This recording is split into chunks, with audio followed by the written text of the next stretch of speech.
There we go. Yeah, Yep, just hit. live.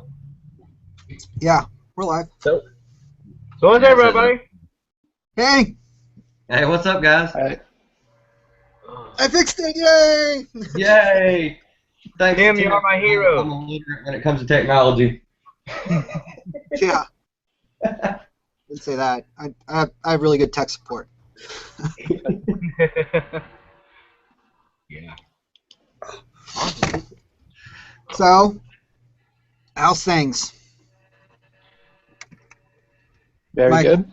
Good. Very, very good. Oh yeah, very good. I'm so far behind on YouTube. It's crazy. It's the other day I went on and it was like, you have 4,700 videos. I'm like, gosh. Oh man. And I wake up probably like an hour before I have to leave the house to go to work in the morning, and drink coffee and eat a bowl of cereal or whatever. And I'm on my phone usually, and there's always something where I have like, regardless of how I plan it, I only end up with like 10 minutes of like time to watch a video. Yeah. So it's like, crap, I'm scrolling through looking for somebody with like an 8-minute video that I can just bang out real quick, and my like watch later list is just, I have like a year of stuff to watch. It's ridiculous. Yeah. Yeah. That gets crazy. I've Yeah. gotten behind too. It's easy. There's a lot of people putting out a lot of videos now. Yeah. I mean, It's like a part-time job. right. Yeah. Right. Let's just monetize everything in this. Yeah. Yeah. I wish. I told Scott yesterday that I did that to mine, but I don't know if anything's gonna happen because of it. Like, I mean, I figured why not? If it makes me $40, that's 40 more dollars than what I had. But if it takes me 6 months to make $40, Well, for doing next This- to nothing. Something you were doing for free last week. Yeah. I mean, whatever. I don't know how I feel about that whole thing, but I'm gonna try it out. But I mean, I'll probably not keep it on there long. I'll probably go back to monetizing it here in a little bit. I don't know. I'm just gonna try it out and see how it works. I think unless you're getting thousands of views and like you're on Patreon and a bunch of other those websites, you're not really gonna make anything off of it. Exactly. Yeah. so That's we're just bugging our friends with ads, I guess, huh? Yeah. Basically. That's why I kind of feel bad about doing it. Like, I was sitting there going, should I or shouldn't I? And I was like, why not? I'll try it out. Well, most people have ad blocker these days anyway. They don't even I'm see about to it. say, I'm waiting for somebody to send me a YouTube message and be like, you capitalist.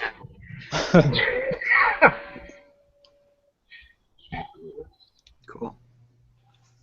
Let's see what else we can add. But no, cool. So Tyler, this was your idea, man. What's up, bud? Yeah. Basically, I was going to start off by asking everybody what they've been reading, whether it be old or new. And just go around the circle and see who's been reading what. Cool. I've been doing a mix. So I've been trying to pick up back issues of like classic storylines or storylines that I think sound interesting. Like last night I read the where Thor turns into a frog storyline. I picked that up from the library last week. That's really good. It was pretty good. I actually enjoyed it. I don't know. I was expecting like a little bit more corniness, but it wasn't even that corny. So No, I liked it. That was great. Yeah, That was great. all the rat stuff and the fighting and all that. It was really interesting. Yeah. New stuff. Spider-Verse is over, so I don't know all the other. I'm just worried about the Secret Wars kind of ruining everything and how they're gonna go about that. But Well, I mean, see, I'm kind of liking Secret Wars because they're wanting to simplify everything. But from what I heard the guy at Marvel say, it's gonna piss some people off because there's gonna be one Spider-Man, and it may not be the one you want, which pretty much tells me that Peter Parker's done for. they're also doing Spider-Verse, so there's gonna be like Mayday Parker and there's a few of the other Spider-Men in there. Like I don't know if that'll come out of Secret Wars or if it's just gonna be during, but I liked it. I thought Spider-Verse wasn't bad. I mean, it could have been a whole lot worse. I liked it a lot. Yeah, I thought it was interesting. I thought it was pretty freaking good. But Yeah. like I haven't read the old Spider stuff, so I didn't know much about Ben Reilly, or like I know the basics of it, but like people like that or Kane or any of the other guys like that. So No, that I was haven't interesting. done that stuff yet either. Yeah. That's where I dropped off with Spider-Man way The back Clone when that Saga. happened. Yeah. Yeah, that's where a lot of people kind of ditched Spider-Man for a while. The Clone War saga. I'm. I guess I'm a traitor because I really haven't picked up Spider-Man since then. Nah, it's not a big deal though. I mean, people are only going to read what they want to read, right? Right. Oh yeah. I out of being a Spider-Man completist that I've turned into. Oh crap! I didn't put them up because I done read them. There was like I'll find like little storylines that I really, really, really like that just come out of nowhere. Like it's like 539 to 543 or something. It's like a 5-issue story arc called Back in Black from Okay. like the 500s. I love that. I thought that was amazing, and I was like, this just came out of nowhere. Like I've never heard anybody mention it, but I really, really like this. Stuff like that. Everything has its ups and downs. I mean, Yeah.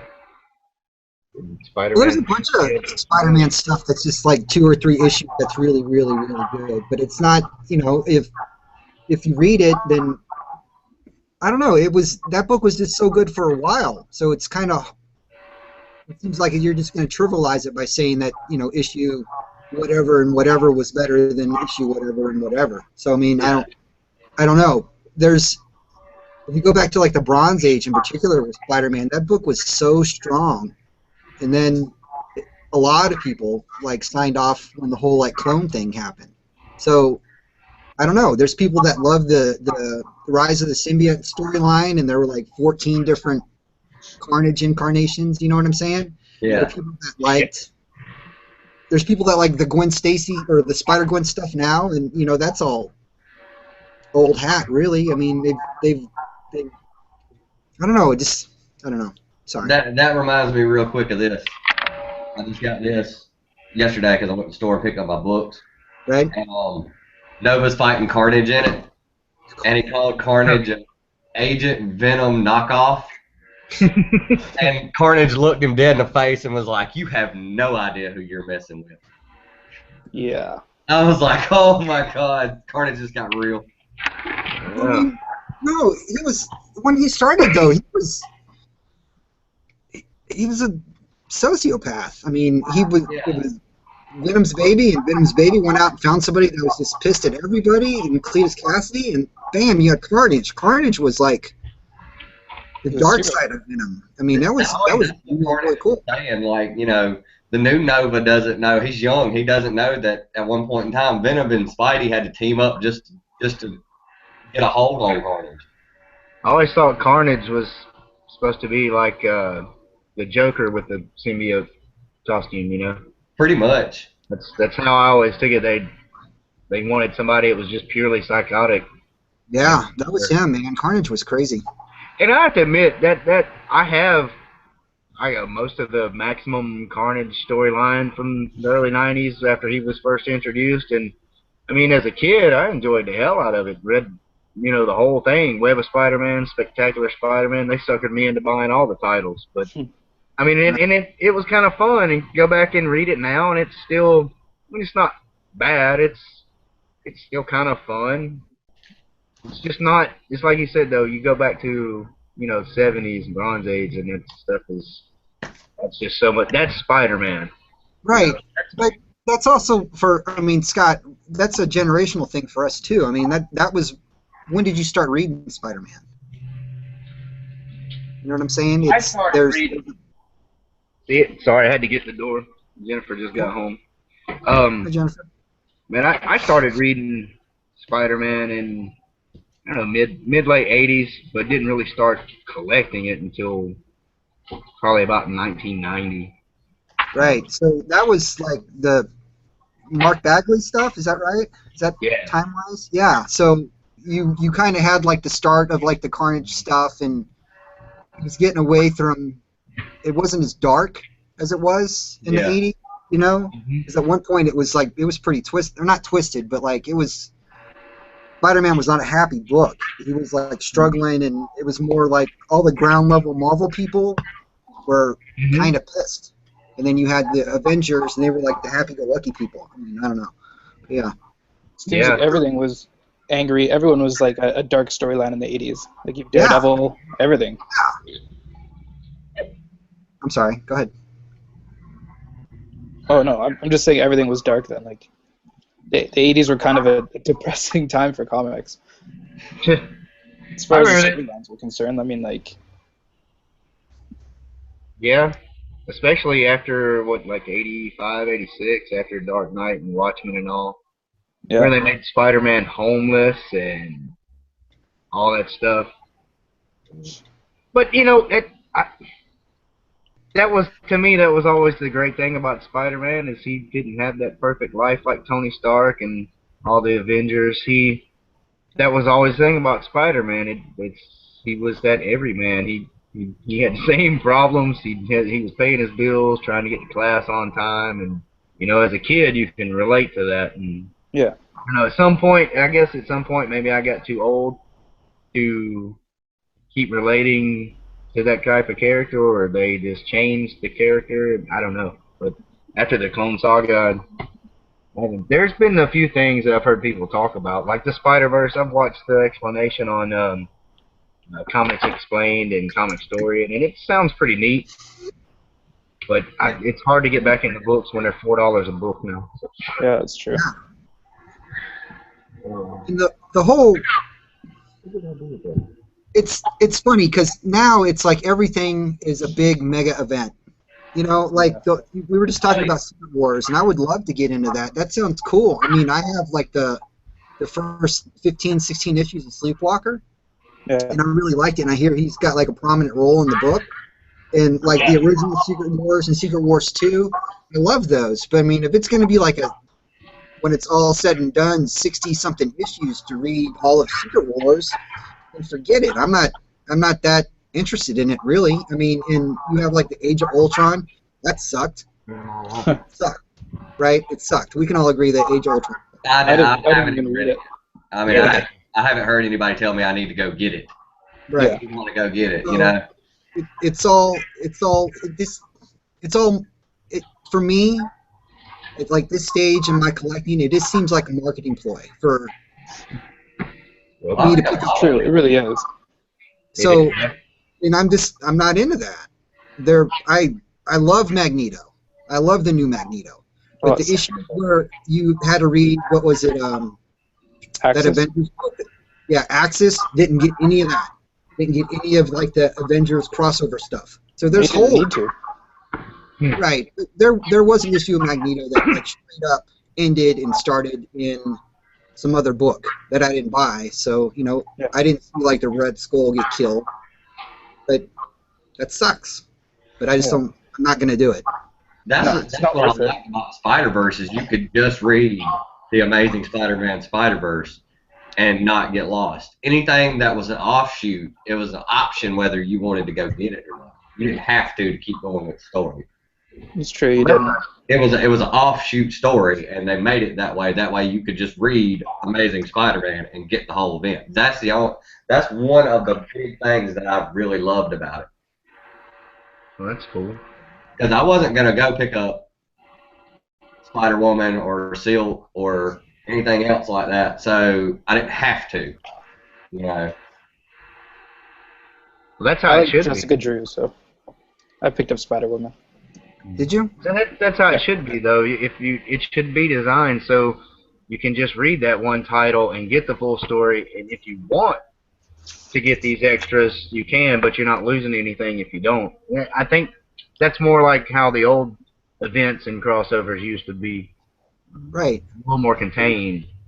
Yeah, it was like, okay, sure, like hypothetically, New York is getting invaded by Galacticus, right? yeah. So the people that are going to fight a Galacticus are like dealing with that, and then over here it's like, oh look, that's happening, rather than I don't know. It's a lot more. It's all structured and convoluted now, just for the sake of being structured and convoluted. It's What to like sell more practice books? Yeah. storytelling. There's not a lot of linear.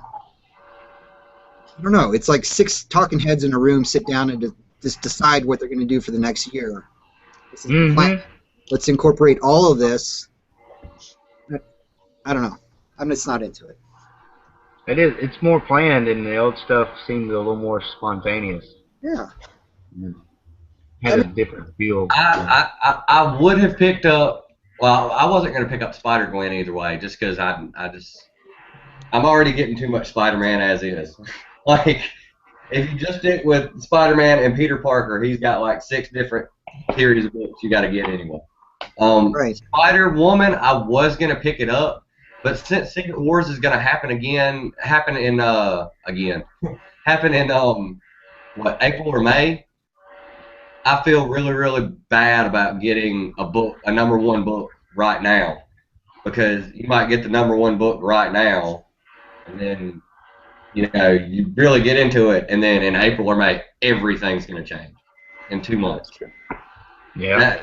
That's pretty much killed like Marvel for me right now, getting #1s, because I don't want to, and plus I just can't afford to get it anymore. Like I can't get any more books. Like, I'm having to pick everything else up and trade. How you feel about DC? It's the same way. They're just starting a couple of new titles, and with DC, to me it seems a little bit different. And everybody knows that I'm a Marvel fanboy. I love my Marvel. But with DC, it's a little bit different because the books are ending. What is it? Supergirl, I think, is ending. Yeah, like 30. No, not 30, but there's like 10 plus books at DC that are ending. And they're mostly pretty long runs, and then after that, you know what's coming out after that. So Marvel's wanting to keep everything a secret. That way, you have to read Secret Wars to know what's going to come out on the other end. I just don't think they know yet what they want to see what's going to sell and then kind of go from there. Yeah. Like but with DC's like, look, we're doing Convergence, we're doing another event. This is what's going to end before it, and this is what's coming out after it. So you go ahead and know what you want to get, and do it. The only DC books that I pick up, and I think there's 3. One of them is ending, and then the other 2 are staying. So I really don't have to pick and choose any new books, because these are the only books from DC that interest me. I got Flash, which I'm really liking. I just picked it up. I'm reading all the back issues, and I just started picking up the new stuff. It's really good. I'm liking it. This book is blowing my freaking mind and driving me insane at the same time. Trying to figure it out. And then this is the only book that I have this ending. Yeah. So I mean, it's pretty easy when it comes to DC. With Marvel, it's a little. It's like they're trying to keep the whole thing secretive. It's just everything's one big secret, and you're not going to be able to know what's going on until after it's over. That's true. See, I don't read any books from Marvel or DC right now, so. I think the indies are some of the best work out there right now anyway. I agree. Yeah. That's why I'm having to go to trades, because there's so much good indie stuff out there right now that I can't pull everything, and We'll go to pull the indies and single, and go to buying Marvel and DC and trade. I do DC and trade. I've actually thought about that, but I'm like, if I started getting anything in trade that was like Marvel and DC right now, I'd be so pissed, because I'd be sitting here with all these singles and then start getting everything in trade. It would drive me nuts. After a while, I guess I'm a completist like that. I don't know where that came from. But you just brought up an interesting point. Like, if you're gonna pick up the new 2 or the big 2 versus like the indie stuff, I would probably just pick up the indie. Like, honestly, I would get the indie stuff in trade, because if it's good and it's independent, typically the print run isn't that big, so people are either gonna love it or like it's gonna end up in the dollar bin. Like, 6 Gun Gorilla, you can buy 6 Gun Gorilla back issues, at least locally here for me, for like $1 a piece, $1.50. The book value on them is a little bit more. You see what I'm saying? So if you like it, get it in trade, and if you're interested, you can always track down the singles. Like Six Gun. Six Gun trade is what, $12? Singles Yeah. on that cover price at $3 a piece. So it's a better deal if you get the trade. And if you Yeah. like it, That's what I just said about I just picked up the Southern Bastards trade, right? and if I would have got the first 6 issues of Southern Bastards, it'd have been like $18. I just paid $9.99 and got Right. the first 6 issues. And Yeah. you know, there's a lot of indie books that I know I want to read, so I'm going to get them in trade. Now, the only thing that makes me a hypocrite on that is I just found out that Oni Press is putting out a new book in July, and I know I'm going to end up getting it as a #1 and getting it in singles, even though I don't know why. Maybe it's just because of what it is. But Johann Vasquez is bringing back Invader Zim as a comic book. Nice. So I'm gonna get Invader Zim #1 and get it in singles because I've always loved that show. I've loved that character. I love Gurr and Zim. I thought it was funny. I thought it was some of the, to be as old as I was watching it, I could not stop laughing at that show. It was like some childhood camp you just couldn't help but laugh at. I hear you. Awesome. It's cool. The same way I feel about Adventure Time. And Tim, you can't deny it. You read those My Little Ponies. Don't deny it. Yeah, I do. So what? You're not going to shame me with that. Yeah, fine. I read My Little Ponies. They live in my girlfriend's box, but I mean, comics is comics, man. I mean, it's all You walk the same. past them and you look at them long enough, and you're just like, you know what? I'll just read one and see what it's like. Right. And the next thing you know, it's like, this is pretty good. Yeah, I don't care. Nothing wrong with that. Yeah. I used to read. My sister picked up comics when we were kids for a little bit because she was going into the comic book store, you know, and my mom would take me, and she picked up some weird stuff that I thought that, you know, some superhero stuff. Didn't think, you know, at that time little girls aren't into that, but she picked up Barbie and whatever the girl titles were out at the time, and yeah, I used to read one here and there just to see what they were about. Nothing wrong with that. Yeah. My sister, back when we were younger, she used to get like Betty and Veronica and Archie and stuff. I read all of those too. Oh I still yeah, have some of those. Man, you I guys used to digest myself. Yeah. Yeah. So I mean, it's not, you can't just eat chicken all day. You know what I'm saying? Every once in a while, you got to have some fish or some beef or something. It's not, you have to be varied to really appreciate what you have. Yep. I mean, that's part of the reason why when I go to the library and I look at trades, I'm like, I don't know anything about this. I've read more Batman stuff in the last like month than I have ever, because it's just stuff that I've randomly picked up from the library, and it's great because it's the perspective. It's like, this was really bad, which makes the stuff I like even more, if that makes any sense. You know what I'm saying? Yep. That's another thing that makes trades seem a lot more sense to me as far as money goes. If I want to get Batman #1 from the New 52, it's like $80 to $100 anywhere you look for it. Yeah. But I can go pick up the first trade, which is the first 6 issues for, you know, however many, you know, $10 or $5.99 or however much it is, and get the same story. It's just not in singles. Right. Mhm. I've been half tempted to do that because just from reading the in-game storyline they got going out now, I want to know everything that happened before. So, Yeah. like, At least you get to use. everything's connected. And at least you get to use places like in-stock trades and stuff. In Canada, I can't do that. It's too expensive for shipping. That sucks, man. Honestly, I talked to Scott about that yesterday. I don't use in-stock trades because by the time I get it for $5.99 and then you add shipping, unless I get more than one trade. If I get more than one trade, then it's worth it. But usually I only buy like one every 2 weeks or something like that. You know, one when I get paid. So it's really, I'm already at the store. I'm already picking up my book. Right. But I mean, in stock does like what? It's like $75 or more, at least. For, 50, it's free shipping.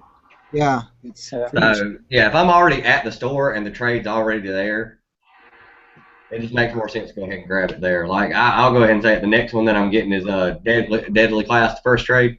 Right? I've been wanting to get on that. Everybody says that's so good. It is very good. Yeah, Michael, you get it, don't you? yeah, it's really good. Yeah, I like the wanting to get 80s on vibe I to it. couldn't afford to put any more singles on my pool, so I'm going to get the first trade of that. Hold on a second. I'll be right back. I gotta use the bathroom. Yeah.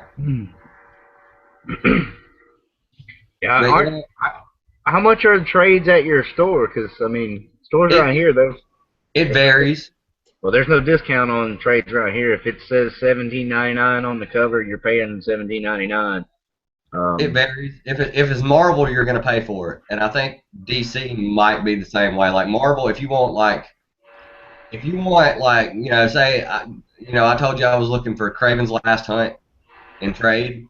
Mm-hmm. If my store gets that, it's probably like $19.99 or $24.99 or something like that because it's marble and they want to make their money. But anything Image, as a matter of fact, I know Saga, the first trade for Saga is like $5.99. Not bad. Yeah, like the first trade for Southern Bastards was $9.99. So if you get anything Image, the trades are really, really, really cheap. I don't know about DC because I haven't picked up any trades for them yet. Michael? Once you do the second trades, they get a little more expensive. Yeah. The first trade's always cheaper for Image. Yeah, I've noticed that too. Yeah, they hook you, and then you pay more after that. They're still not that expensive, like $14.99 or something, though. Yeah. But that's why I said check Amazon as well, because I bought a bunch of the Walking Dead trades off Amazon for $4 or $5, and you know, a lot of those shippers, they have free shipping, or the shipping is only because Amazon fixes the shipping, so at least in the States it's only $3 or $4, and that'll cover, you know, 2 or 3 trades usually. So you can get that, and then that spreads that shipping cost over, so it's still a little bit cheaper. Yeah. Michael, are you reading this? No, I'm not. This, I wanted to, and I couldn't add it. you know what? But the first couple of issues that I pulled of it, because I got on it in the Brian Wood run. Okay. I didn't get it when Warren Ellis was writing it. And the first couple of issues, I would have told you not to pick it up. But I really I kept saying I'm going to give it another book, and then I'm probably going to drop it. And I keep saying that over and every single book that comes out is good enough to keep me hooked. It's ridiculous. That's what I'll do trade for that one. I love it. And this is what it is. Every one of these that I read, it's different. Like with the panels, that's the way the panels are set up. There's no black border around the panels. It's all white borders. I like that. That's pretty nice, actually. Yeah, and that's the way the whole book is. I'm gonna try not to. Okay, that's one of the pages. It's got 21 panels on it, but they all come together to make one giant image. Yeah. Who does the art in that book? Freaking awesome. Who does the art on that? One big panel. It's really gotten me hooked. And I heard that this is Brian Wood's last book, and the next one's either going to be written by Colin Bunn, or Brian Michael Bendis. I know Brian Wood's jumping on Rebels, or he's starting Rebels now for Dark Horse, I think. I know later in the year he's doing a book called The Black Road for Image. That's a Viking storyline, and I'm going to end up picking up it. I'm wanting to get it in trade, but by then I'll probably be so psyched to get it, I'll probably add it to my pool. I mean, I'm losing Deadpool, I'm losing Red Lanterns, I'm losing books, so. Yeah. Yeah, that's okay, though. About Viking sounds cool, though. I think he does a good job of writing all that historical kind of stuff. Yeah, he did another book called Northlanders that was about Vikings that was supposed to be really it's amazing. Historically accurate. And so now I want to pick it up. I'm a huge Viking nut. I love Vikings. Yeah, those trades are expensive. Jennifer's picked up a bunch of the singles found at the flea market. Which one? Northlander. Yeah, I've got almost all of them now. She's got a pretty good run of it. It's what I read is Man, I'm coming down.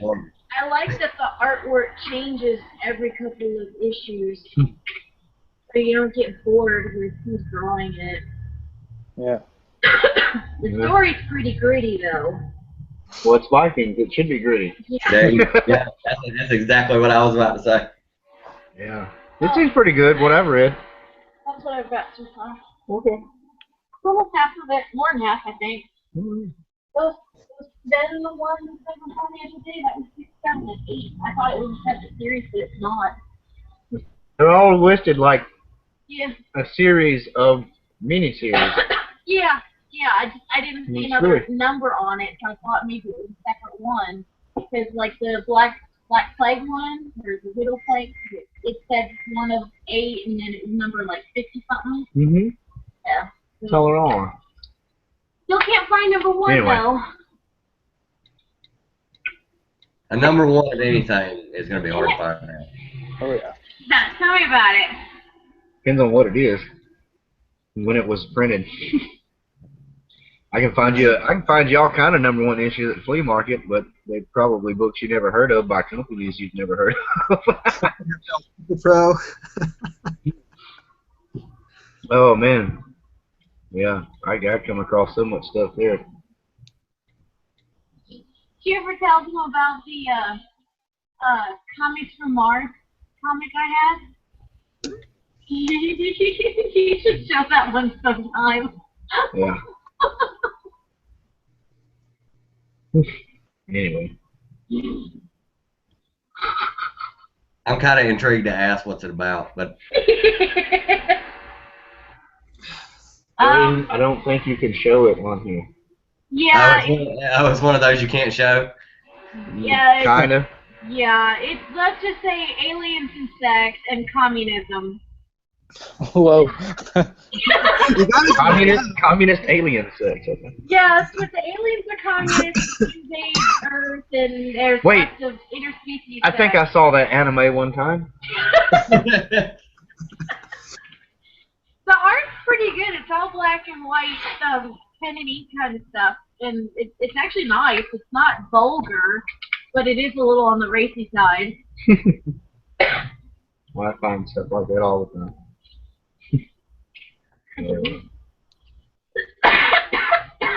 So Tim, since you're dropping a lot of books off your pull, what are you going to be going for?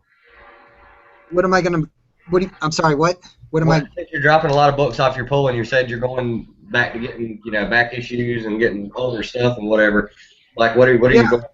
Are you going for anything specific, or are you just gonna start back issue shopping? No. I mean, I have my list. I'm gonna stick to my list mostly. There's not gonna be a lot of. I mean, I have runs I've been working on for like 10 years, so it's kind of. Let's just get to it. None of this stuff is like super expensive, but like My Tales to Astonish, like the pre-hero stuff. Yeah. I'm only missing a couple of those. I'd like to get that finished. I'd like to finish off my Silver Age Doom Patrol. I'm down to like a handful of those issues. The last time I went to the shop, I spent $68 on books, and that's with my discount. And I'm looking at it, and I'm like, I don't like 4 or 5 of the books. I don't like at all. Manifest Destiny. I'm done with Manifest Destiny. So that's what 3 something a month I can save. So I could go buy 4 issues of Doom Patrol that I'm missing for $60. So I mean, it's just a lot of the stuff I'm picking up now is stuff that I've started picking up after I started making videos on YouTube. So I don't know. It's not that I mind, because there's been people that have recommended stuff that's turned out to be completely awesome. Like Batwoman was great. Omega Man was great. Andy was great. Those 3 titles were great. I totally wouldn't have picked them up unless somebody went, "Hey Tim, you like that? You're gonna like this. You should go try it." Because my perspective on comics was really narrow. It's like I like this and this and this. That's the way I am too. But yeah, Power Man and Iron Fist. I'm gonna work on that a little bit. I'm down to 1 issue of Why the Last Man. I'm gonna buy that this year finally. Oh, geez. I don't know. I'll go find my list if you're really curious. But there's like I'm missing 2 issues of Spectacular Spider-Man from the '80s, and I have all that. They're really close to a lot of Yeah. runs. Yeah, there's I keep all my stuff in my on Excel. All my comics are on an Excel spreadsheet. And when my run gets low, like the title that pops up, it's like it's -2 or -6 or -15 or whatever. I just would like to get all of that done, you know? So it's Yeah. not I go to the shop and I'm like, okay, I'm looking for Uncanny X-Men number 507. So I spend 5 minutes digging in the Uncanny bin looking for 507, and I could be looking for Dark Horse Presents back issues from the '80s that are awesome. Yeah. Mm-hmm. I don't That's a know. good title. Yeah. I don't know. YouTube is kind of killing me, man. It's killing me because every time I turn around, somebody's putting up a video suggesting a book, and then they tell you what it's kind of about, and then it's really, really good sounding. And then you want to go out and get it. Like Howler Mouse said something about The Boys. And I was Right. like, Nice. oh, I kind of want to get that now. It's good. Get in trade. Check it out. If you like it, pick up the singles. Yeah. I think that's still the best way to do it. I didn't even think about it. I was just walking around my shop Saturday, and I looked down, and there's a whole section of about that thick of The Boys. Right. And I was like, oh, they're all like right here. And I was like, killing me, man.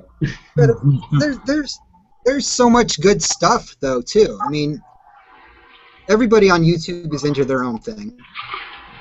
You know, I'm not a Flash guy. I don't read Flash, but I know somebody on YouTube that does read Flash. I'm working on I it don't. right now, yeah. Batgirl. I'm not a Batgirl fan. The characters doesn't really interest me, but Cammy loves her, so there's got to be some merit there. But there's just so much good stuff. I mean, find what you like. You know, like Hippie says, collect what you love and love what you collect. Yeah. I've Amen. been reading a lot of older stuff here lately, like a lot of the Bronze Age, like just anything from the '80s. Like I just read the Marvel and DC crossover, Teen Titans and Uncanny X-Men, Right? and that blew my mind. Yeah. Good. Like out of all the new stuff that I'm picking up, that's one of the best things I've read in months. That video that Howler just put up of the Fantastic Four, I think it's 282. Yeah. I just picked that one up, and that was probably the best comic I've read in since I started Yeah. with the Flash. just- Human Torch. I just recently started picking up some of that. Because I just read Flash Man Alive storyline. It's like 13 issues, and I knocked all 13 of them out in 2 days because I couldn't stop reading it. I know a lot of people didn't like that storyline; they hated it, but it was. I mean, I guess it's because I'm new, but it was pretty good to me. Like, I mean, by the time I got to the end of it, I was like, this wasn't really that bad. I've read worse. Yeah.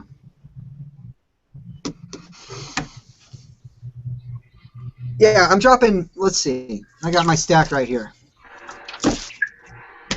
Bunker, I'm gonna keep. Black Science, I'm gonna keep.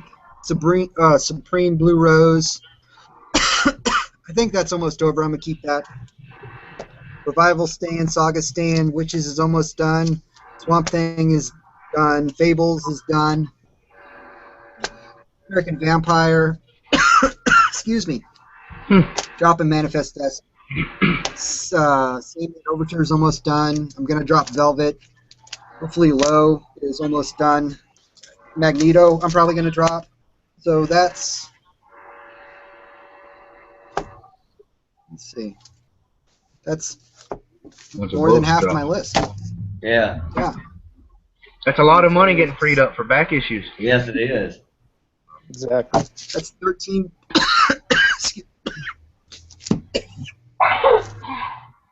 $13. Done. At So, what, if you figure- $3 a piece? Yeah, some of them. Sandman Overtures. $5 for $4.99 for Sandman Overture. Holy crap. That's because Well, it's got Neil Gaiman's name on it. but it's also J.H. Williams III. So Neil Gaiman, J.H. Williams III. I'll pay $5 for that. Yeah. It's Yeah. They're great creators. Yeah. yeah. I mean, it's a little thicker than regular issue, isn't it? No, it comes out so slow. Oh. The page counts. I mean, but it's here. I'll open it up, man. No, like I said, I started to pick it up because I have a run of the old Sandman, you know, the original run in Vertigo, and I started to pick that up, but I just again I saw it's $4.99, and I didn't. They'll be at the flea market sooner or later. Yeah, it will. I mean, I hate to say it.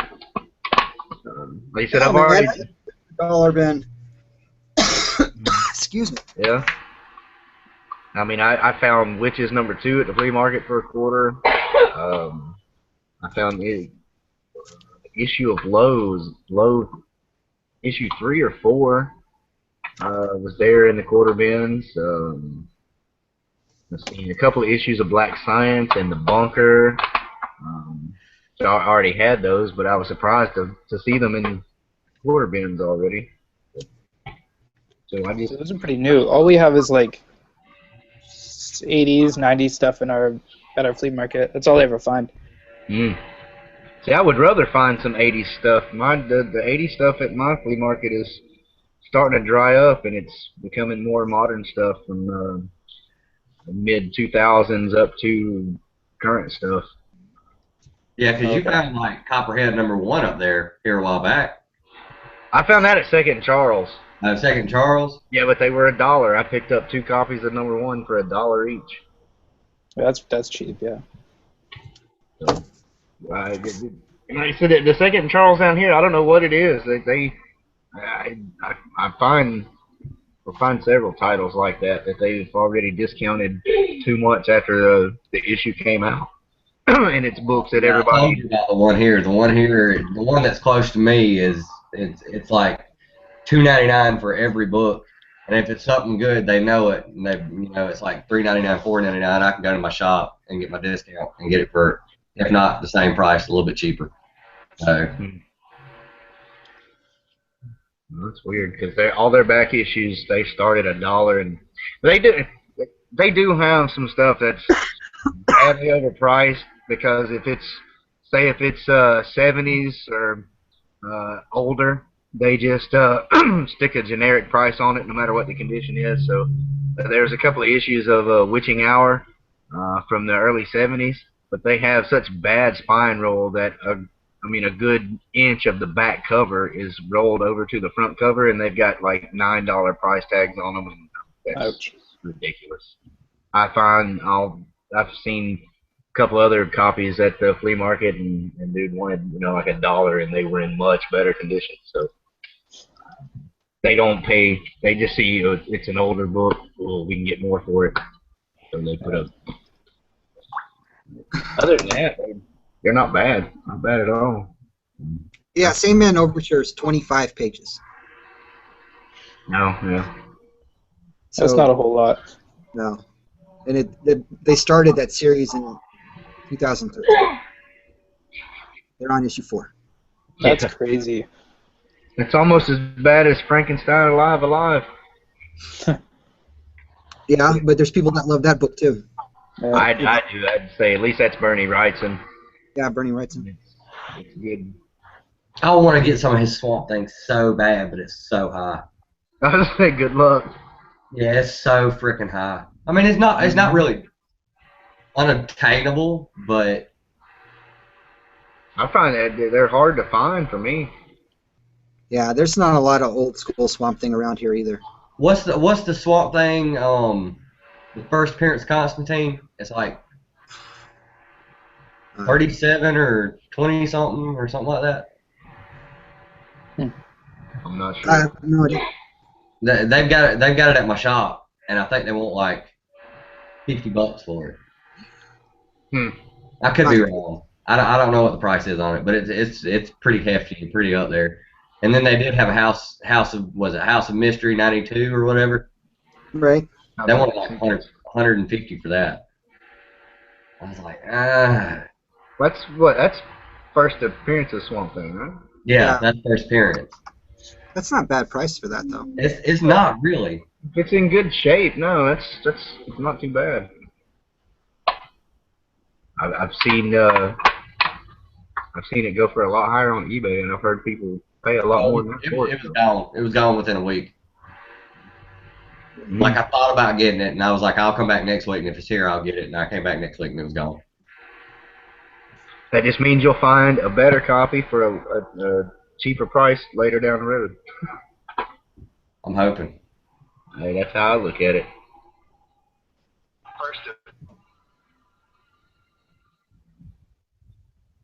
I don't know. It's just getting to the point now where it's like older stuff. Like I'm getting my new stuff too, but older stuff is really, really catching my eye. That's good. Like what? Like I showed this to Scott off air last week when we did the hangout. When we went off air, I showed this to him. I had this in the huge collection that I bought from the guy, and I didn't know what it was. So I kind of put it in the pile of stuff that I didn't know, and then I watched Scott's video when the 4 creators tag video, and he mentioned it, and I was like, holy crap. So I have my first Kirby book. Nice. Mm-hmm. It's Marvel Spectacular number 13, and it's a reprint of Thor 142.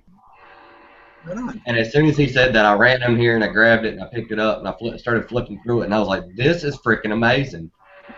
Like, I mean, the art in here is I don't even know how to describe it. Like, it's simple. It's Kirby. It's great. Yeah, like it's simple, but it's got so much going on in every little panel. Yeah. The way he draws Thor is the best. The hammer going around, you see the lines. This is my favorite part of the whole book, when you like hijack somebody's motorcycle to go chase somebody down with the hammer. Like, that thing is unreal. I was like, oh my god, this is so good. Yeah, I love the Thor. That was yeah, those were some of the first like back issues that I got when I was a kid from another guy who lived up the street where I grew up. He was about 5 or 6 years older than me, and he was like 15 or 16. You know, like a lot of people, he was getting out of comic books, and that was stuff that his uncle or something had handed down, and he brought me a whole shoebox full of stuff like that.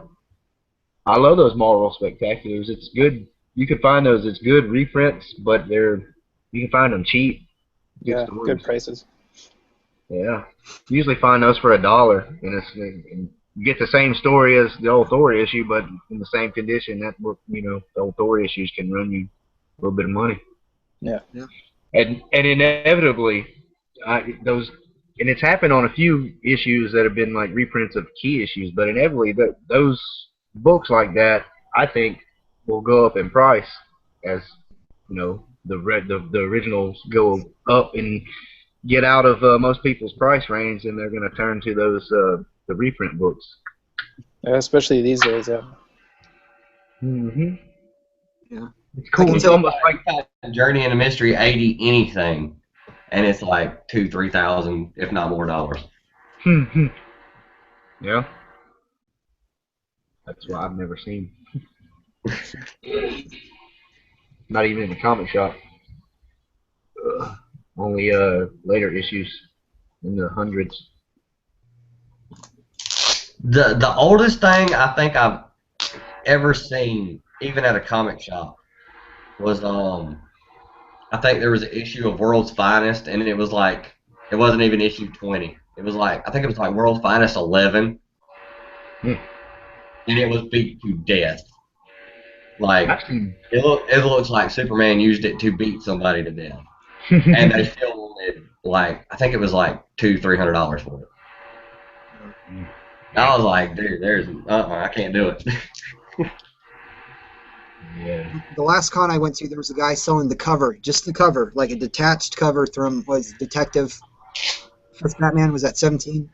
27. First Batman? Not 27. Yeah. Yeah, 27. The cover, the Detective 27 for like $3,500. Yeah. Jesus. That's crazy. That is It's- crazy. I could see Yeah, I like, can see somebody. but just the cover. That's crazy. No, I can see somebody trying to sell it for that, but Yeah. I can see I'd somebody almost rather paying get couple a $100 commission. for it. I'd rather get like a commission painting or drawing of that from an Yeah. artist I like. Like Yeah, pay like $100 or something. Be happy. I'd rather buy a good used car. Yeah, exactly. I mean, like you said, I can see somebody paying a couple of $100 for just the cover if it's in really good shape, but not 3,500. No, that's crazy. I think I've seen it was an early issue of Action Comics. It was in Action Comics 20 something at a show, and I didn't even look at the price.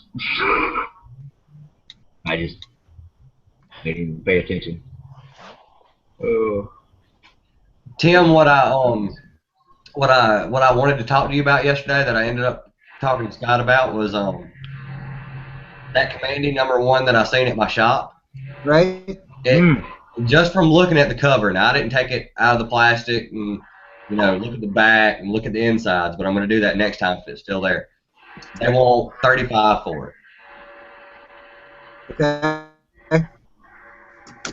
So what's your question? Now, I mean, of course, I'm going to try and talk it down. Right? But I mean, any book I don't that's think I okay. paid. I didn't pay $35 for my Commanding #1, and it's probably condition-wise like the second nicest book in my collection. Yeah. I mean, it's easily my copy of Commanding #1 is easily a 9.9, if not a 10. And I spent, I want to say, like less than $20.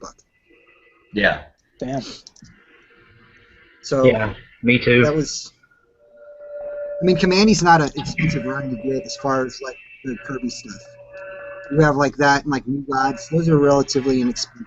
Wherever people a little, but then you get into like his Fantastic Four and his Thor stuff. Those are the money books. But What about, there's a like- lot of Kirby that.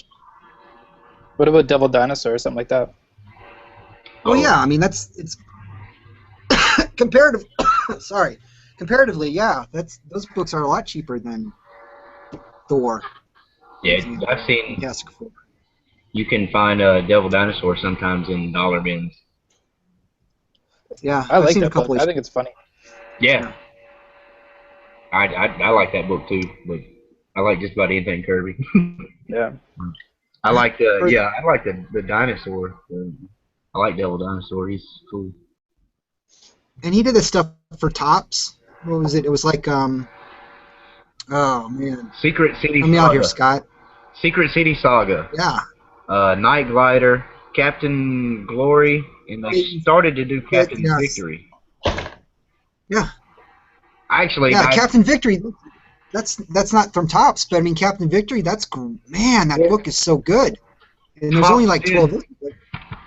yeah, Tops did in the '90s when they did that stuff. Tops did one issue of a Captain Victory. They were going to restart the series and tie it into the other the other Kirbyverse titles that they were doing at the time, but they only got one issue out, and then the whole line ended.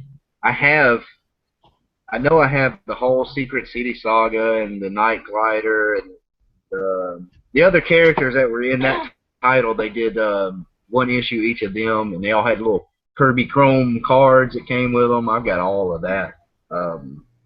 They did a title called I think it was called Satan 6, and they had McFarlane do some art on that.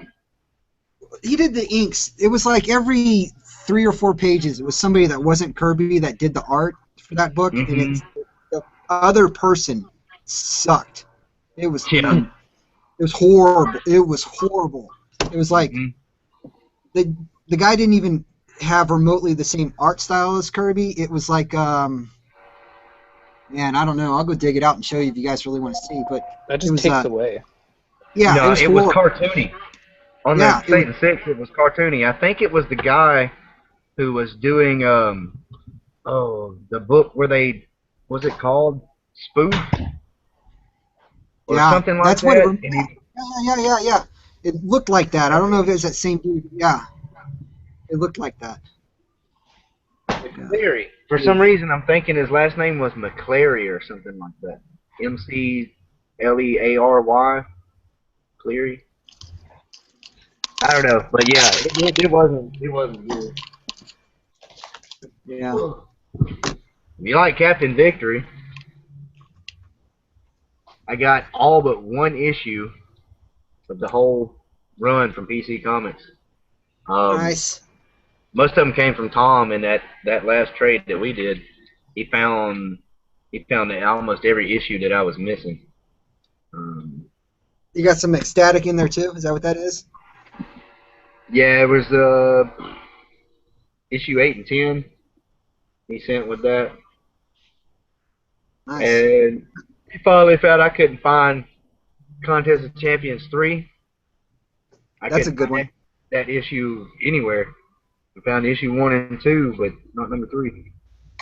But yeah, I don't know. This Captain Victory is it's um it's it's weird, but I grew up reading Robert Heinlein. It's very sci-fi space opera Right. stuff, and this seems a lot. It's Kirby's space opera. It's Right. it's I think it's cool, but I mean there's some I don't know some weird stuff in it. It's Kirby, you know. He always said that he had the different undercurrents of his in his stories, the different like religious aspects and things like that, um, which is I don't know. I always thought was pretty cool. Yeah. If nothing else, you just pick it up because it's cosmic stuff done by Kirby, which I think he's The king of. best. Yeah. Yeah. Definitely. Have any of you guys read that parable by Stan Lee and Mobius, the Silver Surfer book? No. I think it was just a graphic novel. I'm not sure it came out on singles. That was mind-blowingly good. Yes. Um, I'm that like, was actually produced by Epic, right? Yeah. Yeah. Yeah, it was Stan Lee and Mobius doing Silver Surfer. It was great. Yeah, it was cool. I think I had it was a 2 issue. I think they did them as a 2 issue set, and I forget which box I got them in. I have both issues. It is cool.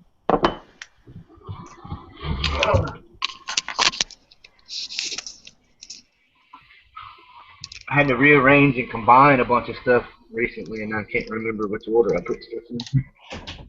But, yeah, it was a pretty good story in the arts. I mean, it's Mobius, so Right. kind of like what if Silver Surfer was in an issue of Heavy Metal? Yeah. Yeah. Very cool.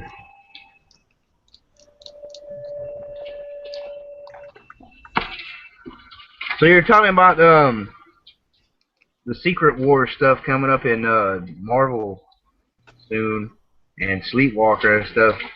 Uh, did anybody go out and pick up the last issue of Fantastic Four, the 642 or whatever, where they? no, I didn't pick it up.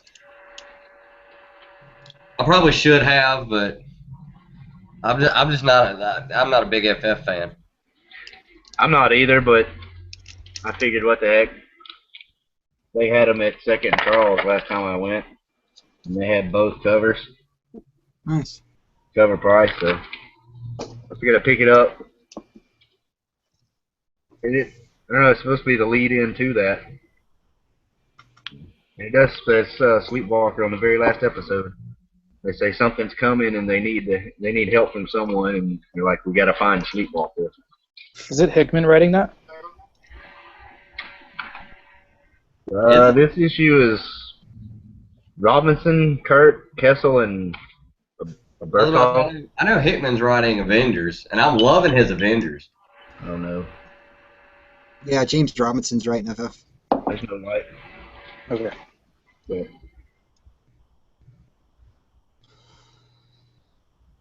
I decided to grab a drink and join in. We wore him down. It's the Peer morning pressure. Peer pressure. before. So, There's nothing better. Like there's a saying in the South. There's nothing better than a Sunday beer. It's rum today. ugh. Yeah, not a big drinker. Honestly, I mean, if the only liquor that I buy is rum and Southern Comfort, which is bourbon. That's all I like. I love bourbon. That's my favorite. I love some good bourbon. You Oh, give me yeah. a good single barrel. Whew. Okay, back to comic books. Don't get me talking about single barrel bourbon. I'm drinking good rum right now, though. Cap Morgan. No, Santiago de Cuba. It's 11-year-old rum. Woo! Yeah. Have you ever had Kraken? Yes, I have. It's pretty good for dark rum. Yes, I've it is. had rum that was 21 years old. Damn, That was that'd be some. potent stuff. That would have got me drunk. It's so smooth, then. So good. They called it devil's rum. I believe it. It surely was. Well, here, I'll drink a black cherry Mike's hard lemonade. How about that? There you go. Now we're going to start talking about the good comic stuff now. And I don't drink, but this stuff, it tastes like black cherry lemonade. It doesn't taste like any kind of alcohol, It's delicious, yeah. which is good because I don't know. I've never liked the taste of alcohol. Has always just kind of turned me. I was shocked when I gave you the I'm surprised. 4 creator tag and you had to drink just to do the video. Like I was surprised because I was like, oh, he's drinking Angry Orchard. I love that stuff too. I'm sorry the question like tagging you was so mind blowing that you had to drink to answer the question. Yeah, that's what it drove me crazy. Had to get something to take the edge off. And I quit drinking those because after drinking like a whole 6-pack of them, it starts tasting like just beer. And I don't mean not drinking a whole 6-pack at once. Drinking like one a day, getting after a whole 6-pack was done.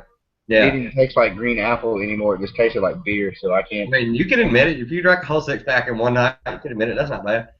No, if I did that I wouldn't be able to move. I would probably. You'd be like what's his name off of Spartacus Blood and Sand? I don't know. Never watched that. I've never seen that. That's on a channel that I don't get. It was pretty good. I've heard it's good. And I know they started showing reruns on something, but I don't watch enough TV to know what their schedules are on anything except for Walking Dead. Michael, I'm excited for that tonight. You're a big Ecstatics fan, right? I like All Red. Ecstatics itself was okay. I was about to say, because I'm new, so anything you can suggest to me that would make me spend more money would be more. Because I'm wanting to start getting into Commandy. It's piquing my interest. I've heard a lot of people talk about Ecstatic, and I just don't know. They've never said what it's about. It's good because it's different. It's like I don't know. It's almost like kind of like a reality show. Yeah, it's a reality show. It's all about marketing and everything else. It's not. It's like it's all curating. It's all endorsements. It's everything. They go on like these suicide missions and like film it, and that's how they make their money. That does not. Cool. Yeah, characters die constantly. Yeah. So it's kind of like all running. the time.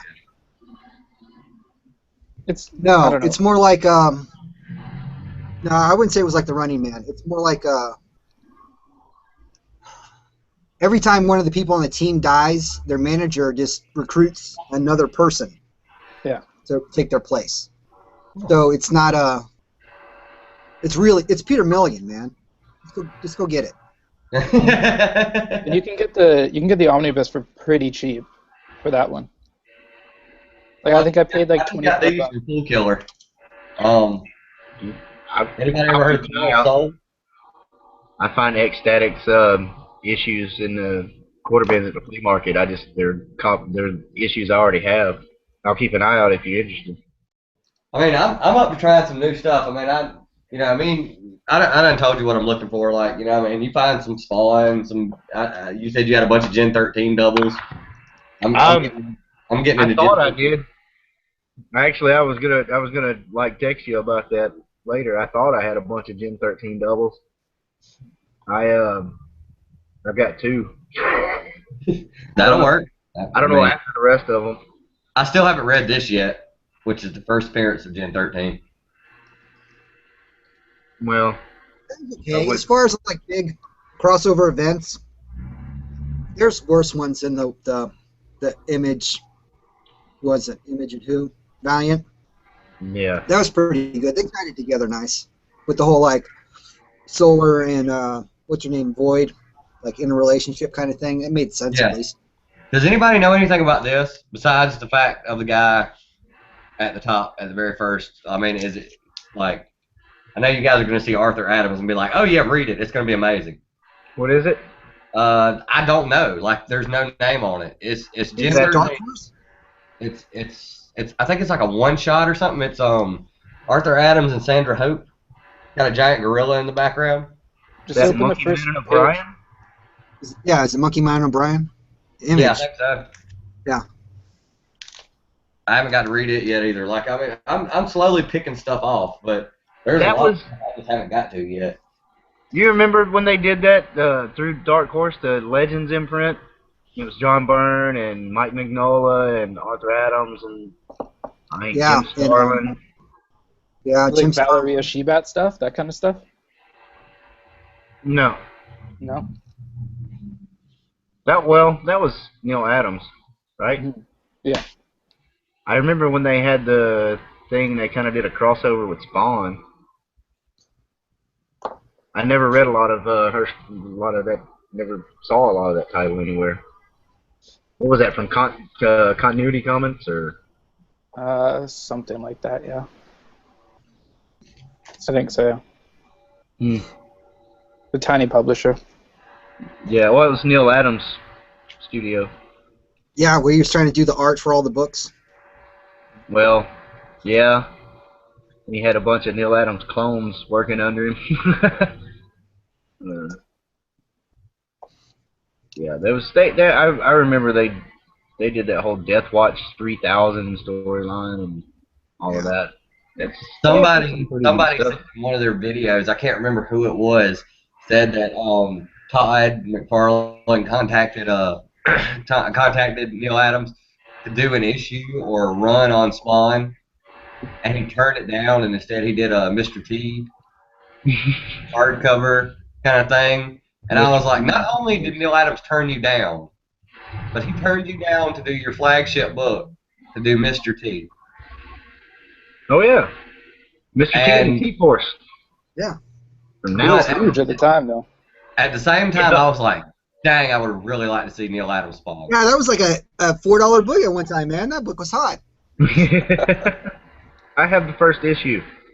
Nice. I mean, no. You know, it's polybag. Yeah, with the card. Yeah. Did it come with a trading card? Yes, and it's got a gold foil cover and Mr. T. I could go get it in a box. You want to see it? No, man. Yeah, that was the good old days, though. Every other week it was foil or chromium or Die cut. hologram or die cut or oh Lord, was it a Punisher book that they had the bullet hole going through the middle of it? Went through the whole book, through the story, through every page. Really? That actually sounds kind of interesting. Yeah. I have a copy of Ferret that's not even. It's like the cover for it's Shaped like his head. Yeah, it's shaped like his head. The whole comic was shaped like his head. It's crazy. You mean Like, it wasn't. Yeah. They used to do all manner of weird craziness just to. That was like the peak of like the gimmick. Like you had your black and white glow in the dark covers and your Oh yeah. triple gatefolds and yeah. Where is it? I know I've got one in here. It's a lot of 90s stuff in here. There's one in here somewhere. Hold on. Oh wait, here we go. I think it's these two right here. Here's your foil cover Yep. for Web of Spider-Man. Then you've got a couple issues past that. You've got the Chromium 100 of Web of Spider-Man. As soon as I seen them, I was like, this is so 90s. It's got to be. There's no question. Now I had that damn ferret book right here in this box. I mean, I'm for real. You shouldn't have never touched that Mike's Hard Lemonade. Yeah, it's gotta be over here somewhere. Nah, foil covers, man. You got the copper foil. Look at that. Oh, yeah. Avengers 360, man. That's the copper Oh, foil I think I have vision. that. That's awesome. And then Hold on. 369, man. That's got you know, Quicksilver and That's the Crystal. blood ties one. The Yeah, I have that one. 366 gold foil cover. Ah, man, I didn't get that one. Man, I gotta have that to complete the set. Copper, silver, and gold. Damn it. Yeah. 369 Allegiance. Yep. Yeah. Oh man. And every issue of Spider-Man that came out that month had the background of different colors, but it looked like webbing, and then it had the hologram in the middle. I that you just could showed flip that and one. turn. I showed the Web of number 100. That was the green foil. Yeah. And Amazing Spider-Man had the black border and the Venom hologram, and yeah. Good old 90s. See that I like. That's one thing I like about collecting comics is you can go every book that you buy, the older it is, whatever 10-year period that it is, you can see what really hooked people who read comics, whether it be kids or whoever they were trying to get them to read it. You can see what it is by what it is. Like in the 60s, it was just, you know, new characters, and they would slowly introduce them. Like Journey into Mystery introduced Thor, and Tales of Suspense introduced reintroduced Captain America and introduced Iron Man, and that was the kind of stuff that sold really hot. And then in the 70s, you know, they had to figure out like new kind of characters, like in, you know, I think this was the 70s when Amazing Spider-Man 129 came out. Was it 70s or late 60s? 70s. 70s. Was it 70s? Because then you had the Punisher. That was a whole new different kind of superhero. Yeah, definitely 70s. That's hot. And then you get to the 80s, and you had, you know, the huge, like, you know, Chris Claremont X-Men thing, where it was like, you know, the teenage Right. who's gone horribly bad, and, you know, going through all this drama and stuff like that. And then you get the 90s, where it was just like, you know, foil covers and, you know, holographic covers, and, you know, you can just look back in time and see what they knew people wanted and what sold. I just think stuff like that's awesome. And now in the 2000s, it's, you know, 15 issues and then a number one. Right. Or it's a J. Scott variant, J. Scott Campbell variant J. Scott cover. Campbell Or variant. Adam Oh Hughes man, variant that would sell cover. the crap out of you. Yeah. Yeah. But at least it's not foil. That's next week. Foil cover. That's DC's next, like their next month variant thing. Foil. What, Yeah. foil covers? Yeah. I'll pick them all up. I'll get every single one. Like Yeah. Johnny DeCosta's getting all the Harley Quinn covers, I'm going to get all the foil covers. Cool. Man. Hey. Everybody likes different stuff. I actually almost got the Batman and Flash for Harley Quinn covers. I almost got them. Well, you read Batman, right? I mean, I read Batman and I read Flash, and I read Red Lantern. But like, I was like, you know, I'm not big into Harley Quinn, so it would be wrong to go out and get the variant, right? So, No. but at the same time, I seen them at the shop, and I was like, oh, I should get these. These are gonna, in a month, these are gonna be worth millions. I don't know about that. I mean, uh, at least that makes sense. I have I have a Magneto comic in the variant, like it's the 1 in 25 variant, and it's Guardians of the Galaxy. They're on the cover. He's not yeah. on the cover. It's just them. I was like, this doesn't even make sense. I mean, why? I get it. They're promoting the movie and what have you, but what's the why? Really?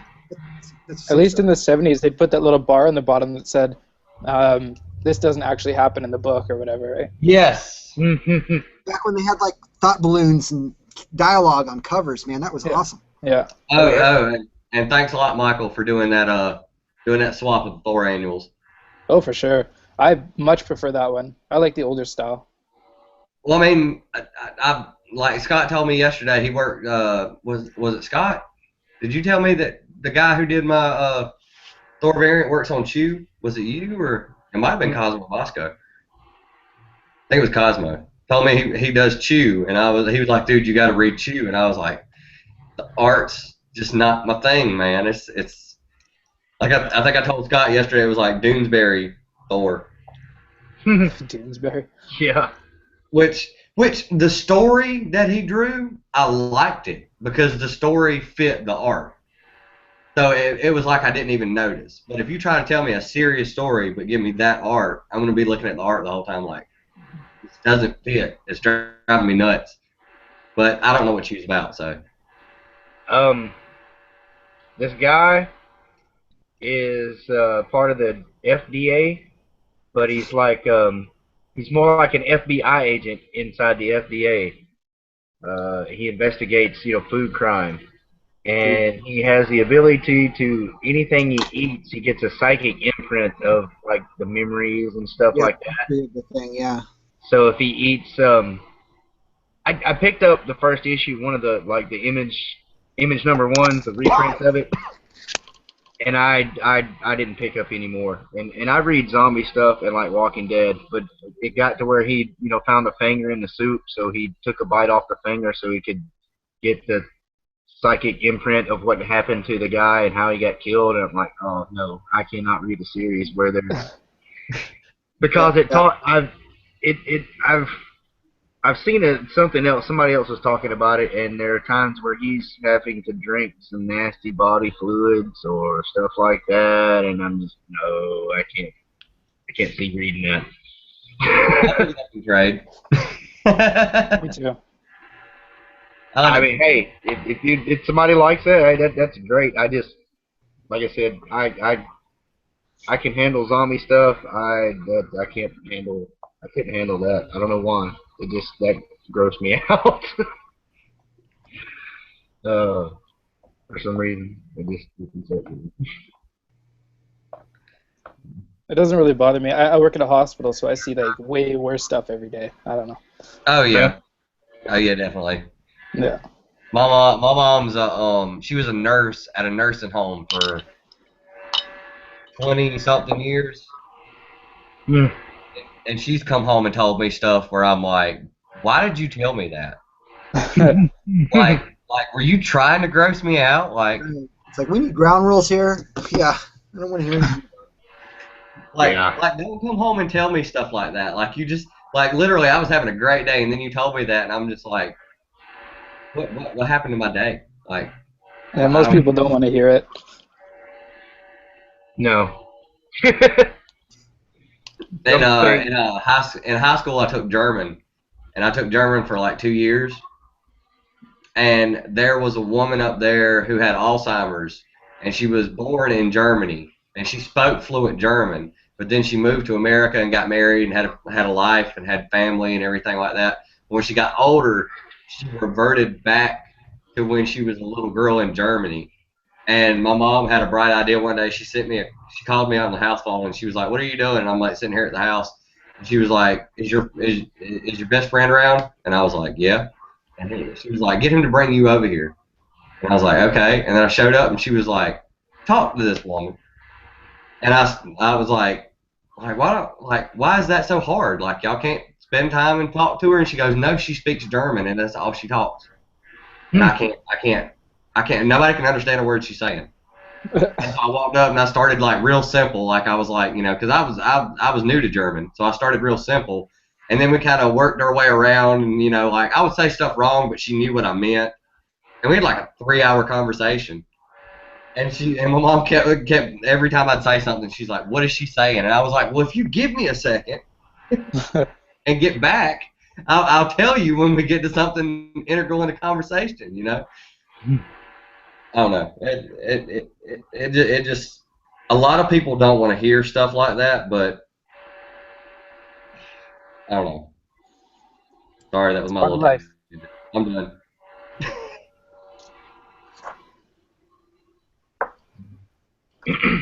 I did some drawing yesterday. Did you? Yeah. You draw? Yeah, Oh, cool. Magneto and Spider-Woman. Very cool. Oh wow. No, it's fun. I was watching the round table and figured I'd start drawing. Wish I could draw. I can draw stick figures. Does that count? It does, yes. It does. Yep. We should do a comic book together. Stick figures? Yeah. I'd read it. Why not? It could be Viking stick figures. Oh, that'd be awesome. Zombie Viking stick figures. Oh, That's the hottest selling book of the year right there. that's the perfect title too. Oh man, I can see that. See, now that kind of makes me think about Bone was really simple artwork. What? Bone? Bone was really simple artwork, but it was really, really good. Yes and no. I mean, yeah, but you know what I mean. Like it had those simple elements to it. Yeah. That's a lot of skill. I mean, it seems like that'd just be the easier way of doing it. But that, Yeah. No, that's Jeff Don't Smith's take him. storytelling That ability. guy's a genius. He's a master of the craft. Yeah, and say his storytelling ability and through his artwork is top notch. Yeah. Yeah. That's like Will Eisner good kind of stuff. Mm-hmm. Even like Art Spiegelman, that kind of thing too. It's not super in depth, but it's Right. it tells the story. You're absolutely right. And I think that's the harder part, I think. Yeah, conveying what you mean in the pictures is so hard. As a matter of fact, I think Damien was the only person who named Will Eisner as one of his influences for the 4 creators comic tag. I thought that, I was like, really? Will Eisner? Nobody has said that. Everybody's always saying, like, Kirby or Todd.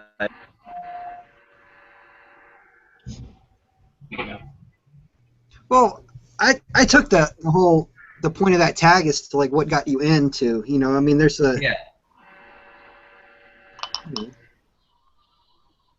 I didn't.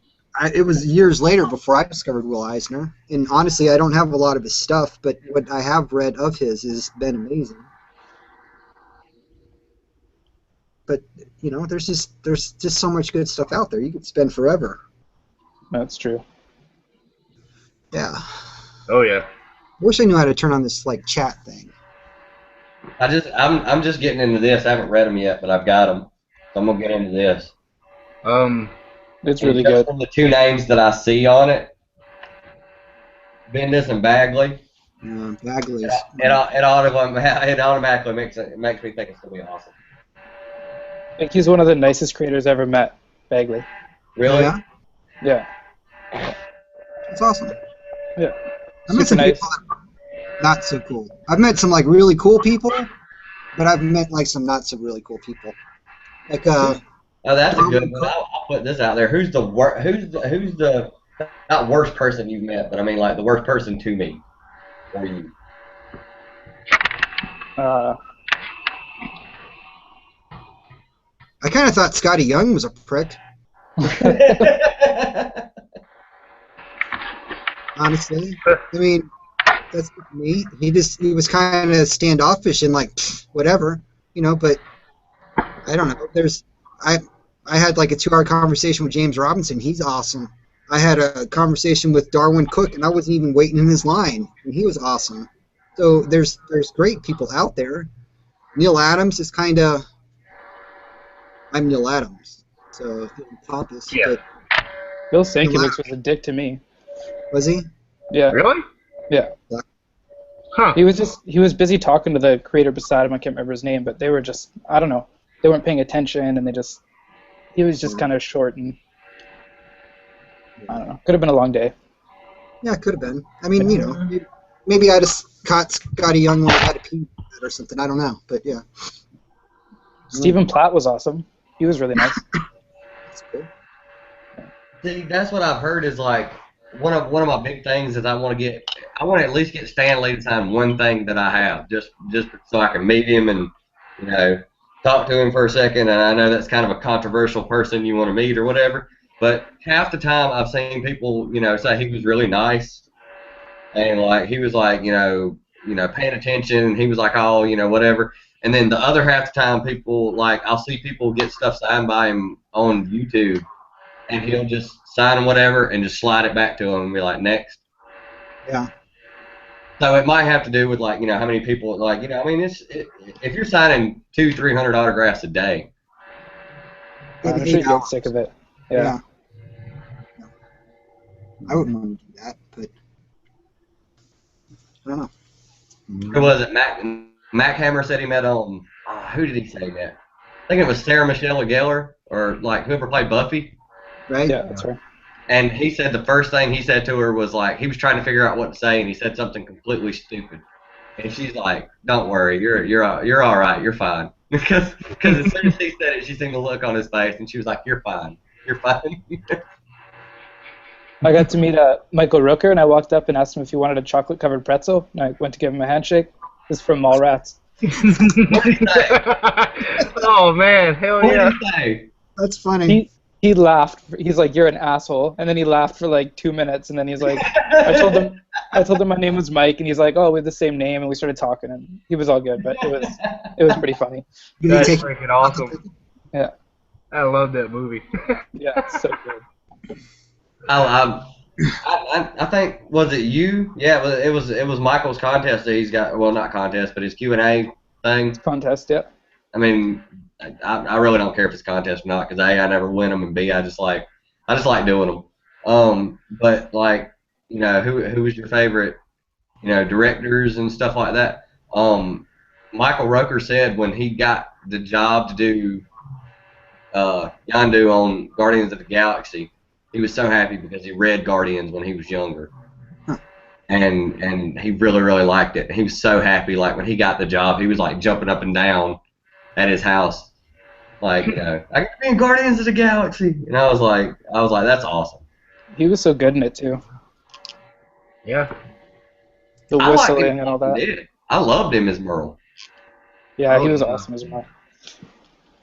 I almost cried that episode where he died. That was sad, and the way he went out, he actually went out as a good guy, which was cool. Yep. Yeah. He went out as a Southern man. He was listening to heavy metal and drinking whiskey. Shoot, he went out fighting. Didn't go down on the he went out fighting hard. That's true. If that one kid wouldn't have stepped in the way. Still.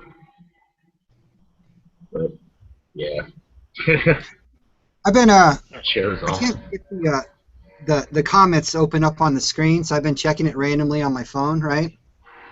And Howler said Sienkiewicz was nice to him, so I mean, I guess it was probably just a bad day. Probably We just, actually have people watching this? Yeah, we got. Oh, wow. Yeah, we've had When like 5. I met Sienkiewicz at Heroes last year, and I mean, I didn't have the longest conversation with him, but he wasn't a dick to me or anything. He was cordial. I just thought he'd be more. I brought a copy of Alf Annual #2 that he did, and I thought he'd just, you know, maybe get a kick out of it or something, but he just kind of signed it and like no words or even, "Hey, how's it going?" That's it. Like, I don't know. You said Alf Annual? Yeah, Alf Annual #2. But Sienkiewicz? Yeah, he did the cover for it. It's amazing. It's like this I'd like to see that. Holy cow. I'll go grab it. It's awesome. Oh. Yeah, like I watched his collection video that he did, and I seen that he had Alf comics, and I didn't even know they made Alf comics, and I loved Alf as a kid. Oh But yeah, dude. too. What is it? The Seal Rape cover? Have you seen that one? Uh-huh. Yeah, I've looked for that. it's great, the, man. the flea market, man, he had a whole run of like the first, I don't know how long the series went, but it had to be like at least 20 issues, and I'm looking, and that's the one issue that wasn't there. Right, it's the one that's always missing. Yeah. Yeah. I was like, damn. I loved Alf as a kid. I loved it. He was always trying to eat the cat. Oh, dude, that's awesome. Yeah. Oh, It's even yeah. got a full pinup inside too. Like it folds out and it's got this big print by him.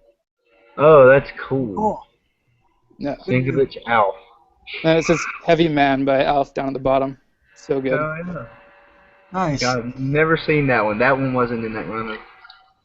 That's cool. Yeah. Never would picture him doing Alf. Alf. Really. No, exactly. It's the only one he did, but still. And he just did the cover and the pinup inside. But That's still cool. yeah. Even Bagley, I brought him, was it New Warriors? And he was surprised to see, that somebody actually liked that comic. Really? Dude, I loved the New Warriors. That book was So do awesome. I.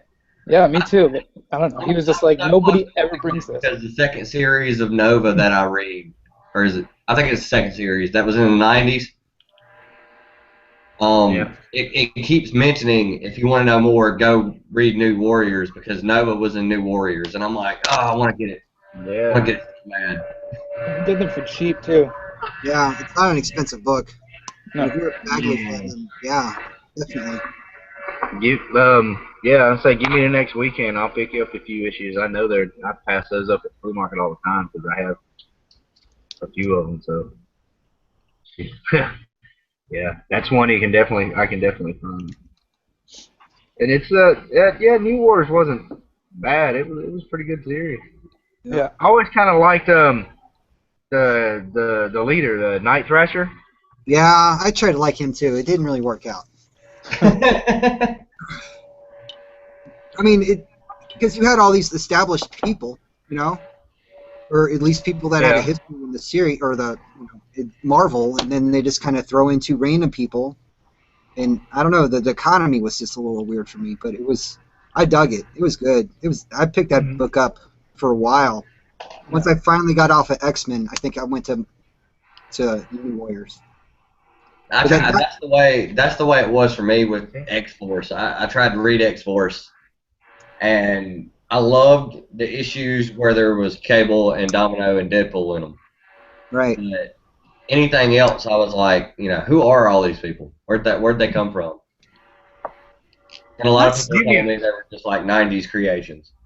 They were the New Mutants. Yeah, there were 87 issues of that before it was, Cable and Deadpool and Domino. I mean, that sucks. Because some of that New Mutant stuff that is... Pretty good. Yeah.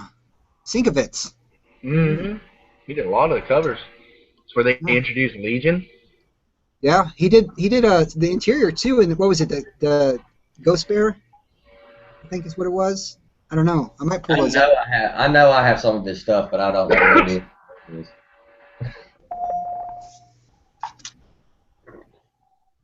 Let's see. Yeah, good stuff.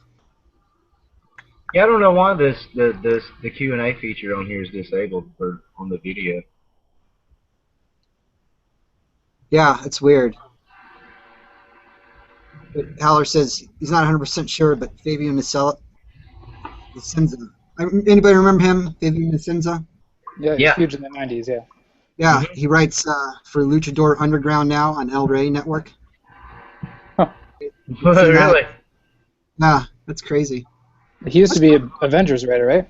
Yeah, and he did a couple books I picked up. Yeah. I always liked his stuff. It was good. Yeah, wasn't bad. Yeah. He did a little something at Image too, I want to say, maybe. I don't know. Doubt it. I remember him on X-Men and God, a number of stuff. All through the '90s. Yeah. He was writing a lot of books. Mm-hmm.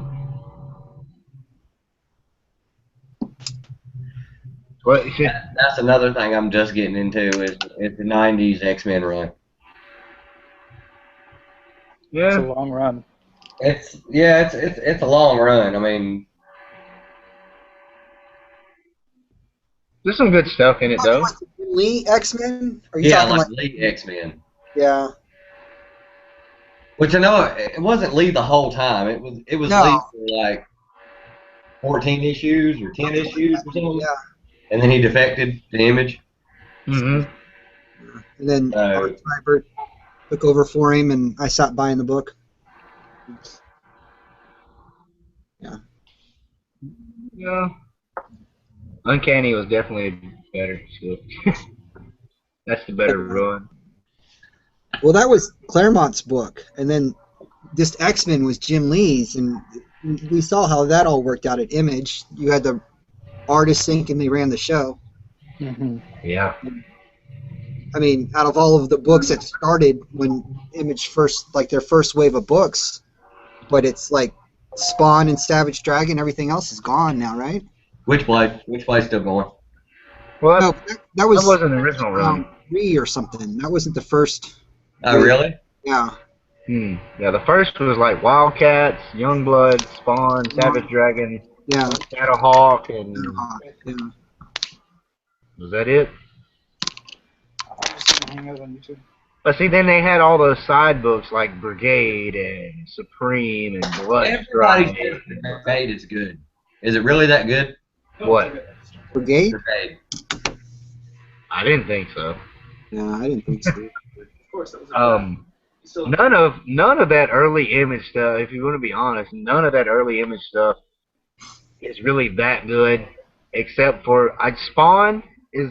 I always thought was decent. It was the better of the creator-owned titles, and Savage Dragon. If you like Eric Larson, Yeah. Savage Dragon was pretty good, but he was more seasoned than the other guys. So, but yeah, I mean, Holy crap! I guess we are popular. I just got a message from Kenneth Brown, yeah. and he says he's watching us and interested to know if any of you guys are into any thoughts on horror books. I read Afterlife with Archie. That Yeah, yeah. I read that too. I love Afterlife with Archie. Even if Afterlife with Archie. I'm just now getting to the Swamp Thing. I don't know if that's a horror book technically per se.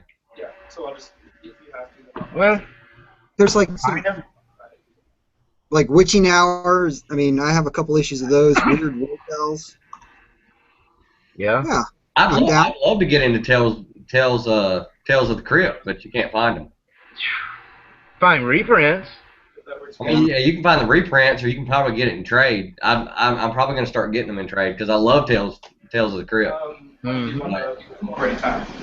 Or like getting original stuff, it's impossible to find it. Well, look for if you like horror stuff, look for like '70s Charlton horror books, like Scary Tales or Ghostly Manor or stuff like that. You can get those pretty cheap, and a lot of those stories are reminiscent of old DC stuff. They're pretty good. Some of them are kind of corny, but a lot of them are pretty good. There's some Steve Ditko stuff through the Charlton comics too. And yeah. I don't know. Would Swamp Thing? I can't talk now. Would Swamp Thing be considered horror? Yeah. Depending on who was writing. You kind of see it as horror or sci-fi or whatever. But I remember when the Swamp Thing TV show came out in the 90s. Yeah. I was addicted to that show as a kid. I watched that show a good bit. My mom loved it. Knew when that show came on, they were gonna have a break. Or Toxic Avenger. Hell yeah. Love the Toxic I Avenger. just found out the other day. Did you know that there was a Toxic Avenger musical? What? Really? Yes. Oh, I want to see that. That doesn't surprise me at all, man. Troma did all kinds of zany stuff. James Gunn started at Troma. What did? James Gunn, the guy that did Oh, Guardians yeah. of the Galaxy. Yeah. Yeah. I'm trying to collect that run, that Toxic Avenger run. It's only 11 issues. It's hard Is to it find. really? What's that? Is it really? Yeah, 11 issues. Yeah, I didn't know it was a comic. Like, you're talking to a kid who was like, back when that came out, I was watching like that, and I was watching that, Swamp Thing, Attack of the Killer Tomatoes. Yeah. Oh God, I love I'm sorry, I love loved that. stuff like that when I was a kid. That was the Flash '90s show. I loved it. God, what was the weird stuff that I've watched in the '90s? I mean, I've got Attack of the Killer Tomatoes on VHS. I love that. Did they make an Attack of the Killer Tomatoes comic? I don't know. They had the cartoon, so I'm sure somebody did a comic. Yeah, that '90s cartoon. Oh, I love that show. And they had a second movie that was even worse than the first one. Yes. Were horrible. Yeah, the first one is. I'm sorry, it's a good B movie. If you like B movies, it's a great B movie. It's funny as hell. They're all sitting around the campfire, and the one guy's dressed up. He's disguised as a tomato, and they're eating the person, and he goes, "Man, this needs some ketchup."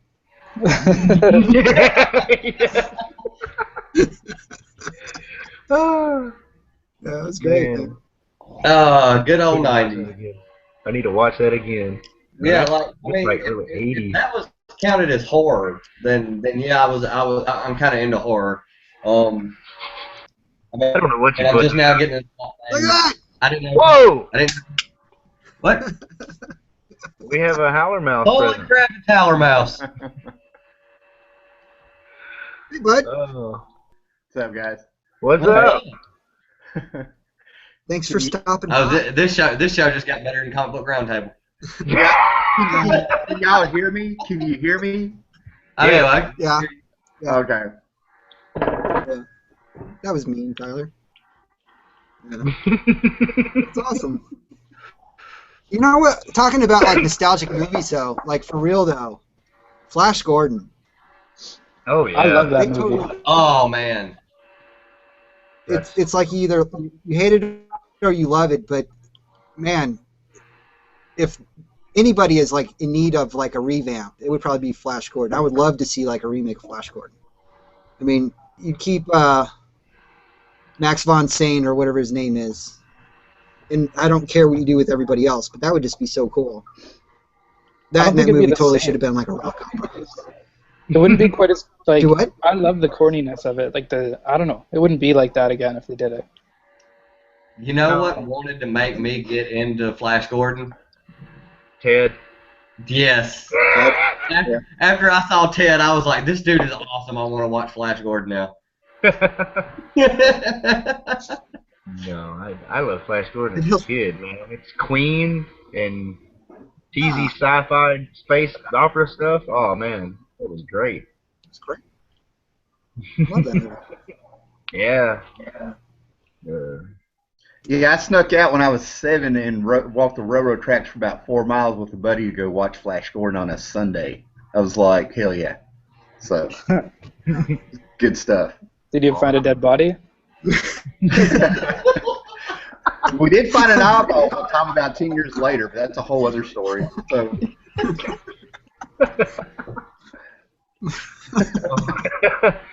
I've watched you guys on YouTube so much, it's weird seeing you like talk back. I'm like, they can see me. Oh my god. Quick hide! They're looking right at me.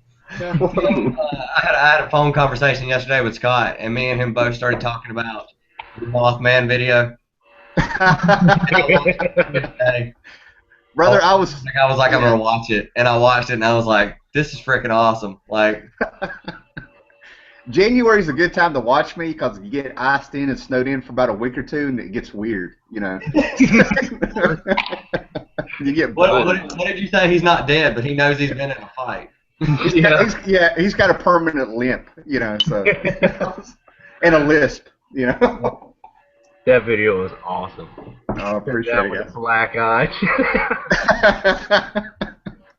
I had some of my friends like text me. They were like, "That black guy, that was so funny," and I was like, "You need to get out too, Scott." You know, and I mean, you know, so, oh man. I heard horror books a minute ago, man, and I started hearing like when I was coming in, and I was hearing like Toxic Avenger and stuff, man. Where'd y'all leave off at? When I was a kid, I watched stuff like Swamp Thing and Toxic Avenger and Attack of the Killer Tomatoes on TV, and I loved it. So I could never find the second Swamp Thing movie with Heather Locklear in it. That damn thing was so funny. Like they ended up being like a parody of like 50s movies or something. I don't know what they were doing, but the whole thing was tongue in cheek and stuff. You know. Yeah, I love that one too. God, yeah, I haven't seen that one in years. Well, I mean, back then, not to like, I'm not gonna take it in the gutter or nothing, but back then, you always hoped Heather Locklear would finally show her boobs, and you're like, a Swamp Thing movie. This is it. This is it. Yes. it's gonna happen. This is it. The dream never came true, but there you go. You know. See, that reminds me of Ted too. Or not Yeah, Ted, the other guys. Ted, I tell you what, I cannot stand Marky Mark in anything, right? But he gets a pass in that because when he saw Sam Jones walking at him, I would have done the same thing. I would have had the same freaking imaginary, you know, daydream. If he said, you know, come over here and do math, I'd be like, okay, all right, you know. It's Flash Gordon, you know, so, you know. What did he say? We're gonna recreate that. And he was like, "What's recreating the '80s?" He was like, "We're gonna do a lot of blow and bang girls named Tiffany." So be it, Sam. So be it, Sam. You know, if that's what. I was like, "Oh my god!" Oh no, that would be shit. Oh my god, that was so funny. And I heard, oh my god, I just subscribed to you. I'm so sorry for the one with the hookah. Michael? Michael, yeah. I just subscribed to you. I'm sorry about that, man. But that thing with Sinkovich, man, I feel so bad for you because I met him at Heroes Con 2 last year, like Scotty did. And man, it was so weird because when he stood up, he was like a whole head smaller than me. And I'm not used to that. Except And his then, hair. and then like we started talking and we talked about everything but we talked about H.R. Geiger and then we talked about everything but comics. And I thought me and this guy were like going to go have a beer or something, man. I was like, yeah. And then Jeff Darrow, I met Jeff Darrow there, and me and him started talking about old '60s Japanese TV shows like Space Giants. And I'm like, I should have done this. I'm in the wrong business. I can get along with some of these guys. But Neil Adams was a dick. If you're not spending money on him, he's not going to give you the time of day, and he will correct you on anything. Neil Adams is the one where I warn people. You know. I seen him on Captain Strangelife's video at Graham Cracker Comics. Yeah. Where he met him, and I love the story he told where he's like, they were like, somebody asked him what was his favorite thing to draw, and he was like, do you want to hear the BS answer, even though you know it's a BS answer? And they were like, yeah, sure, why not? And he was like, Batman, because you get to draw two characters, him and his cape. And I was like, oh my god, that is awesome. Like, he's just straightforward, no BS. Like, when Captain was like reading off the prices of what it costs to get stuff signed, I looked over at him, he was like, are you bitching again? Yes. Like, I'm trying to think of my buddy's name, but he ended up on an elevator, and I've heard the elevator stories with Ethan Van Sciver a whole lot. Apparently, you do not want to meet this guy. But, you know, he's like on an elevator with Ethan Van Sciver, and he said something rude to the guy's wife, and he was about to pop him. You know, and I was just like, I don't know how I feel about that. You got to take that for your wife, but you got an autograph? I don't know. You know, how's that work? You know. I was like, Yeah. That's when you go, shh, baby, dude, you're right. Could you sign my book? yeah. I mean, that's an awkward spot to be in, you know. Oh my god. Oh man. Crazy. Oh, it got all quiet. What happened? Everybody winding down. Y'all been doing this for a while, haven't you? Like an hour and a half or something? Oh man. Well, at least, it went fast this time. I mean, yeah. Oh. The last time we did this, it was like we were on for a good hour and 40 minutes before we actually started recording. Oh wow. Yeah. We finally hit. Awesome. Yeah, I was so sad to hear about Leonard Nimoy. Oh yeah, I mean, what's so bad is the first thing that went through my head is how is Sheldon going to take it? You know, Oh man, it's like, oh no, I'm gonna have like what was it? What was it? The episode where Penny got his autograph on a napkin that he wiped his mouth on. yeah, and needed a healthy ovum. Yeah, And yeah, he gave her a hug because he yeah, had Leonard Nimoy's DNA, and he was gonna yeah. go kill him. And I'm not sure, but I think Leonard Nimoy's last work was an episode of Big Bang Theory where like Sheldon was dreaming and he kept seeing the Spock action figure talking to him. You know, Oh yeah, I remember that. every time you went back to the action figure, he was posed in a different way. You know, Yeah, I remember that. I didn't know Leonard Nimoy did that. that was him. That was him. Yeah, yeah. They got his voice on there. So. Like, yeah, I remember that. Oh my God, don't get me into Big Bang Theory. And I hope I'm not talking too much, guys. Did you guys get online to see that Power Rangers new 15-minute mini movie? Yeah.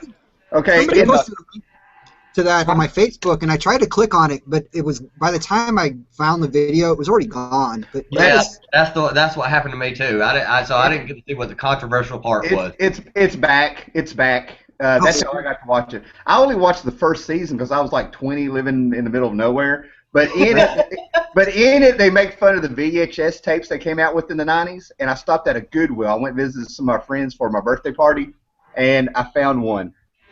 Nice. Yeah, it is Karate Volume 1 with I don't know, the White Ranger or something. So yeah, and this is recommended for 6 years old, so I should be able to get a refresher course going. I'm not, I will beat up a 6-year-old if we're sparring and he's coming at me and I'm threatened. So I just thought it was funny to find one of those, So. Yeah. I never got into the show, but that little short that they put up was pretty interesting. It was really good. Yeah, I'm not a Power Rangers fan, but it was really well done. I would have watched it. They didn't go too far with how dark they went with it. You know what I mean? It was like, they didn't. I think everything in there was needed to be there. The drug thing, having a Black Ranger snort some coke, I was like, I don't know about that. But that's just a press. That's more like I wouldn't have done it, so I didn't make the movie. But that's the first thing I've ever seen James Van Der Beek in where I liked him. I was like, Dawson's a good bad guy, Oh man, you didn't like Dawson's Creek? Come on, man, the love triangle with him and Pacey and I lived it. I lived it. I was like, somebody owed me money. I hear you. Yeah. Dawson's a pussy, but. God, what was that? The football movie that he was in? Friday Night Lights. Yeah. Was that it? Yeah. The heavyset guy that kept getting a damn concussion and everything. Well, I wasn't on the football team. I wrestled and played some basketball, and but I was wrestled. Yeah, the real stuff, But I was like art director of the band somehow. I don't know how this happened. And I hung out with some of the football players, and Friday Night Lights hit a little too close to home, man. I was like, yep. I love Varsity Blues. Yeah. Varsity Blues, like even though that was like everybody's like maybe that's what it was. Yeah. I still that's love what it. It was. Yeah. I knew a Bubba. I loved in my high school. Looked a lot like that. Acted exactly like that. Was he also named Bubba? Yes, we called him Bubba. I was going to say him. Or we Big. had that at my school. We're in the southern states, I mean, if you're over 6 foot tall and you weigh like 300 pounds, you're biggin'. It doesn't matter what your name is. Yeah, down here, every Bubba has a town. Every town has a Bubba. It's either his name's either Bubba or LC. Take your pick. Yeah, no, I definitely know. It's really weird because I know a Bubba now. See, yeah. It's a buddy of my cousin's, man. They've worked together off and on, and yeah, no, he's a Bubba for sure.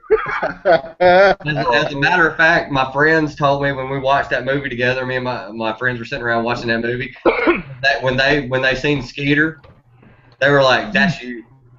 And I was like, no, I'm not that bad. Like, you know, when he stole the police car, he's like, I'm going to jail tonight, and he drove off. That's funny. That's funny. Do you guys watch Kevin Smith movies? I heard somebody mention one a minute ago. Oh yeah, Yeah. I've seen Mallrats. Okay. Yeah. That's what I was like. I gotta get on here, man, because like I've got Clerks 2 like ready to go over here. I'm like, Oh, my I God. love Clerks too. Good. So good. Yeah. But this will be like my 100th time watching it, and like I don't want to get it out. And then like Blade Runner, and I'm like, I can't watch Blade Runner again. I'm worn out, you know. So I'm watching the same 5 movies over and over. And I got a Power Rangers tape over here. What's wrong with me? You know. You just want to see Jay dancing again. It's Sunday night. Why not, man? You know. I can't really. I can say that my favorite. You know, what's your favorite Kevin Smith movie? Honestly, have you ever seen an Evening with Kevin Smith? Yeah, I have it. Yeah. That is like one of the best things I've ever seen him do because it's just straight him, like people asking him questions and him giving them honest answers.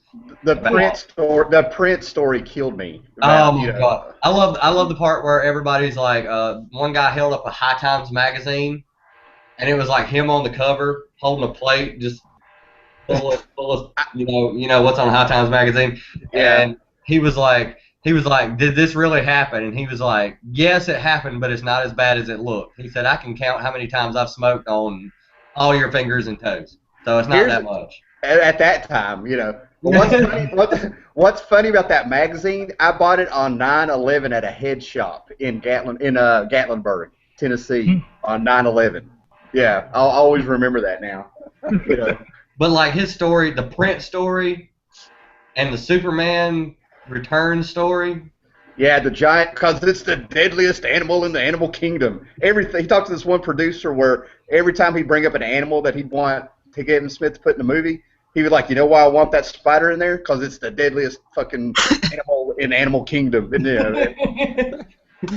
You want Brainiac wrestling polar bears. Well, polar bears are the most deadly killers in the bear kingdom. Yeah, Thangarnian tunnel spider. That'll do it. We'll do it. Yeah. What was it, Thagarian snare bee? He was like, yeah, call it that. That's it, yeah. Oh. Set back down. Oh. But they ended up in the bathroom. Oh, be careful in there. There's Thangarian snare beast in there. They hide in the toilet. They know you're doing that. I'll take some protection. That's a knife. That was funny, man. But he's like, yeah, he's got it right. Yeah, I'm good. Yeah. Oh, God, I'm good. You know what? I got a feeling that's not his first time having to take that knife in there. I just got this feeling. Oh, my God. So what else is up? What's been good to read? Huh? Nothing. Nothing. I don't know. I plugged Moon Knight earlier. I heard, yeah. I've hit this thing, not that anybody asked, I've hit this thing where it's like it's really hard for me to read anything here lately. I don't know if I'm finally burned out. And like I almost started reading the Secret Wars 2, and that's when you know you're desperate. You know? I was like, you know, I need something. Anything. I'm like, I can't look at that art. It's awful. So yeah. The Perm? Yeah, come on. Oh my The God. Blue Glorious Locks. Yeah, it was terrible. Oh, I like man. working on the old stuff. I've been trying to read all the my back issues, right? Like that Fantastic Four that you showed. Yeah. I just read that one the other night. The Thor turning into a frog. I just read that storyline. Just some of like the more classic. It was so. Have you read the Thor where he turns into a frog, or you got it for back? Yeah, I read it last night. I just bought it and I read it last night. Has anybody else read that? Anybody else read it? I really got into that because of the hierarchy that the frogs had. I was into it, man. I was like, this is great, you know. So, I feel bad. I feel bad for you. Huh? The one was a human at one point before that too, and right. And he just decided he liked being a frog. Like being a frog. Yeah, that's crazy. Cracked me up. And the Kermit joke, that was so good too. Where they fight the rats? Is that the right one? The Thor was that? Yeah, the rats. Oh, it's like, I don't know, something like, I don't know, 365 or somewhere in there. I don't know. I've got like 2 copies of 4, Pizza. 5, and 6. Yeah. Oh man, but that happened. Everybody, I remember everybody like, there's like about, everybody got comics back then. You get on the bus, everybody be like, look at this. Is this serious? And he pulled it off. And what got me is he pulled it off. I was like, this is great. Well, the first Simon time and I Six got is a writer. introduced to it was it Ultimate Spider-Man TV cartoon show? That's out now. Oh, I And they don't have- know. They did that storyline in there. It was like Spider-Man, he walked through, ran into Thor, and Thor was like, "Don't worry, I'll fight whatever. I'll figure it out. Don't worry, I'm Thor." And then he got turned into a frog, and he still wouldn't humble himself. Like he was just like, "I'm still Thor, dadgummit. I don't care if I'm a frog, ribbit." Like That's it was really good. I liked it. That's what got me into that storyline. That's hilarious. What I thought was great about that, though, is like he helps the frogs beat the rats, and then he goes back to Asgard with the hammer. Like he picks up the hammer, and rather than turn back into Thor, he's like super Thor frog guy. You know what I'm saying? That was great. The cover even said like 6'6" frog or something on it, man. It told you, it gave you some scale. But when he got a hold of that hammer and went after those rats, I was like, hell yeah. I was like, I was so into it. I was like, get him. Get him! Yeah. The guy running away, it's the second time he's seen him as a frog, and he's like, "That's it, I'm done with this," and he drops his drink. Yeah, the drunk guy in the that was great. Yeah.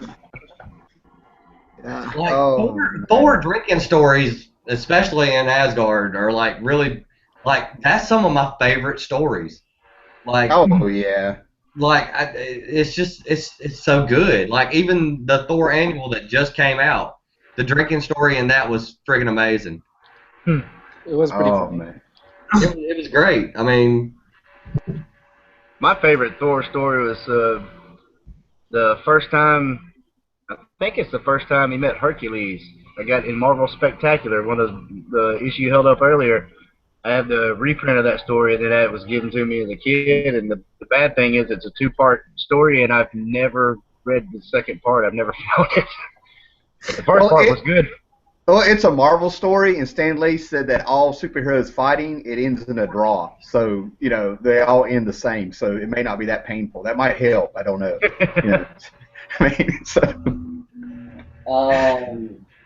I remember using that issue in, it was like 8th or 9th grade English class, or not English, but literature class. We were talking about Greek myth, and I brought that in and showed that off in a part of the report Yes. for Greek myth, and talked about the Norse legends for a little bit because we didn't really touch on that much, and I got an A, so.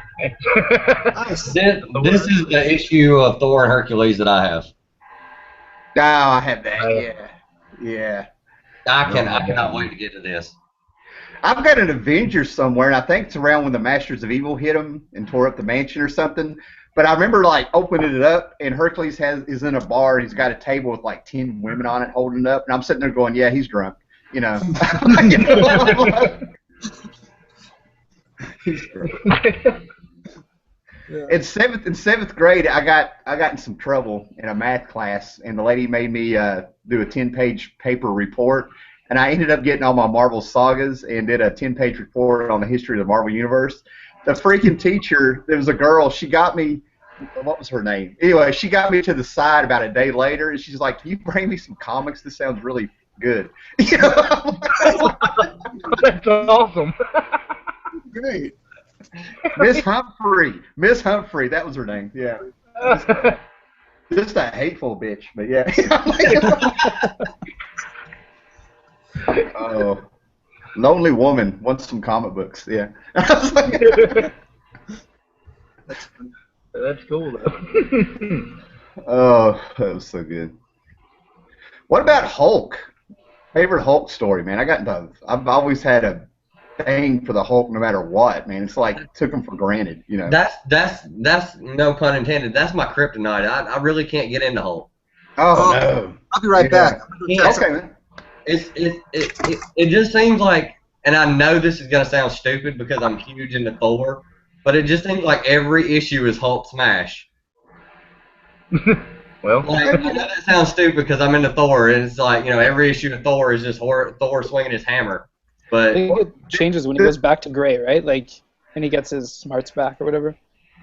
Did you guys ever read the story where they were having Rick Jones's bachelor party, and they started doing the film for the bachelor party, and it was Rick Jones's wife to be that was in the movie? I haven't read no, that. I don't I haven't think I've read read much. that. Okay. Yeah, there's some pretty good Hulk stuff out there, but that bachelor party was wild because when Rick Jones introduced his wife to be to the Hulk, Hulk had been sleeping with her in Vegas when he was gray. So yeah. Ooh. Yeah. does anybody read Deadpool? Go. No, believe it or not, I cannot get into Deadpool, and I find them left and right. I make The Deadpool 27 where he got married. There's it's like basically 5 mini stories about the other times that he's gotten married, but one of them is a mini story of his bachelor party, and it starts out with him and Wolverine and Captain America standing behind a bus, and he's like, "All right, you go low, you go high, I'll take the middle."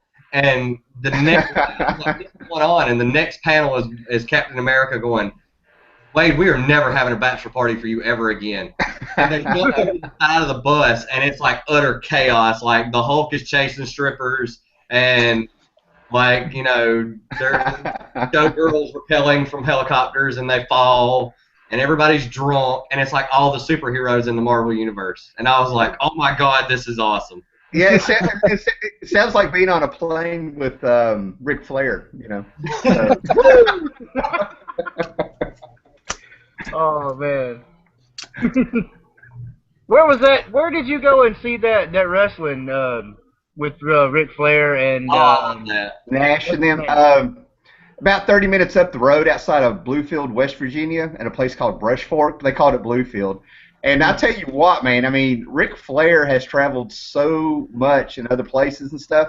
He knew Bluefield. When that part of that stuff I didn't get to film and stuff, he was talking about Bluefield.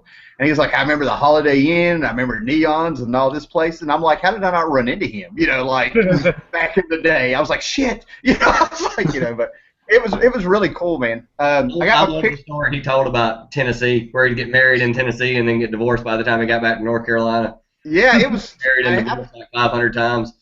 It was so weird, man, because when he did that, it's like he was talking to you. I mean, he is good. Everybody in there felt like he was just talking to them. And then he was like, "Okay, I'm going home. You guys have a good time." And he like ragged on the Rock and Roll Express. He said, "If you got 16-year-old daughters, take them home." And then Rock and Roll's got to leave in about 20 minutes because of a statute from 20 years ago. I mean, he was just giving them hell. Yeah, I mean, it was. I used to love the Rock and Roll Express, man. Well, Ricky Morton got famous on his own because Ric Flair came out the promo on Saturday Night TBS where he gave him a training bra. And that's what started their little feud. He's like, "Here, these are the women you can handle," and he gives them a training bra. And I'm like 12 years old going, "What's that?" I remember watching that with my dad, man. Yeah, good times, man. I remember one of those. Like I'd seen him when he was older, like WCW days and stuff like that. And then I watched some of his old WWF stuff, and they were like, Flair used to be in shape. And then I watched a match with him and Kurt Hennig, where he ended up like leaving or whatever. And when he came into the ropes, he went over the turnbuckle and ran down the side of the ring, and then climbed up the other one and jumped into the air. And I was like, Flair can jump? Like, when did that happen? That used to be just a standard Flair match, man. He can go. Yeah, that was a Flair move. Every time he went to the top turnbuckle, everybody's yelling, "Don't do it," because he never made it. He'd get, I remember he told a story where he was training for the match with Ricky Steamboat. And Ricky, he said back in the old days, I couldn't tell this story, but Ricky used to come over to my house to train to get ready for the match. And at like 10 o'clock in the morning, Ricky Steamboat would be laying on my gym floor, just out of breath, about to die. And Rick would lean over the top of him and go, "Are you ready to go to lunch?" "Yeah, we're going to lunch." I'm paying. Don't worry about paying for anything. I'm paying. Maybe you'll be better in about an hour or two. And then they would go to lunch and come back and train again. And he said Flair never stopped. He would Flair. go and go and go and go. Okay. Yeah, he said he works on his cardio, and that's how he would stay one step ahead of everybody. He'd make them go and go and go until they said take it home. They'd be begging to quit. You know, so. I remember one of those good Hulk stories. Yeah. The one where he's fighting Hulk Hogan. Marvel Comics presents. 46, I think. Yeah. I missed that. What? I didn't know anything about that. Yeah. I didn't buy it. I read it in the grocery store and put it back, and I was like, huh, huh, huh. You know, I was like. It was really corny, but it was I don't know. I just bought that issue. It was classic. I liked it. It was funny. He actually got at the end of the comic. No, he wanted his name back, and he threw him through the roof, and he landed on this guy's TV, and the wife's talking about how good his new stereo system was. She's like, I can hear it from the other room. And he just smashed through the TV, and like he's screaming. Oh, it was so good. Yeah, Hulk looked at Hulk Hogan and said something like, "I've been wanting to get a hold of you since the '80s" or something. It was funny. Yeah. Now you got me wanting to look for that issue now. He just wanted his name back. It was so good though. What was it, like a 6-page story or something? Yeah. Yeah, Or something like that. Yeah. That's hilarious. Yeah, I was waiting to pay for my groceries, and I was like, that's funny. You know. There was an issue of WWE Superstars on the shelf when I went to the store Saturday, and it had Sting on the cover, and I was a second away from picking it up. Oh man, I don't know why I didn't. About 20 years ago, Sting came around here. It might have been Roanoke or something, and wrestled, and it made the damn news. You know, they were like, Sting's in town, and I'm like, what's going on? You know, like wrestling's making the news. What? You know, so. He travels around here and does the Men of Strength show or whatever that he does. Okay. Like it comes through here about once every couple years. I mean, I guess he was doing it before he got back into got into WWE. So, but he would come around here, and the one time that I met him, he was just really, really down to earth.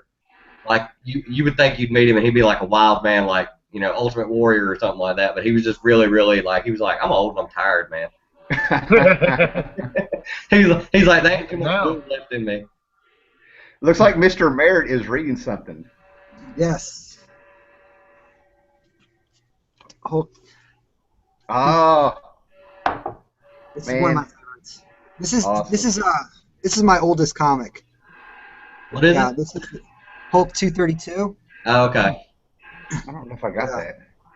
It's as far as favorite Hulk stories go, this is probably my this is my first comic, but yeah, it's Hulk and Captain America, Falcon.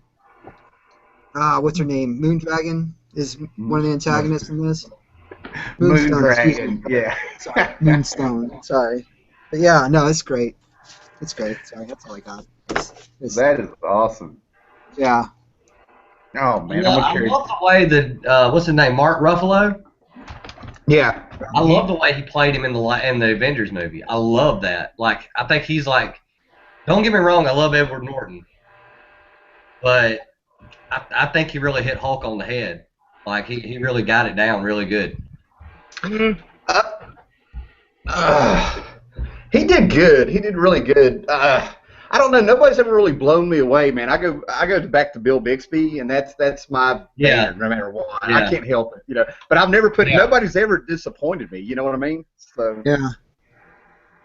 Oh, I'm weird. I like the first Hulk movie, the Ang Lee movie. I liked it. Yeah. Horrible. I didn't think it was horrible. I didn't like it. Everybody says that, but I don't know. I like the way he switched from one scene to other and made it look like comic panels and stuff. I thought that was pretty cool. That's just so cool. Am I reversed? Is my camera? Yeah. Oh no, I'm looking like a mirror on here. This is a reprint that came out during the TV show. It's probably as old as your book, Tim. But it's just a bunch of Kirby reprints and stuff of the Hulk's origin. But I love the painted cover on it. I think it's a Joe Jusco. I'm not sure. No, Bob Larkin, never heard of him. 78. You know that the cover of the one where he turns back to gray? Is that a cover swipe of that one that you just showed? This actually this came first. Yeah, I mean, like, is the Gray Hulk, is that a cover swipe of yours? Yeah. I don't know. 'Cause it looks like in the one where he turns back into Gray Hulk, you see Dr. Banner and then you see the Hulk behind him just like that. I know that was a thing that they did a whole lot of times, showing the transformation, and everybody would always have a way that they even put it on a lunchbox when I was a kid. So I have no idea where the first one's at, where it came from. Probably that first issue he came out on. Yeah. I got a hardback here I was looking for. I got this sitting around. You know, you go back to the 70s. You know, we had Shazam, Captain Marvel on Saturday mornings. So. Yeah. This guy's like, I found one of my friends met this guy for the TV show and said it was so weird to see him as Captain Marvel, and you meet him, he's like this real hateful redneck that chews tobacco and spits at you.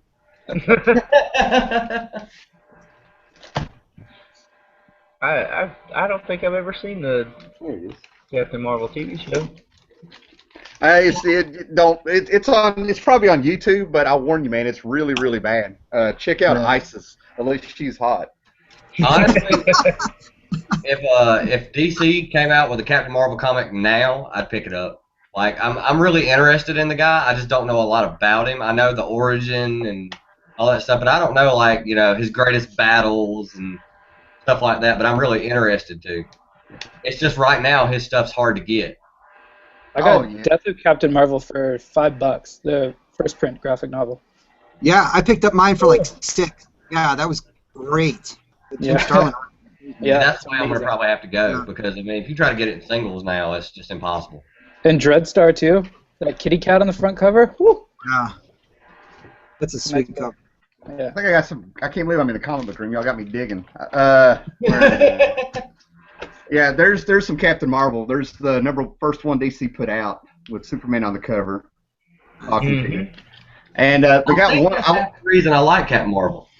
I love this one because it's got a mouse on it. It's got 3 mice, and he's in the mouse trap. And I'm like, that is just weird. I mean, you know, in the early 70s, it was all marijuana influenced. Then mid 70s, I think it went to cocaine. But, you know, so, yeah. Yeah, number 3, they were really getting into it. But what was so funny is, like, in the late 70s, when you pick up the World's Finest, they had Captain Marvel fighting Satan, like Lucifer Satan. I'm like, how did that happen? Holy moly. Yeah. And the Hulk here, this is a trade of just these stories. I was trying to collect these one at a time. Hulk had another girlfriend besides Betty Banner. Like Bruce Banner had Betty. He had a green-skinned queen in a world where he had to shrink down to get into it. Her name was Jarilla. And, like, they were fighting giant warthogs, and they had all these wizards and stuff on it. I have that same one. It's a great story. Yeah, Harlan Ellison created her. You know, I have that. Yeah. Yeah, Jarilla. Hulk, man, this isn't fair. Well, the Hulk is hit and miss, man. If you can like get certain things, but like Jarilla would pop up here and there, and they just collected all the comics over like 10 years. She popped up at. She ended up dying. You know, the Hulk was like all happy and shit. Yeah, I love that story. Yeah, that's it. See, look at this, man. See, this is where I get jealous, and I'm happy for you on one side, and I feel guilty because I'm like, you bastard. But I mean.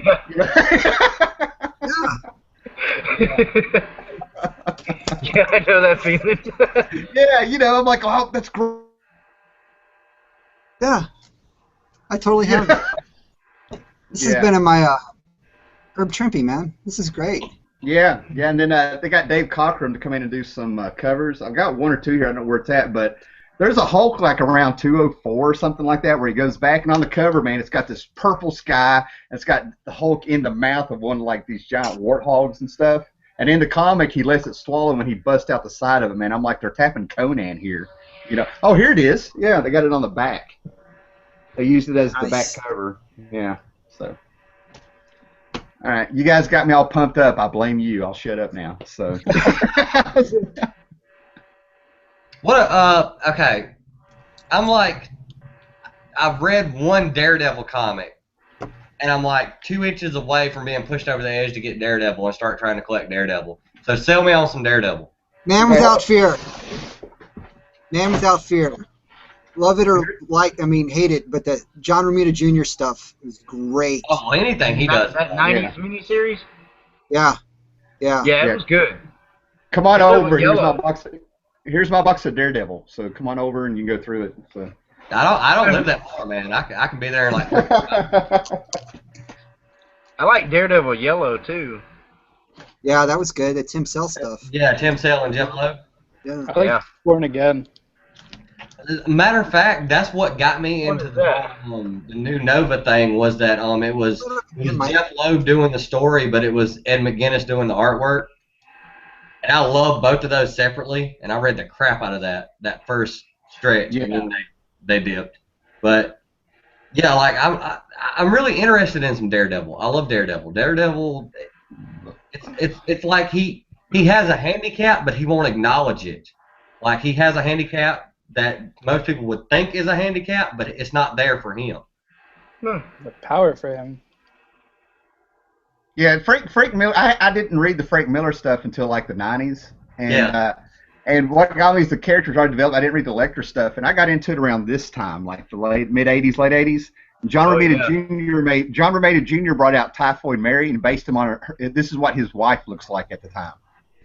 So I thought it was so cool that he had this chick that he couldn't recognize because she had two personalities, and when she changed into Typhoid Mary, she didn't remember it, and even her smell changed and her heartbeat changed. So Daredevil couldn't pick up on it, but he wanted her. You could tell. I'm sitting there like, Daredevil's a dog. I didn't get that, I mean, I was like, and when you think about your hyperactive senses and how good a woman would smell if you could really smell them, Oh man. So, and I think, and that's what, but that Miller stuff is obviously good. That Man Without Fear that Frank Miller and John Romita Jr. did, that's just been a graphic novel. I would throw that at somebody. That's the first thing I would give them Daredevil wise to catch them up. I'll go try to pick that up. Yeah. Mm-hmm. Even the current run's pretty good. I like it a lot. A lot of people are saying the current run's really good. Yeah. A lot of people are saying that the current Iron Fist run is really good too. I dropped it. I've heard 50-50 on that. Some people really like it, and other people. I mean, that's another character that kind of interests me. I mean, I kind of like Iron Fist, from what I'm hearing, but I don't really know if I want to get into it. There's the Daredevil. There's the here they are. Yeah. Yeah, I found them. I got them all here. So I see this issue everywhere. I mean, you're bound to pick up this first one. The first 3 issues are cheap, I guess. I've never really seen the other, 4 through 6 anywhere. But yeah, they're really great, man. It's like his college years and all this stuff, and they throw in the Kingpin. So.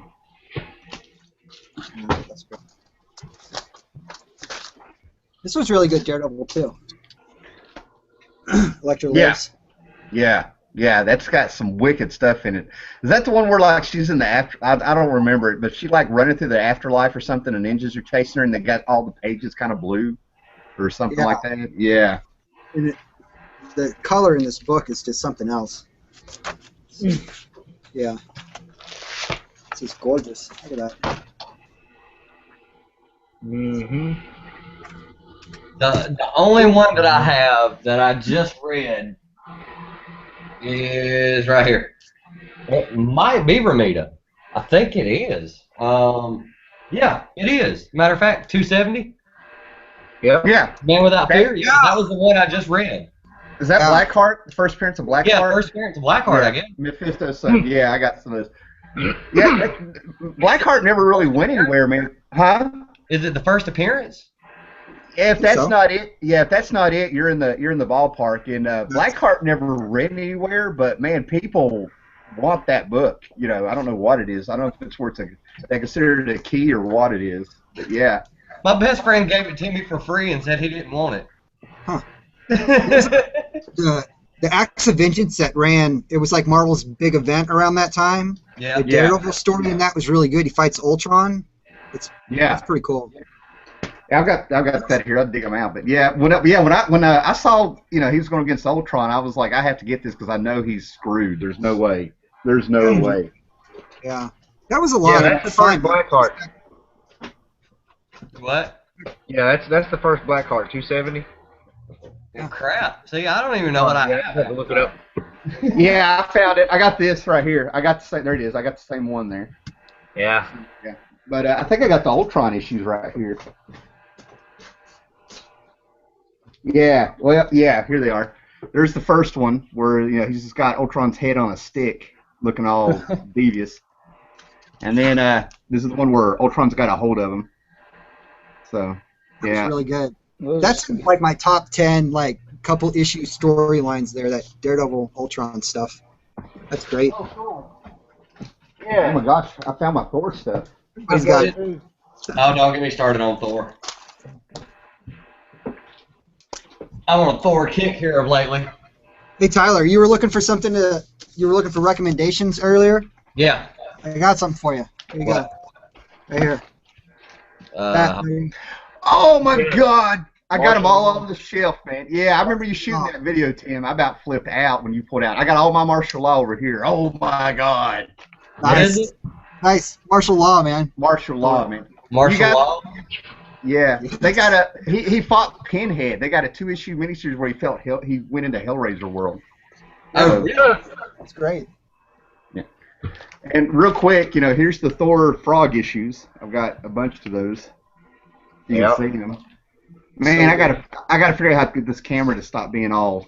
Yeah, and there's the 6-foot one. Yeah, I have that one. Yeah. Yeah.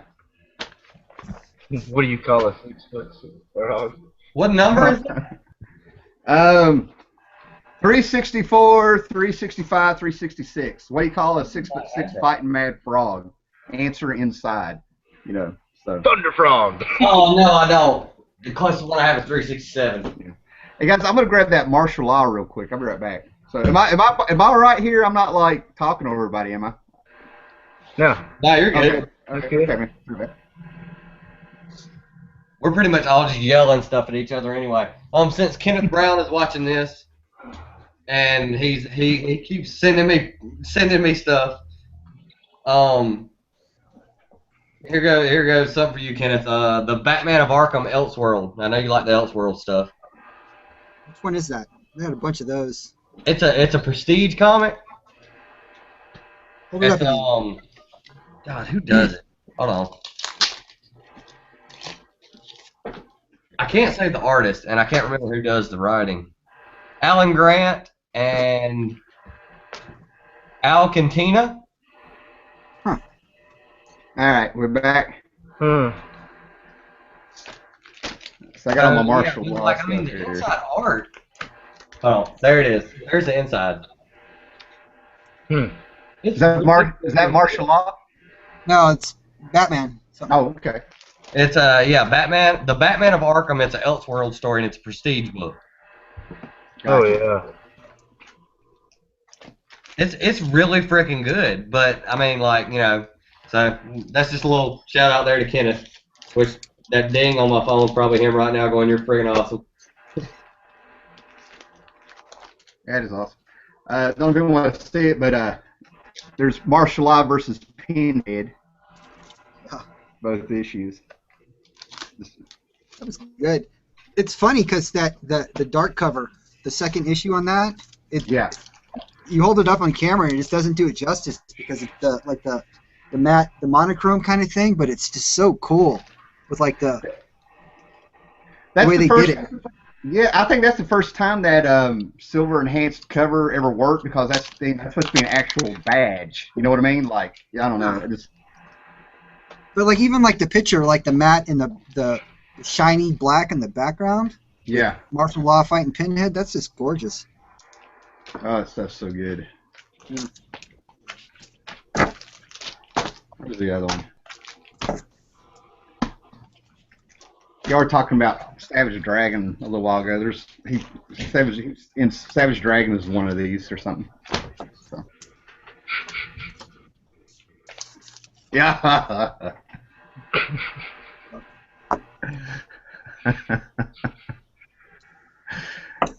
Oh, he looks like I don't know, man. You either look like Rip Taylor or Little Devil. I can't tell.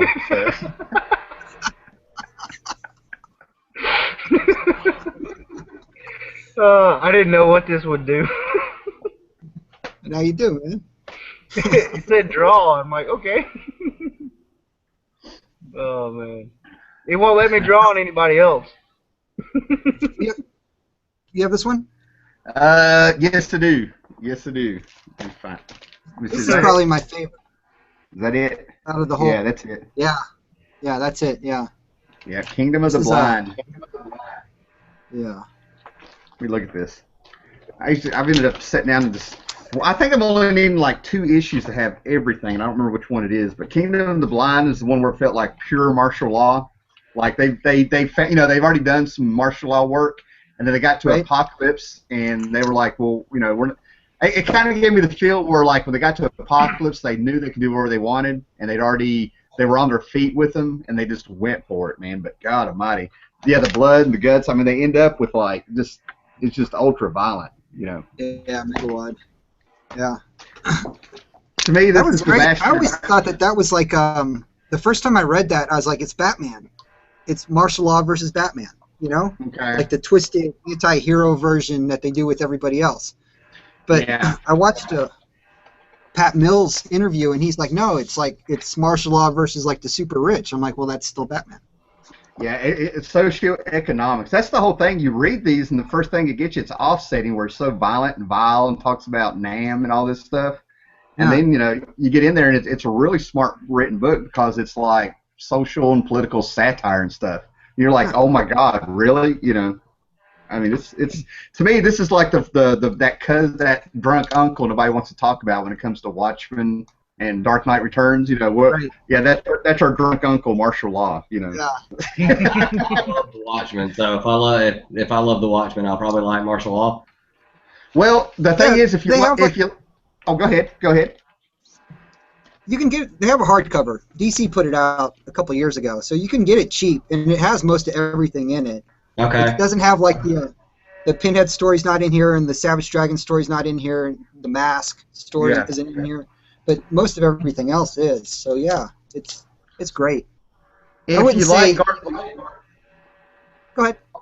if you like Garth Ennis, I don't think there would have been a Garth Ennis if it wasn't for martial law. Like nobody would have gave him a chance. That's how I describe it to people who want to get into it. If you can read The Boys and Preacher, you can read this. I said that earlier. I don't know if you were watching earlier when I said that I seen that my store has a whole section dedicated to the boys, and I was like, oh, I was close to grabbing a couple issues of it when I went up there this week. It was either that or Commanding #1, and that's both because you recommended them. So What a choice. thanks a lot for trying to spend all my money. Well, I'll tell you what, I'm not your dad, but if you get a lot of the boys, read them slow, man. There's some messed up stuff, and you need to absorb it slowly or it'll mess you up, Yes. I came across the first like 10 or 12 issues at the flea market, and I picked them up. And I was going to grab them because they were 20 cents a piece, and they were so water damaged the pages were stuck together, and it pissed me off. Oh, It might have man. water damage. Damn.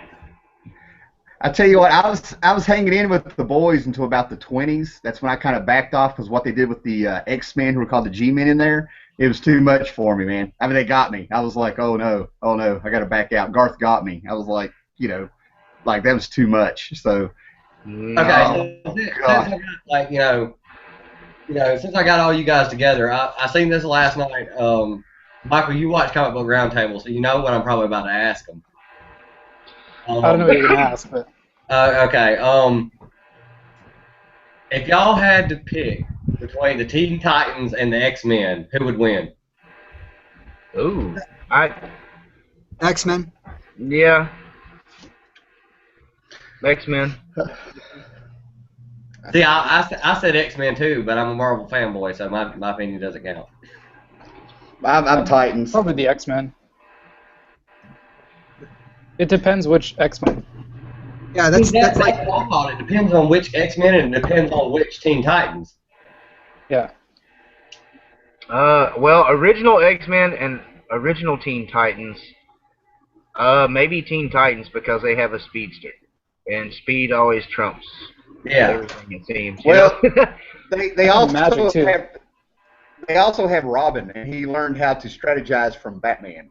Well, And Raven too.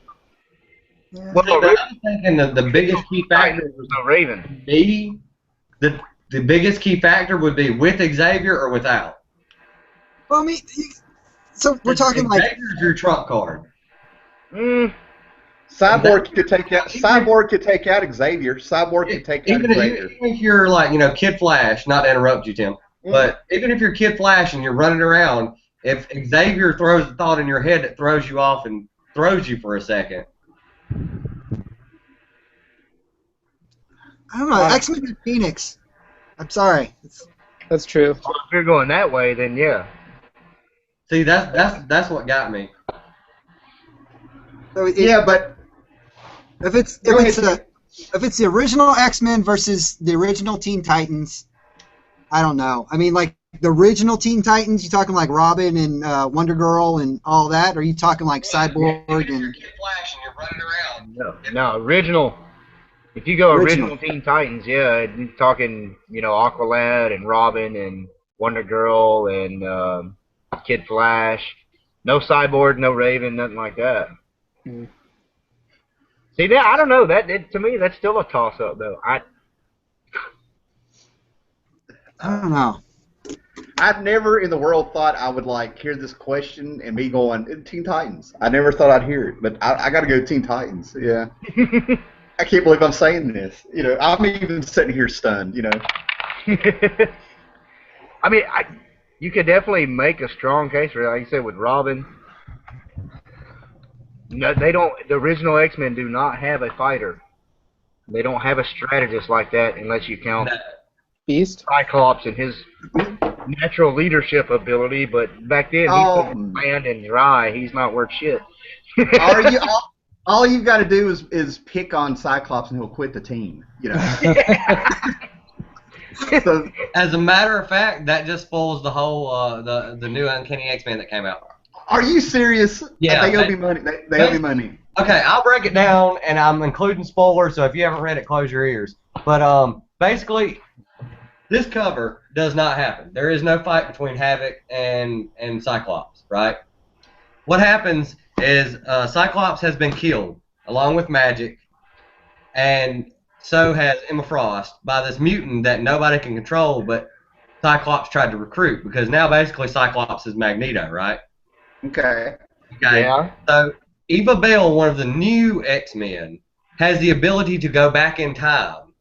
So to fix this without asking anybody's permission, she goes back in time and grabs Professor X and brings him back to the future. They go back in time again and find the boy who's a mutant, find his parents, and force them never to meet and never to make him as a child. And then she comes back in time. She goes back in time to, takes him back to where he belongs, and then goes back to her present time where the issue where they read Charles Xavier's will, and he leaves everything to Cyclops. And all the other X-Men are pissed off, and they're like, Cyclops, you're a douche, you don't deserve it, and this, that, and the other. And Storm's like, he should have left it all to me. And he goes outside and sees Eva standing there. And, this is what saved the book for me, because it was crap up until that point. I was like, I've so seen that coming. She looks at him and she goes, you, Miss Frost, and Magic just died. Charles and I fixed everything.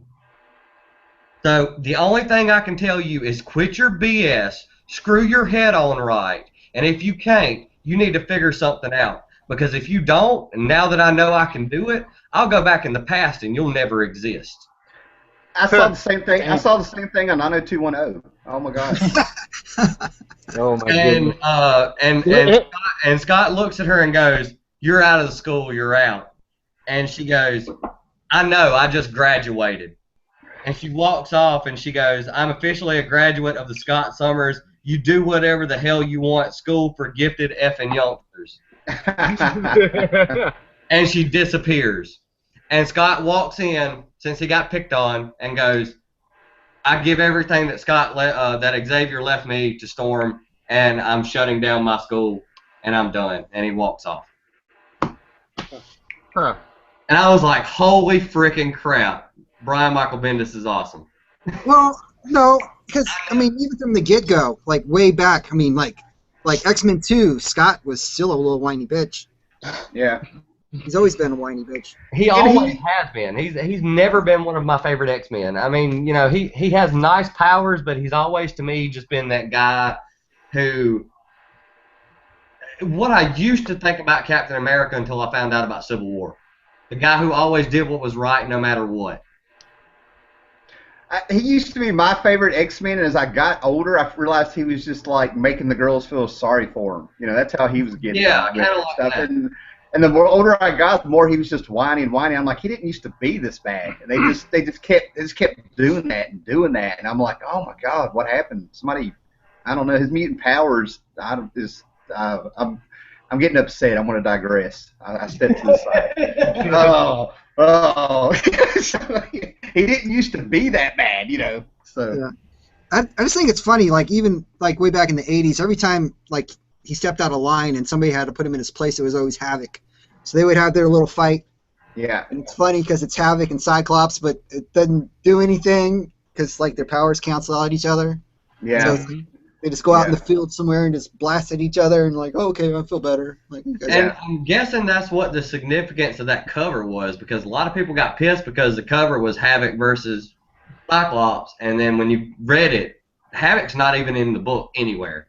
But I guess Brian Michael Bendis was exactly like you think, like, you know, I mean, that's what's always happened. So hold it up, put it on the cover, you know. Tyler. Hold up the book again. Let me see the cover. The cover's actually really, really good. Townsend does a good job. I love his art.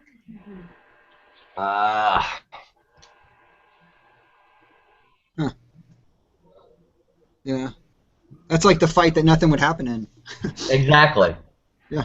Like, the only way Cyclops is going to get hurt is because he's falling off a building. Like, I swear, I think some editors just have a whole bunch of pictures on tables and they're like, I'll use this one. You know, It's like the this dog. looks nice.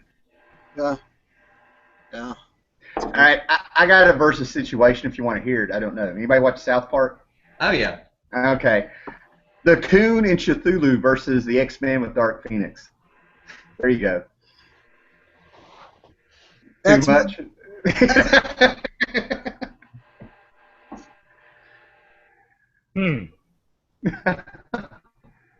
It got quiet. I don't know. I killed it. Damn it. Shot in the head. Ram Tim off. Oh, no. just old yellered it. Like, I'm leaving. Oh, man. This is what I get for taking a break. No.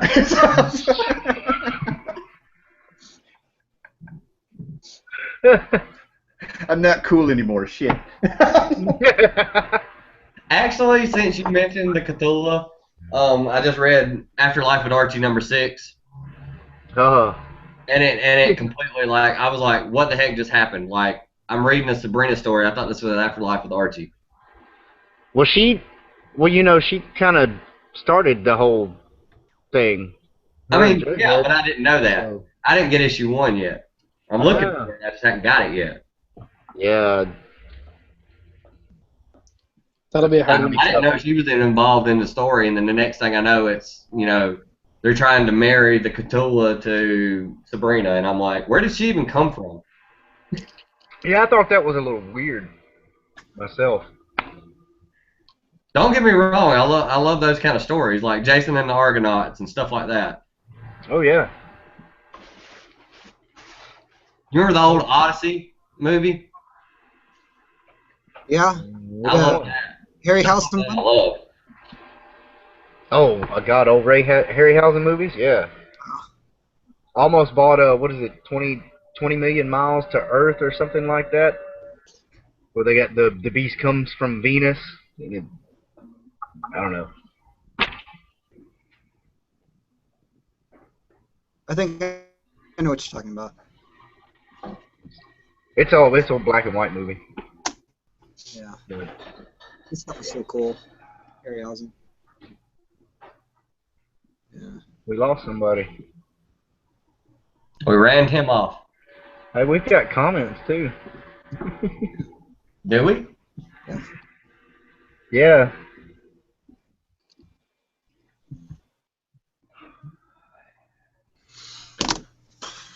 What else you guys want to talk about? You guys were talking about kind of crossover books before a little bit.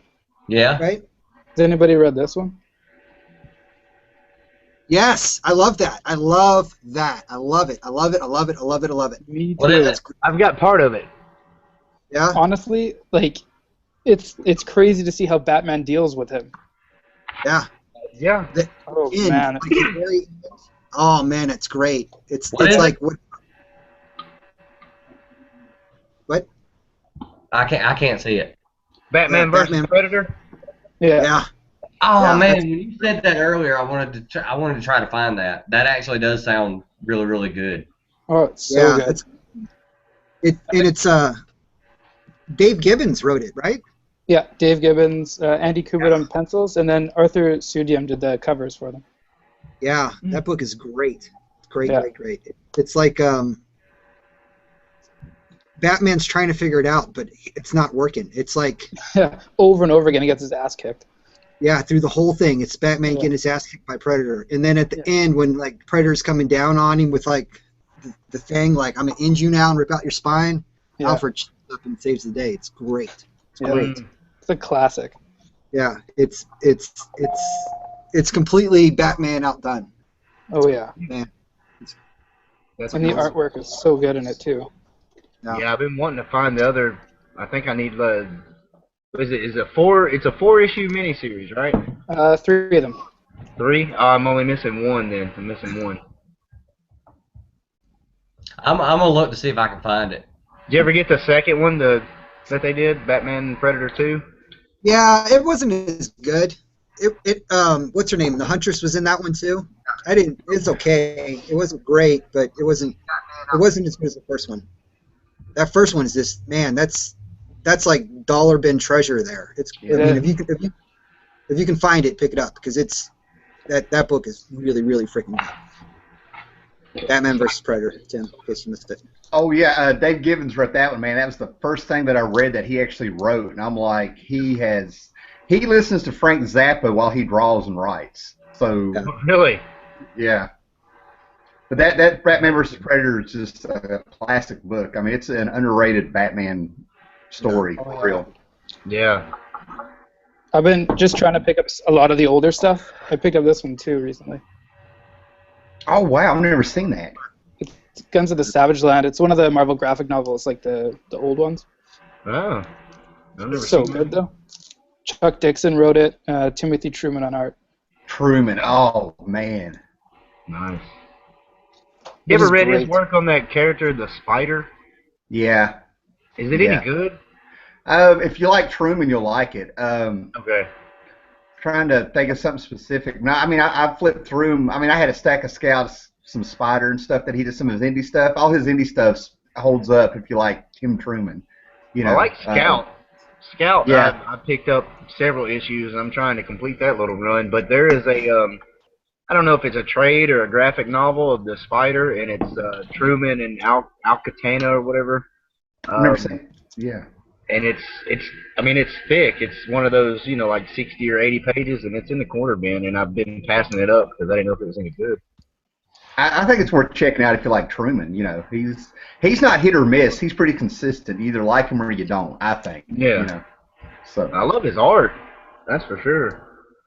But he's got the heavy metal kind of style too, right? Like the yeah.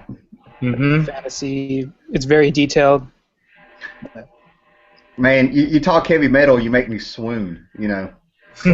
Well, It might get picking up get uncomfortable for everybody else.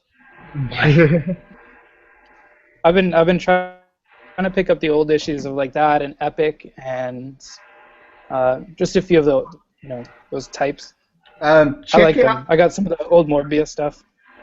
out the first couple issues of Echoes Past by Continuity Comics in the 80s. It's kind of like a heavy metal wannabe with Neil Adams, Arthur Pseudonym, who did a whole bunch of heavy metal stuff, Mike Golden. Echoes Past, I think that's what it's called. Future, I don't know. There's only like 8 or 9 of them. They're easy to get.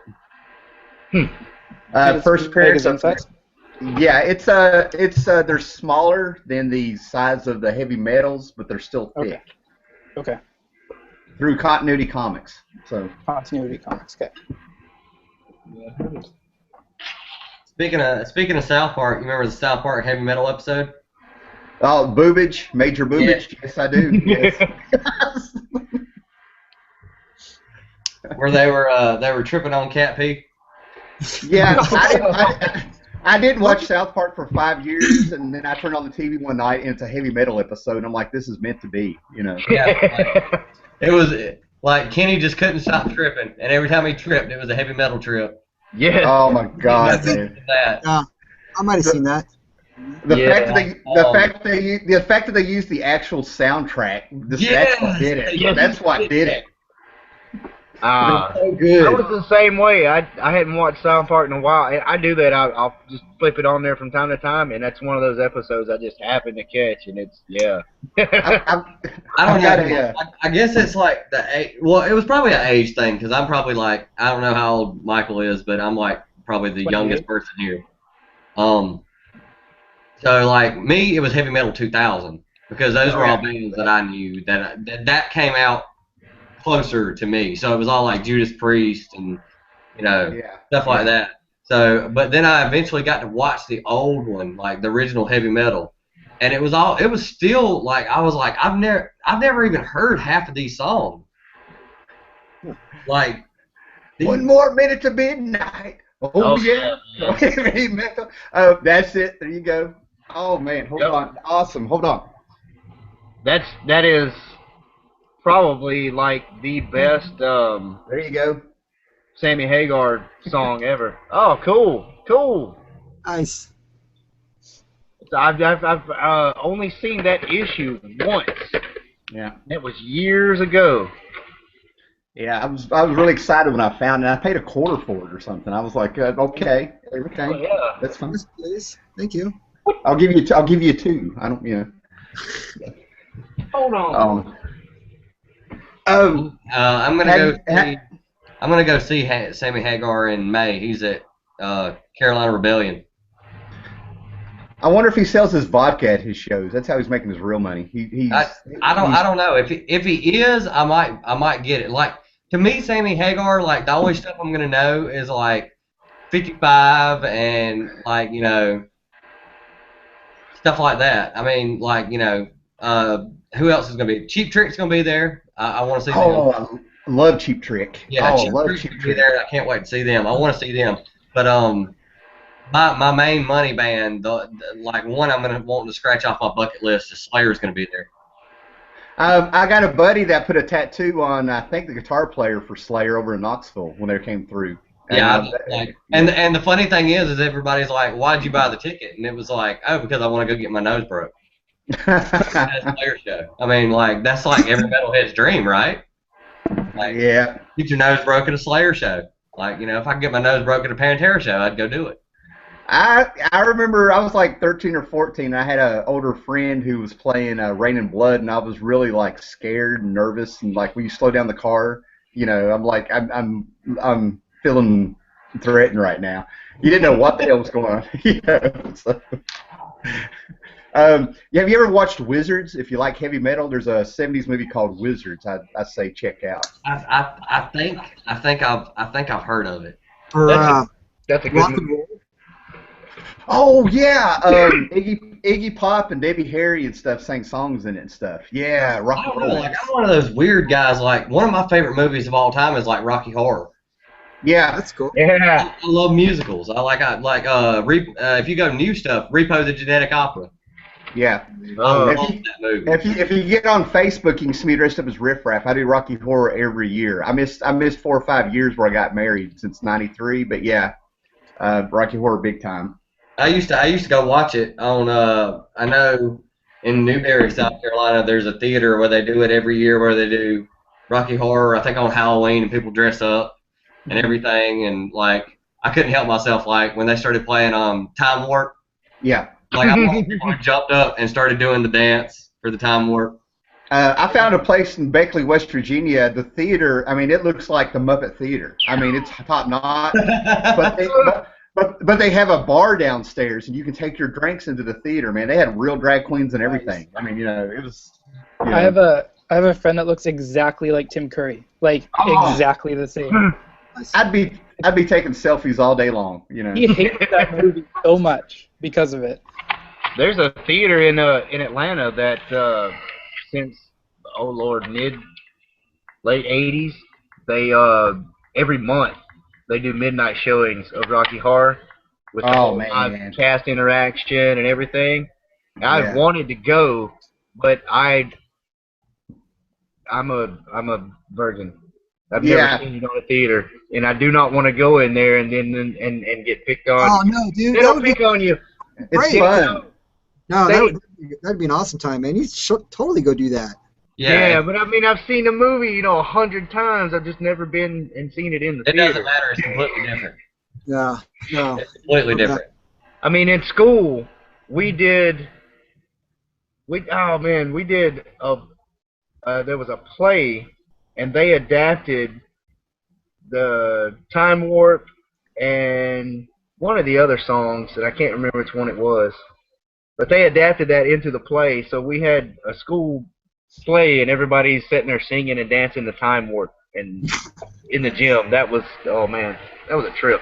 It's completely different because like when you go watch it, like I don't know how people used to watch it back when it came out, but like when you go now, like people are like throwing popcorn and they're shooting water guns at each other, and like when the song come on, everybody jumps up and starts dancing. Yeah, I've got the book that tells you when to do all that and what you yell back at the screen. Yeah, like Like- cuss at the screen. Like Yeah. when they say like certain stuff at the screen that like is key lines in the movie, everybody yells it back at the screen. Stuff Yeah, like Tim Burton will say Columbia, magenta, come here, and you're supposed to go. What's your favorite color? He'll go magenta. What's your favorite weed? Columbia. That's stuff like that. But I also recommend going to Lebowski Fest at least once before you go. I went to Lebowski Fest in 2010. Still the best vacation I ever took. You sit around. It's just so laid back, and all the people are great, and they play bands, and it's just awesome. Not to switch gears, but Is there bowling? There's bowling. I made the news. They had a news guy there dressed in a robe, and I was helping do the bumpers for the news. Like I had to. I was sitting there doing this with the bowling balls, and they were like, "Stop touching your junk." I'm like, "Oh, okay." Where is that held? It's all over the country now, but Louisville's where I went. They have it in L.A., New York. They have it somewhere down south. I don't know where. You can go. You can Lebowski Fest on Facebook and find them. They'll give you tour dates and a website to go to.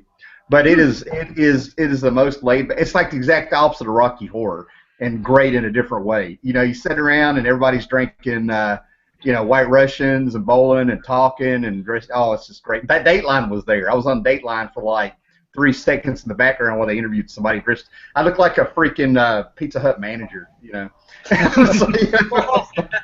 It made the list of top 10 festivals to attend around the world. It was like number 6, I think, on the list. Yeah, James Hoosier played Liam, Jesus' partner that never spoke. And I'm sitting there talking to a crowd of people, and I think this is just a guy dressed up like Liam. And I look over there, and I'm like, "You're the real Liam." And he's like, "Yeah." And then I couldn't speak for 5 minutes. I'm like, "It's him. It's really him." I was like, he used my bowling ball, hit on my girlfriend. I was like, "All right." Oh yeah. Oh man. Rocky Horror. I gotta say, man. This has been the coolest conversation I've ever had on a podcast. I'm glad y'all let me come in. The whole Rocky Horror thing and heavy metal topped it off for me. So thank you. Oh yeah. No problem, man. Rocky Horror Picture Show. I remember the first time I saw that, the local station in Atlanta, it used to be channel 36. They were airing one of the showings in the theater in Atlanta. They were airing it live, so I got to see the movie and all the cast interaction, and they were acting the parts of the movie as it was happening and doing the other interactions. That's the first way I saw it, so it was almost like being there.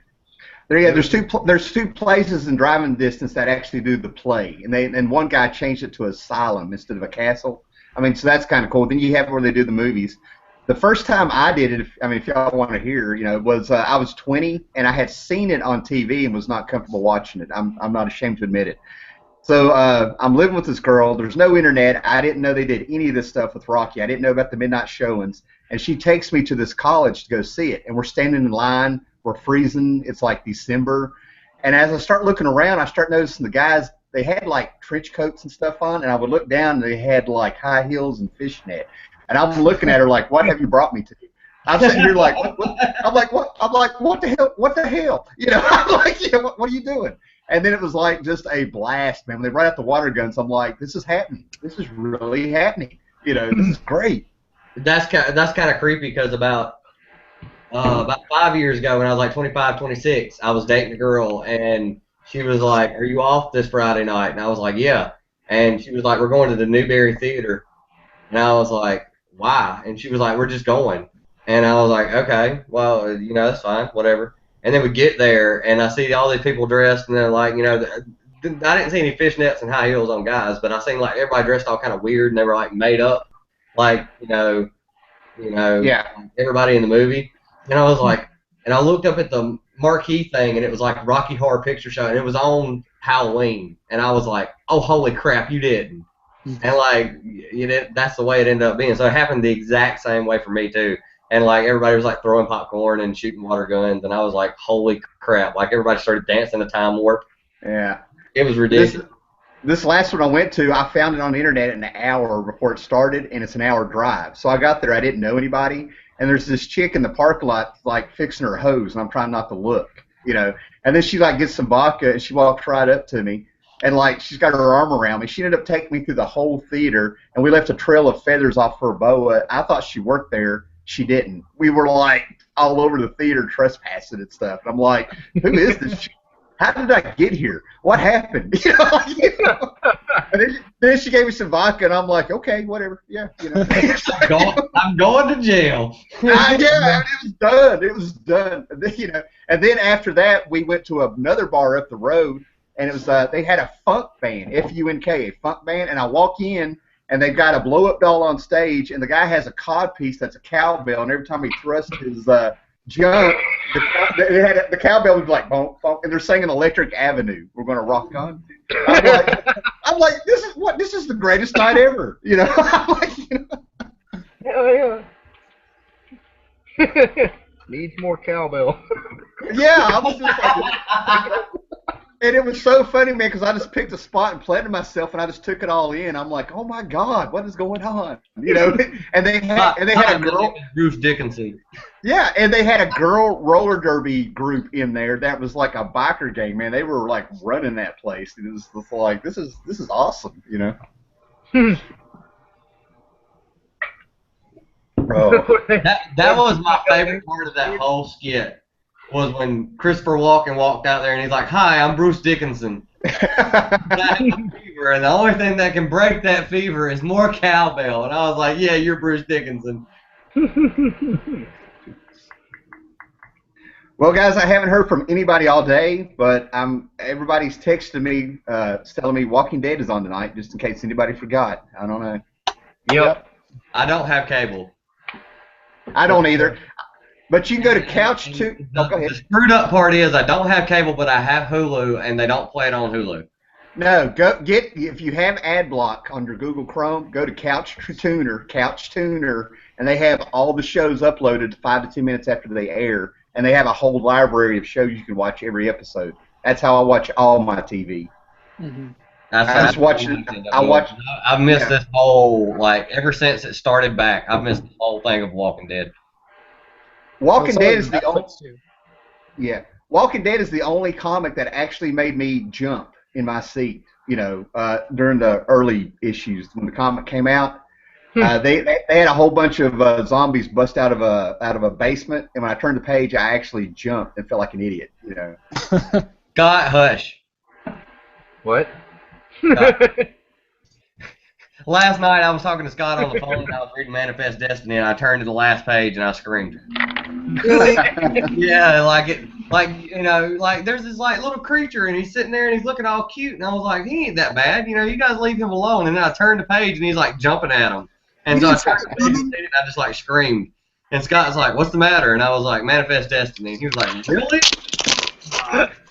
It's like that rabbit. Yeah, I was like, "Shut up." sounds like that rabbit in the Holy Grail. You know. So. Oh my God. Oh man, that's one of my favorite movies right there. Mm-hmm. Okay, you want to talk about great old movies? Tim and Scott, I know this is right up your alley, so I'll go ahead and start this. The Princess Bride. Oh yeah. Yeah. Awesome. That's inconceivable. You know. My name is Diego Montoya. You killed my father. Prepare to die. If you go back and look at this Electra issue #1 that Brian Michael Bendis did a couple years ago, I read an interview before it came out. He's like, "I am so proud of the first line I wrote for this," and it's Electra saying the same line with her name from Princess Bride. I'm like, "You bastard," you know. Yeah. Princess, yeah. I woke up just. Oh Lord, no, I never caught that. Oh my God. Show them that. Yeah. Oh, that is awesome. What is it? She has a book. I got the book. Oh. Yes, it's a book. No. Nice. The book first. Wait, is there pictures in the book? Is it a comic book or is it a book book? No, it's It's a novel. actual book, George. No, if you want to see graphic novelization of an awesome-ass movie, they came out with a graphic novelization of The Last Unicorn, and the artwork is beautiful. I just bought that on VHS yesterday with my Power Ranger stuff. That's a great movie. Yeah. It's upstairs. Hey, the Princess Bride book, is it like the guy is reading the story to his grandson, or is it just like the story?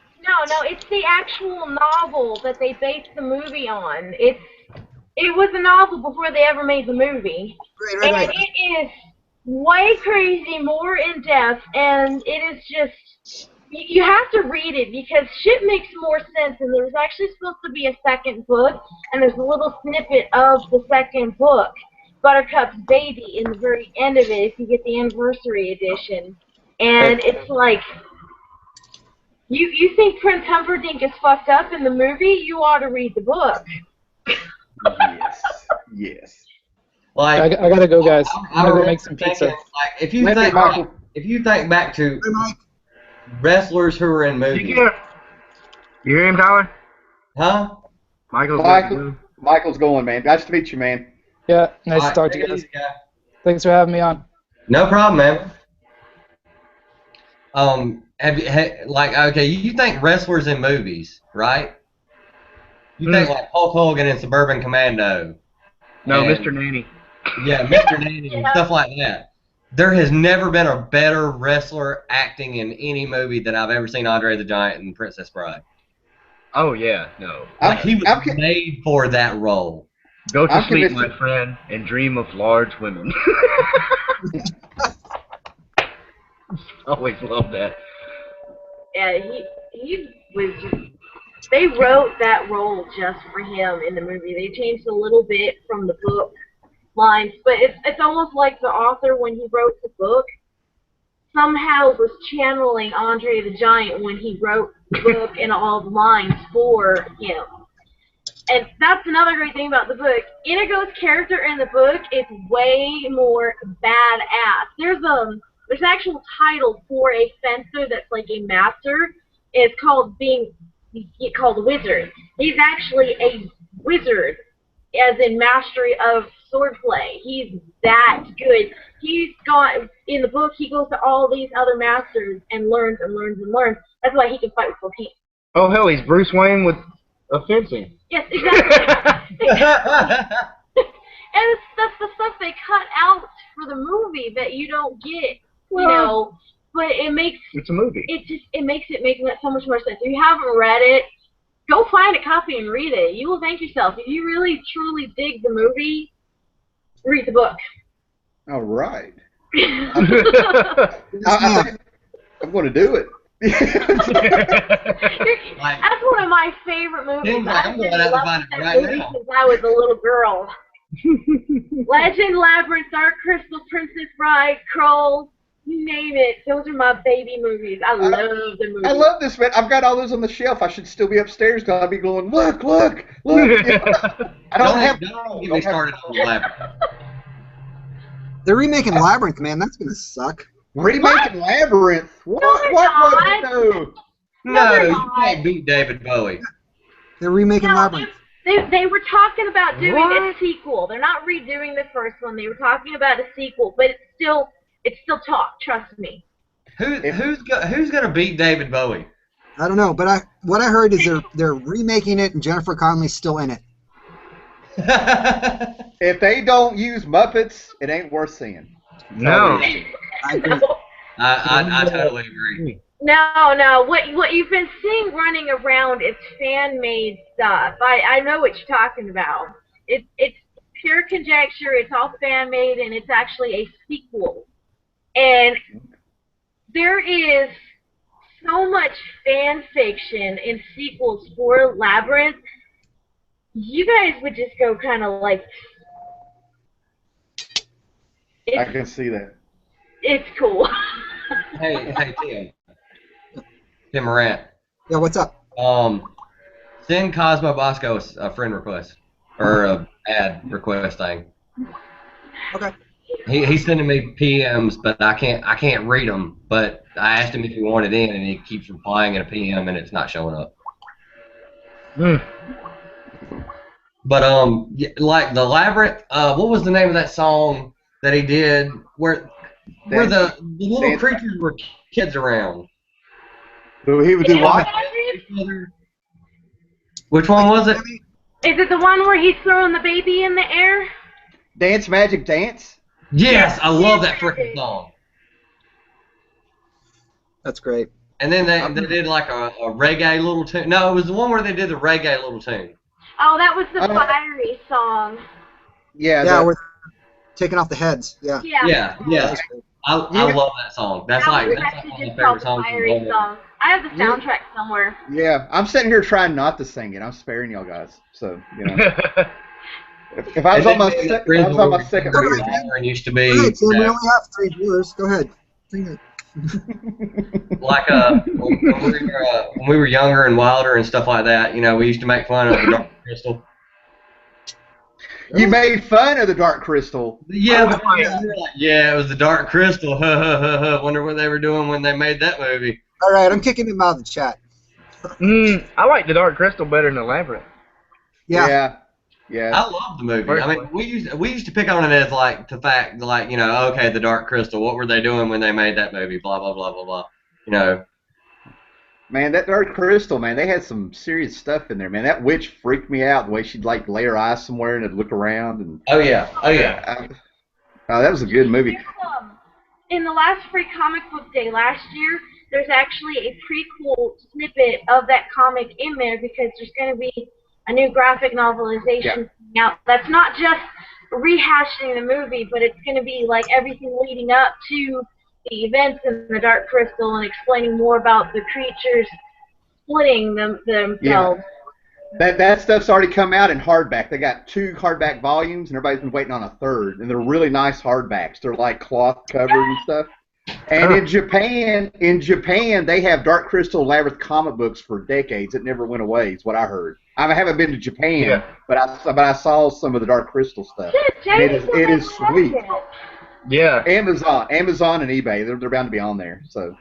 Yeah, I've seen some of those. The manga. Yeah, that's in the it. Bookstore. Yeah. I've seen them. They're in the little books.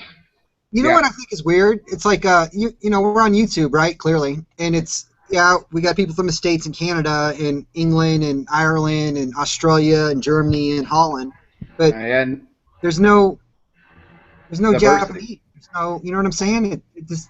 Am I just missing it? Is this like just not a thing that happens? Does anybody else come across Japanese? Never. I mean, No. I ran across like I wore my CCP shirt on a video once, and I got a bunch of comments from like some Russian dudes, but I've never.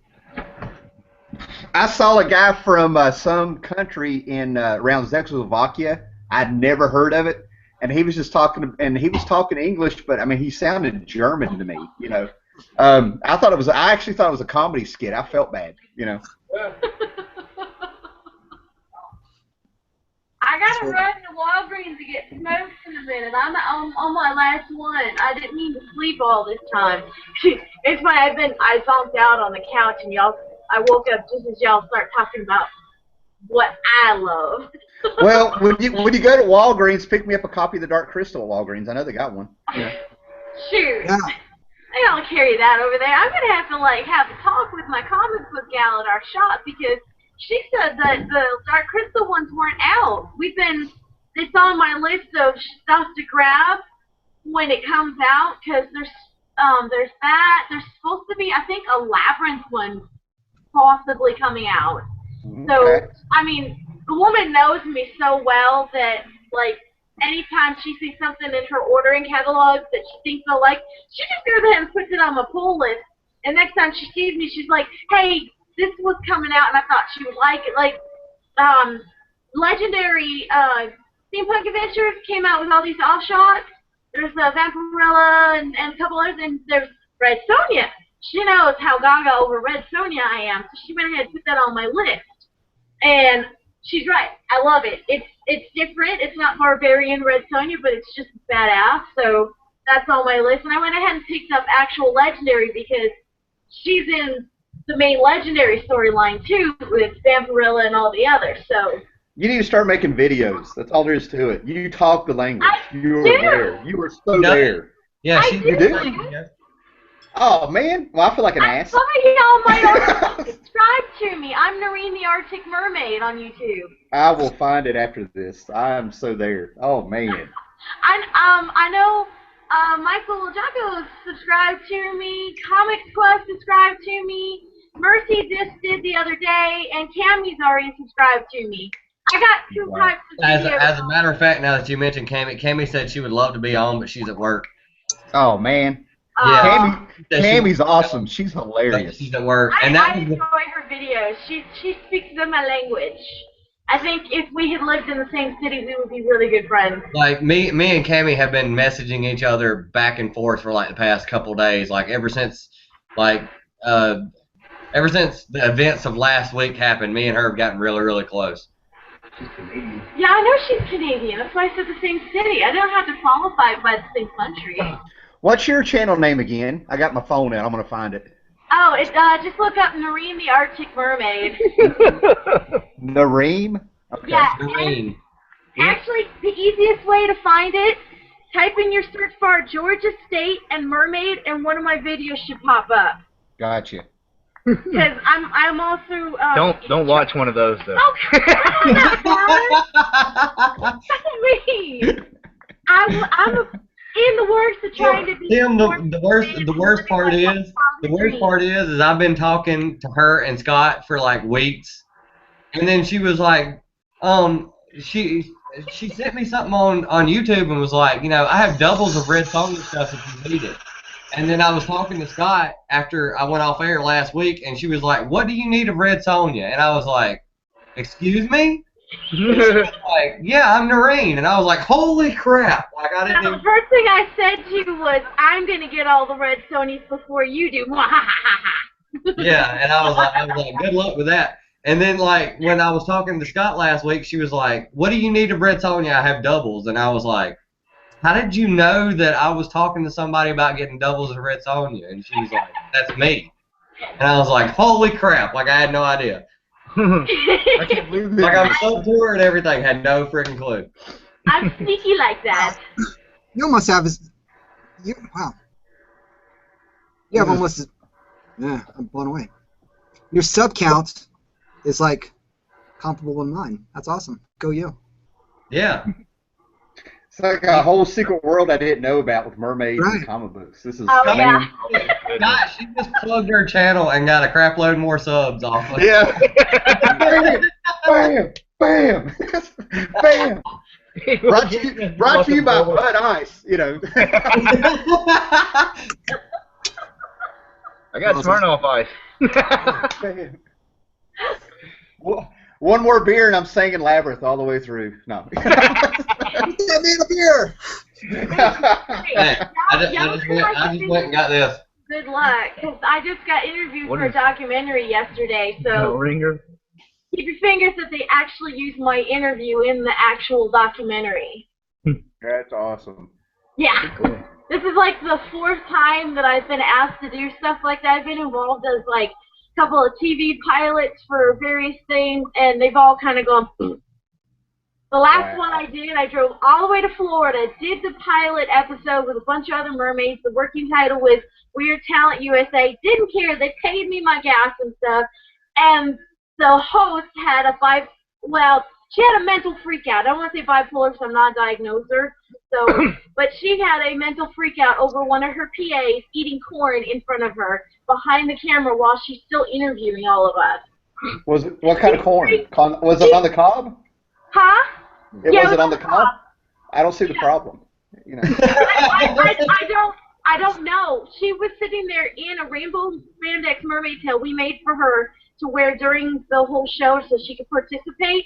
And she gets up and starts jumping around in it. Picture 3-year-old throwing a tantrum for wearing a spandex mermaid tail. And she falls down and she's like, get me out of this thing! And I'm like, dude, you're wearing a spandex tail, just roll it down. It's not like you're wearing one of these heavy 40-pound silicone ones where you need a little assistance.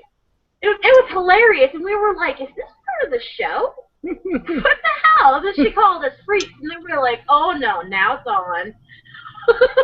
She was like, some of us were like bound up leg-wise, and we probably would have had some problems. I'm gonna grill her some roast corn and put just a little bit of nutmeg on it and stuff, and then eat it in front of her and see what she does. You know. We haven't heard from her. I messaged the producer a while back to try to get some of the underwater footage to use because it was at Rainbow Springs. That's a gorgeous place to swim, and she's like, yeah, you know, we can't actually release the footage, you know, blah blah blah. And I was asked her, I was like, whatever happened to the host? Did you ever figure out what her issue is? She's like, yeah, we have no idea what happened to her. She disappeared after the filming, and we haven't heard from her since. Well, I'm like, ow. That's so messed up. I feel like such an underachiever, man. You should see some of the drama that goes on between our communities. No. You guys would laugh at the bullcrap we deal with. Whew. I got banned from my forum yesterday because I was being a loud mouth. Superman dated a mermaid. Maybe you can cosplay. Yeah, Lori Lumaris. I'm actually collecting those. Awesome. Oh my gosh, you just blew everybody's mind. I found a Superman 139 at the flea market one time. It's got Lori Lumaris on the cover and brought it home, and she flipped out over it. That kind of appearance. It's in pretty good shape too. I'm really happy with it. I have the issue. I've actually got 2 copies of one of the later issues where Superman's like reminiscing about her after she died. Is it from the 80s? Is it from the 80s? What's that? I bet it's from the one from the 80s. I don't know. What, that Superman issue? I can't remember. It seems like he just met her in college. I don't know. I can't remember. On the cover, she's on a wheelchair and he's flying her up in the air or something. The one I found is from the 60s. Yeah, I know which one he's talking about. That's number 12. That's where the one he's reminiscing about meeting her. And they did meet in college. But at this point, he's talking to her husband, which his name escapes me right now. But they were like talking about, you know, remembering her because it was like the anniversary of her death, and that was part of the culture of Atlanteans. On the day of their death, they go to this rock and they remember their lost loved ones. She got killed in some attack on Atlantis, trying to help save everybody. Bunch of savages, man. Actually, that kind of reminds me of something I just read on. I didn't know that Neymar and Emma Frost had a thing. Oh, really? What? Yeah, like, where is it? Hold on, give me a second. I didn't know that either. Oh, yeah. I wonder if that's in any of the issues that I've got. More recent, I'm sure. More recent. I've actually got a good run of Namor right now. Volume 1.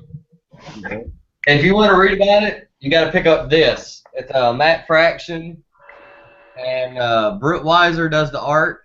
It's the Uncanny X-Men annual number 2. Come on the cover. It's part of the Dark Reign thing.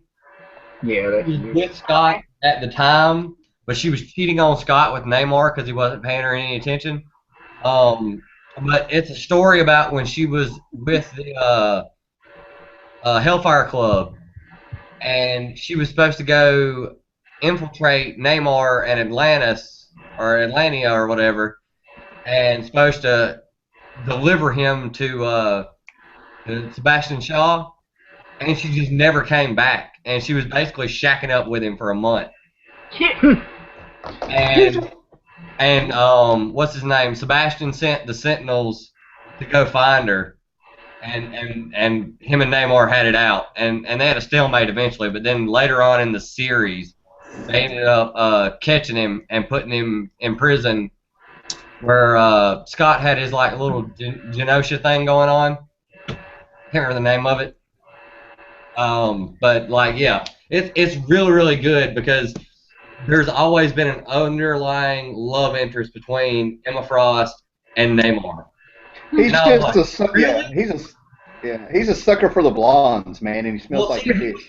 he was sitting in a limo with her. If they did What sold me on Namor, made me really like him, is the fact that he was sitting in the limo with her, and he looked at her, and he goes, "You're a psychic, right?" And she said something about, "You just assumed me and you were going to get back together," and he was like, "You're a psychic, right?"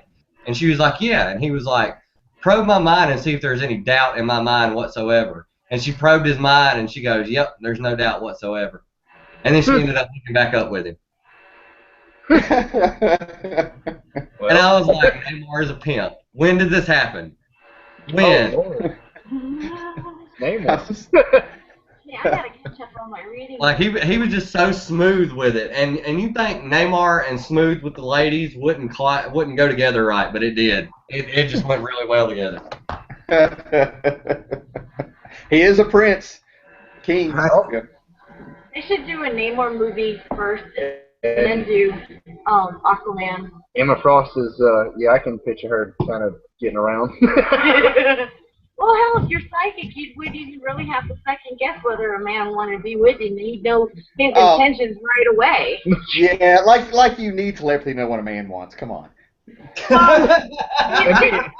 Be honest, would you really want to read a guy's mind? I don't think so. I don't know. Half the time we don't want to read our own minds. Come on now. It would be interesting to, as a scientific experiment, to see how the man's brain works.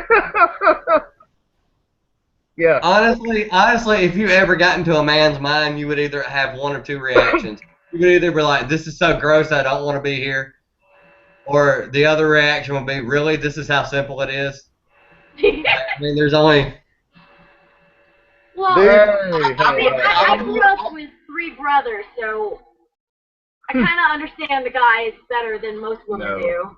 This is not a slam. We're all human, but I'm gonna be 42 on Thursday. In the last like 5-6 years, I do not want to read a woman's mind because they come up with some messed up stuff too.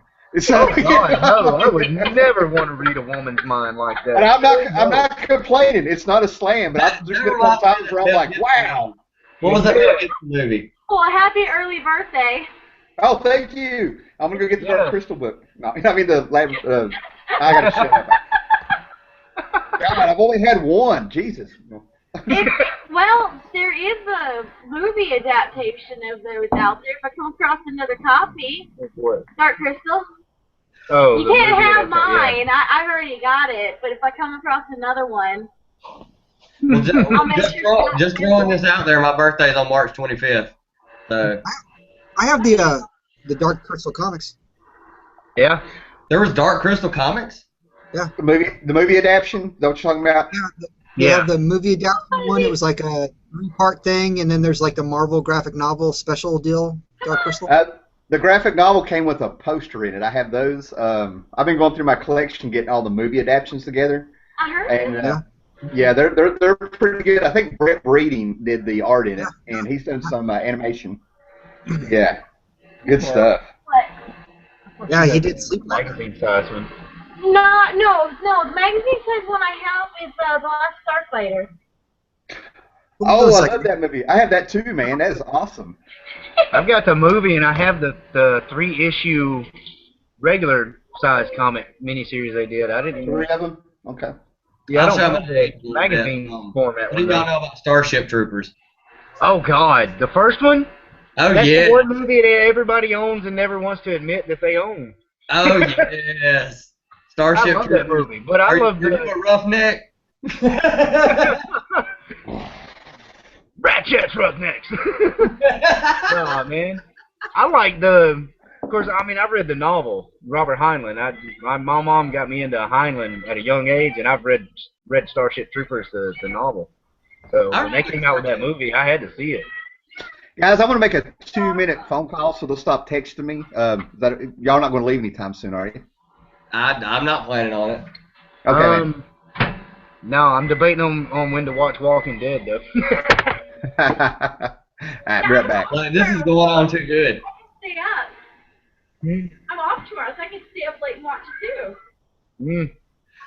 Well, the guys at work tried to get me a Switch with them. I'm like, nah. Were you going to the store? Yeah. In a minute. Marvel Super. Hey, back. Oh yeah. Holy crap, he's got him. What? The Dark Crystal comics. Yeah. Oh, cool. He's got the special, the magazine format. Oh, man, I want that too. Maybe. I have seen that some. Oh, I do have that. Yours is in a hell of a lot better shape than mine, though. The one I got, I have that magazine format one. I forgot. I've had it since I was young, and it's beat to hell. The only magazine format things that I have are these. The Star Wars Galaxy magazines. Oh yeah.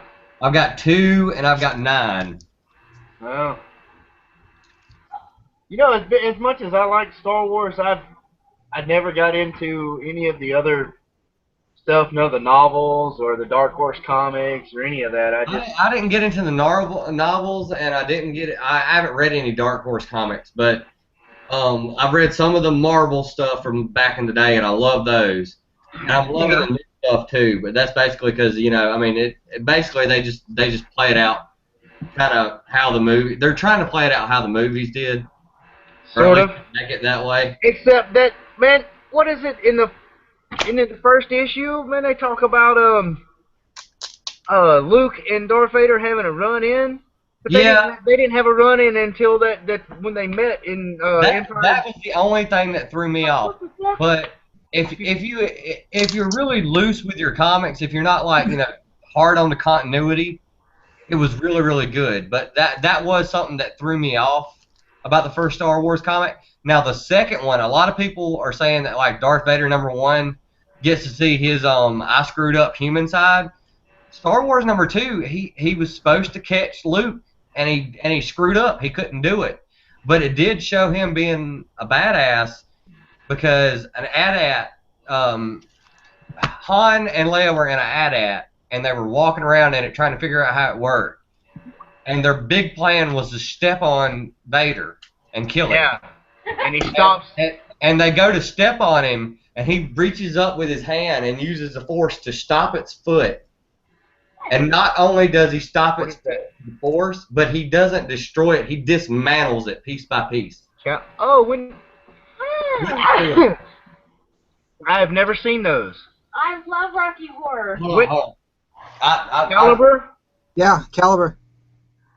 I've never heard of that. I didn't know they did a comic adaptation. Oh my God, they got a Rocky Horror I love comic? going to the movie theater when I was a teenager to go see that live. That is cool. I would like to find those. I bet those are hard to find. I'd love to find Rocky Horror comic. Never go to one of those shows and let them know it's your first time. It's what I said earlier. Oh my God. Somebody told them it was my first time and it was my birthday, and oh man, they dragged me up on stage.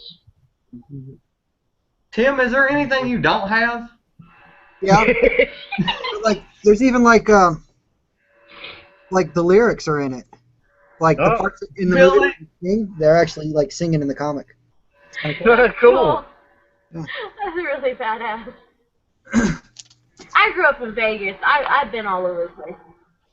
All right, I guess I'll go now. If you want to catch Walking Dead at 9, or you want to stay talking on this? I don't know. Depends on how long we're gonna stay on here. All right. Well, man, I just Pop my wine cooler too. Wait, Two. don't go there. Hey, give me money and I'll get you yours. Where's my dang sticky shoes? Where are you gonna go? It's Sunday. Boring. Oh, you want beer too?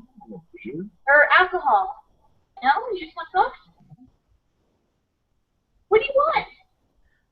I want nothing. It's all my fault. I've been turning him into an alcoholic. You cigarettes. Oh, you're just trying to get me out of the house. You said something about you were gonna go to the store. Yeah, I was debating whether or not I want to go an hour after Walking Dead. Okay, cool. I thought that's what you were talking about going, is getting some more than whatever nasty ass drink she's drinking.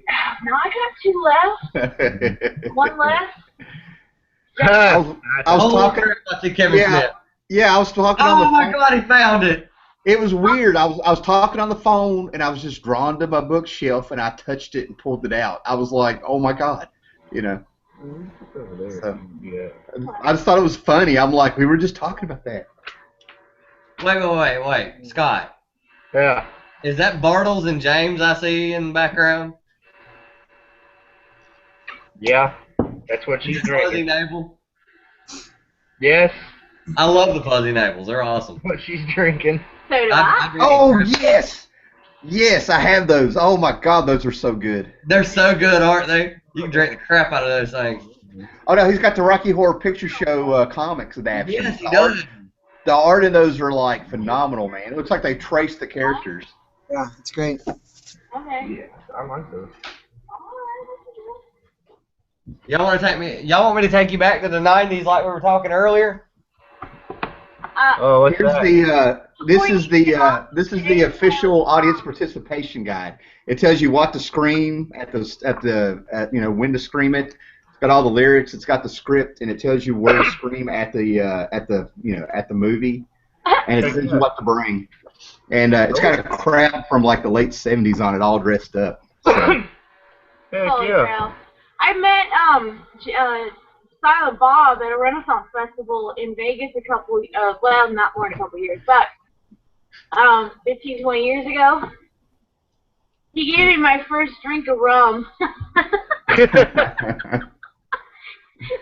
And he's a married man. Oh man, he was tripping. He was playing up the Silent Bob thing too, and I'm like, dude, come on now, drop the character. And he just shook his head. And Did anybody ever see the episodes of Degrassi with Kevin Smith and Jay? No.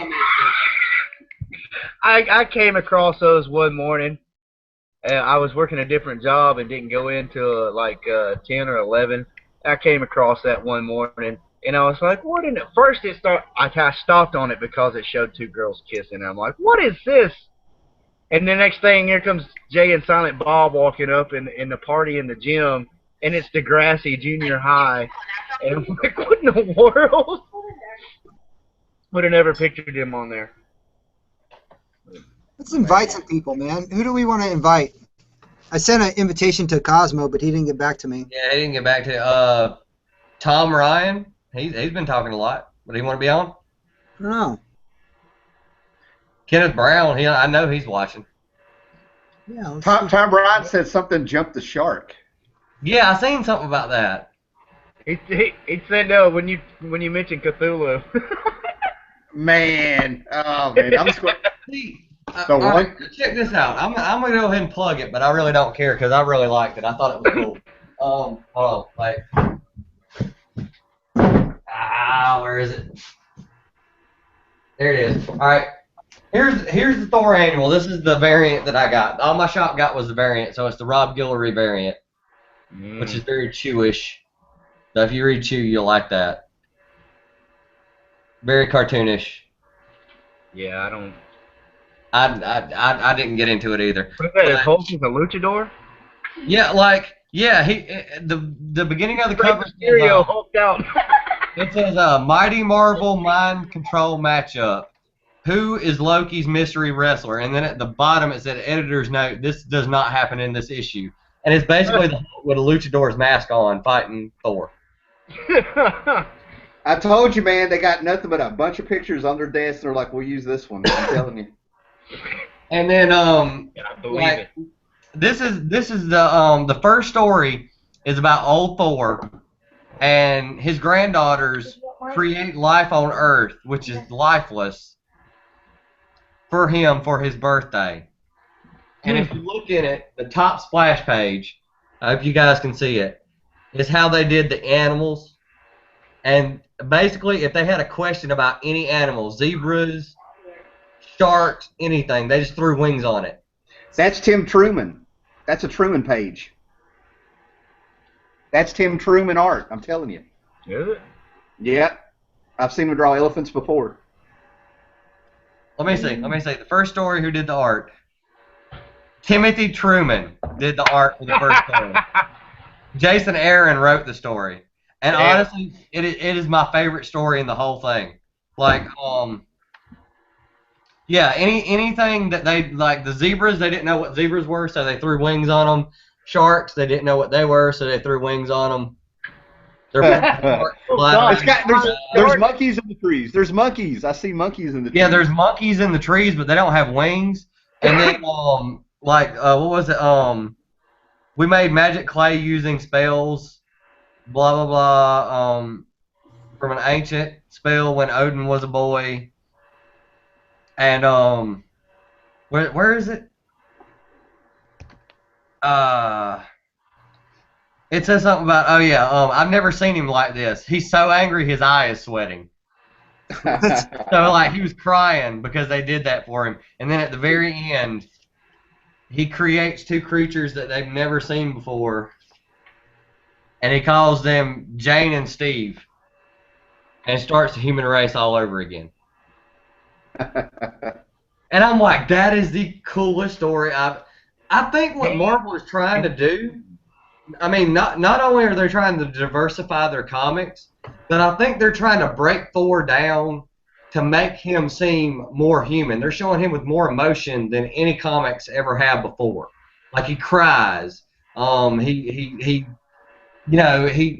cries because he doesn't have his hammer. You know, he gets drunk and he's like, you know, I hate Nick Fury. He took my hammer away from me.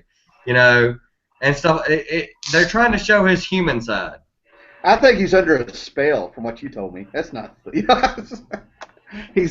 Somebody gave him a blood potion or something. He's sensitive right now. I love the art of that first story. So if that's Timothy Truman, then I need to get more of his stuff. What does he do? He teaches at a college in West Virginia, I think, believe it or not. But he's done Jonah Hex in the '90s. Some really good Jonah Hex books. Hawkworld. He did Hawkworld. He did some Hawkworld stuff in the '90s, late '80s. Yeah. His Scout stuff's pretty good. It's post-apocalyptic, but it's like kind of real-world stuff. Yeah, I like that. That's pretty good. Who did Grimjack? Did he do Grimjack? Or no? I don't Yes. know. He did do Grimjack? Yeah. I believe so. Now, that may be one he didn't do the art on. That may be one he just wrote. Okay. Yeah.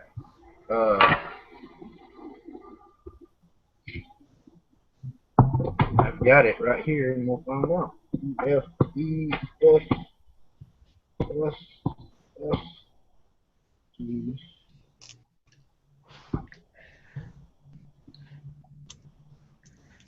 I can't believe that bird thing scared you in Manifest Destiny, man. That's like the routine that book's been going through with like the last. Well, see, it's the first issue that I pulled. Oh, okay. Yeah, they're all like that. I didn't know anything about it except I bought number 12. And then when I bought number 12, I liked it so much that I pulled the rest of the book. Right. Obviously, the other 11 issues, it can't be that hard. And then, you know, this was the first one that I got, and I was like, oh, it's a little bird thing. They shot at it. You know, it's not a threatening looking. I mean, if it was me, I mean, I wouldn't like stick my hand in its mouth, but at the same time, I wouldn't be like, you know, oh, that thing's gonna kill me. And then I turned to the last page, and it's like jumping at you, and it scared the crap out of me. No, yeah, it's Tim Truman, Grimjack. Okay. Cool. Written by John Ostrander. Yeah. Okay. I got to check that out. Yeah, right. I have some spectacles that he did. John Ostlander. I've got a buddy who he sent me a whole bunch of the books. He worships that book. He says it is one of the best written books to come out of the '90s. Like it's a hidden gem. Like I mean, he is dead serious. Yeah, the John Ostrander Spectre. He just said it is just so good. I mean, I read one issue and it had like I didn't get the book because like you opened it up and the Spectre was basically chasing OJ, even though it wasn't OJ, but you knew what he was doing. And I was like, oh man, you know. I've read. I remember being an Atlanta Braves fan in the '90s when that car chase interrupted like the World Series or the playoffs or something like that, and I was so pissed. I didn't Oh, pay attention. shoot the car! Just shoot the car. It doesn't matter. Get back to the game. Oh man, I was in a Hardee's eating a freaking cheeseburger, and I'll remember that forever. Great, I get to remember a night at Hardee's. I remember. I went to eat at a seafood restaurant, and before we left to go eat at the seafood restaurant, we were watching some NASCAR race, and then we left and went to the seafood restaurant. And before we left, we seen Dale Earnhardt wreck. Oh. And we came back home, and it was all over the news that he had died from the car wreck. And I got sick. Oh I man, threw up everywhere. I was in shock. I was like, that man. That man's too mean. Yeah. I grew up about less than an hour away from the Bristol Raceway, so like my whole NASCAR experience is different. Like, oh god, everybody's in town now. Bristol was always what it seemed to be like one of the hardest tracks because it was really, really short. Yeah. Like as soon as you start going, you got to slam on brakes. I was surprised how small it was. They do Christmas and lights every year, and you can get on the track and drive around, and then get out of your car, and they have all these little things, little shops set up. I could not get over how short it was. I was really surprised. Huh. I've never been to Bristol. I've been to AMS a bunch of times when I was a kid. Where at? Atlanta Motor Speedway. Oh, okay. Okay. But I'm a little east of Atlanta. I've never made it far enough to get to Atlanta. I've been like on the outskirts of Georgia and stuff. Savannah, right there on the 4-lane highway that takes you to Florida and Orlando. That's as far to Georgia I've ever been. So it was hot. I know that. Hot. Are you going to Summer. Are you going to HeroCon this year, Tim? I don't know. Me? Him. Which Tim? Tim Hallerhouse. Either or. I always say no, and then I wake up at 6 in the morning, and I'm like, I'm going. Because it's like, I think I can make it in 2 hours down there, hour and a half, 2 hours. That doesn't sound right. But yeah, it's not that bad of a drive for me to go down there. And I always say I'm not going, and then I go, So we'll probably see you there. Me and Scott are going. Well, if we go this time, maybe we can message each other back and stuff and have some communication there, man. Because there used to be a couple of YouTube guys that we meet down there and go eat and stuff, man. So yeah, if I go, I'll give y'all a yell. Big time. I mean, Tim Moran, if you want to come all the way to North Carolina to go to HeroesCon, you can come. Cool. I was born in North Carolina. Really? Where are you at now? Where are you at? Oh, Fort Bragg. Yeah, I've been there. This year. Go ahead, dude. We'll hang out and have a good time. Yeah, I'm just north of Kansas City right now. Okay. I went to Fort. I just found out that KKN Comics is from North Carolina too. Are you in Missouri? Is that what you said, Tim? Yeah, Missouri. Yeah. Okay, I was at Fort Leonard Wood up there. When I was at Fort Bragg, I got attacked by flying cockroaches. It was fun. So, yeah. You mean Fort Lost in the Woods? Yeah. That's what they call it. I had a good time up there. Yeah, it was fun. It's out in the middle of nowhere. Yeah, but we got to go to St. Louis, and I had I always got this taxi cab driver look like one of the guys from Penn and Teller with the curly hair. I kept looking for a camera because I'm like, that's got to be him. This is a joke, So. You said flying cockroaches. It took me back to high school. We used to play badminton with them in the gym. Well, that's cool, but I was like 19. I didn't know cockroaches flew. I had no clue. So imagine my surprise when they just raised up and started coming at me. No, I know. We used to step on them, and you know you do your little twist with your foot, and you pull your foot away, and it's on its back legs, and it's sitting there hissing at you. Yeah, they just push your foot away, man. But I was staying with a girl that her mom was full-blooded Japanese. Her dad had brought her over from the military, and the kids were grown, and I was dating her daughter. And they told me, if you get up at night, wear your shoes. Well, I get up, and I go in the refrigerator, and when I opened up the refrigerator, 3 come at me, and I stomped on one. It didn't do anything. Then they just raised up, and it's 3 in the morning, and I'm running through their house screaming, and you can hear them tapping on the door trying to get at me in the air. Holy shit. Horrible. But wait, I get up the next morning, and they her mom's got like this big breakfast, and she's like this like 5'1" Japanese lady. And then she looks at me, she starts laughing. She's like, hey, hey, hey, hey, hey, like this evil witch laugh, pointing at me, speaking Japanese, making fun of me. I told you, put a shoe on. And I'm sitting here like, don't say it, because I was dying to go. No time for love, Dr. Jones. You call him Dr. Jones, lady.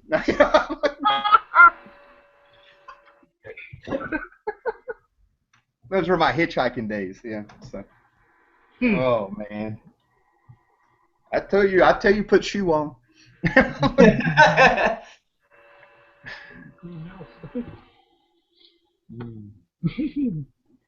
Man. There's our me thinking Indiana Jones. Well, I'm sitting here thinking there's our comic book, man. Somebody gets all the flying cockroaches, and it happens. It finally happens. It could be in they did that already. It's called Fallout. Huh?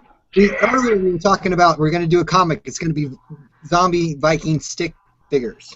So, that's awesome. The zombie Viking stick figures could be fighting the flying cockroaches. That is cool. There you go. That is cool. Believe it or not, I'm 2-3 pages in. I'm finally sitting down doing it. I'm doing a comic, and I don't think it's ever going to be anything, but I'm doing it because I get out of my system. I called it Here Be Dragons, and I'm drunk, and I can't believe I told you all that. I never drink. I don't know what's going on.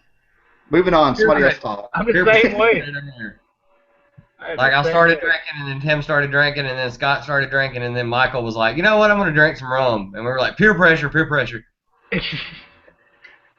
Yeah, I never drank either. I'm not a big drinker. I drink. Usually, I have maybe 2 drinks a year. Yeah. I've had. Well, I'm on my second one tonight. It's my yearly quota. Always have a bad influence. I had a buddy of mine that the first place that I lived in, the first apartment or whatever that I lived in, he moved in with me, and he doesn't drink at all. And he started drinking left and right. And he was like, this is all your fault. You turned me into an alcoholic. And I'm like, I never said you had to drink. Like, I mean. I got this 12-pack because one of my friends invited me out, and he had him sitting in his floor. And, like, there's, like, about 2 of us, about 4 of us there. And the 2 of them lived together. And they started to get into a fight. So me and the other girl walked outside, came back in, and she had popped him in the nose, and somebody called the police. And I went into high school mode. I said, well, you ready to go? She's like, yeah, I'm ready to go. And I reached down, and I steal his beer and walk out. And I'm like, why did I do that? I was like, I just picked up the beer and took it, and I'm like, okay. I'll never forget the first big party that I went to when I was in high school. Of course, when you go to your first party in high school, you're like the youngest kid there. Like everybody else is way older than you. Yeah, I'm with you. Sitting in the house, and all of a sudden you hear the people outside having some kind of commotion going on. And I look out the front window, and there's like blue lights everywhere. And I was like, hey, the cops are outside. What do I do? And they were like, come over here and sit down at the kitchen table and get drunk with us and just don't go outside. And I'm like, that defies all logic. Like, shouldn't I be hiding in a closet somewhere? And no, I sat down at the kitchen table and I drank with the rest of them. And the cops never even came in the house. They just chased everybody who was outside. Well, I actually got a story. Yeah, that's pretty good. We did our, the late 80s was kind of cool because everybody looked like rock stars. It was funny. We all had our hair and all this stuff. I looked like Joe Elliott, so I didn't get to come off cool. But we went to a birthday party for this girl named Crystal. She looked like Joan Jett. I mean, she was Joan Jett. The cops showed up. We all took out the back door, went up into the woods behind this hill. You had to jump over a creek. This sounds real redneck. But we get up there, and you can see the blue lights, and she has a white shirt on. I went, Crystal, they can see your white shirt. And she went. I meant for her to move behind a tree. She takes her shirt off, and I'm like, yes. I was like, all right. Were you sure? Was it Joan Jett? Look, yeah, but she does. Well, she looked like from Joan Jett from here up. Down here, she was all curvy. You know, it was cool. It was a good moment. You know, I was like 110 pounds. You know, so I was like, yes, this was not going to happen any other way. But I meant for her to move behind a tree. Don't just stand there. You know. Awesome. That was. I was like, I made it. Oh, this is so not ended up being a comic book show. Well, guys, I hope sometime you have me back. I hope I didn't I think the sleuth things got me nervous. You know, like, oh no. I'm pretty sure you have like a standing invitation, Tim. It's cool. Oh, cool. Appreciate it. I'm gonna start doing this like every Sunday. So I mean, if you want to show up. Yeah. Yeah. Kenneth Brown is coming. Happen any other way. But I meant for it. No way. Tim Brown. Turn off the YouTube. There you go. Yeah, that was, I was like, Kenneth Brown. This is so not ended up being a comic book show. Sorry. My fault. I did it. I hope sometime you have me back. I think the two things got me nervous. You know, like, oh no. Oh man. I'll be right back. I'm pretty sure you have like a standing invitation, Tim. It's cool. Oh, cool. Appreciate it. I'm gonna start doing this I'm doing a every podcast. Sunday. So Who's watching the show? Yeah. I can't see you. Yeah, Kenneth Brown is going to happen the other way. But I meant for it. No way. Hello. Tim Brown. What's up? Hello. Kenneth Brown. Is he here or is he not? Sorry. No. Kenneth. I don't know. What's up? Is it just okay? Computer. I don't Piece hear of the shit. replay anymore.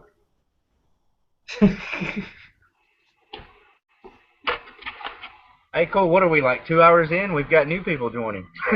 Nice. Dude, we'll keep this going all night. I don't care. All night long, all night. Excuse me. Sorry, Noreen, this is Boys Night Out. I still get all Technologically my advanced questions. Boys Night Out. No worries, no worries. Oh, my goodness. Oh, lordy, lordy, They lordy. had your drink, by the way. So what's going on? What's up? Kenneth is here, but he's not. I don't know. Can you guys hear me? Yeah. Okay. Cool. I thought I broke something again. I'm sorry. It's okay.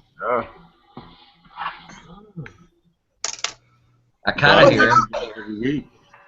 So, are we going to talk about comics? Yeah. Yeah. I promise you I will. Well, since Kenneth is start, but I can't hear him. Can you not hear me at all? I can hear you. Okay. I I promise I'm not going to talk about anything else. I do plan on running for president in 2017 or something like that, though. So Cool. not really. Hey. Okay.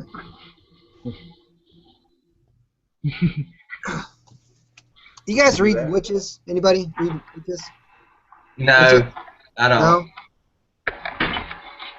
I No, tried. I read the first two.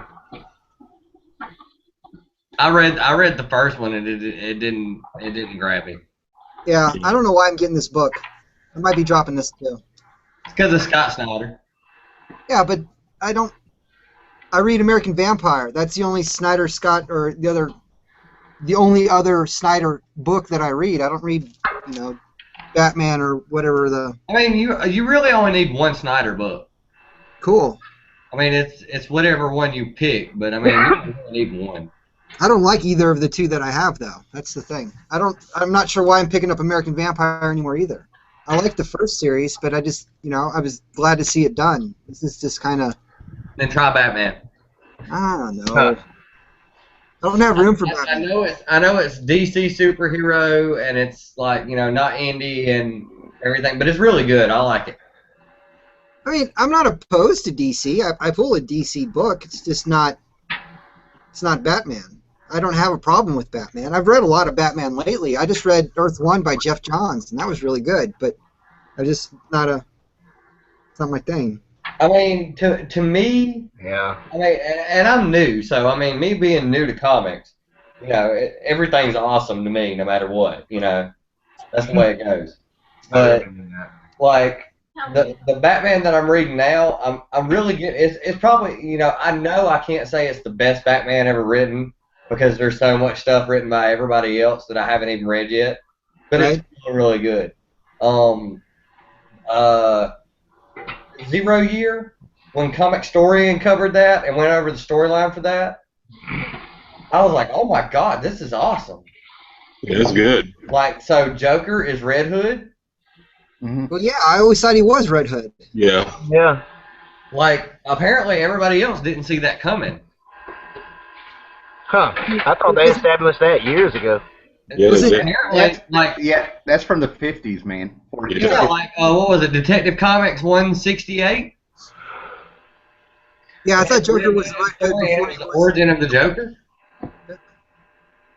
Yeah, I read that story in a reprint when I was a kid and stuff, where it was a gang, and what they did is that different people were the Red Hood.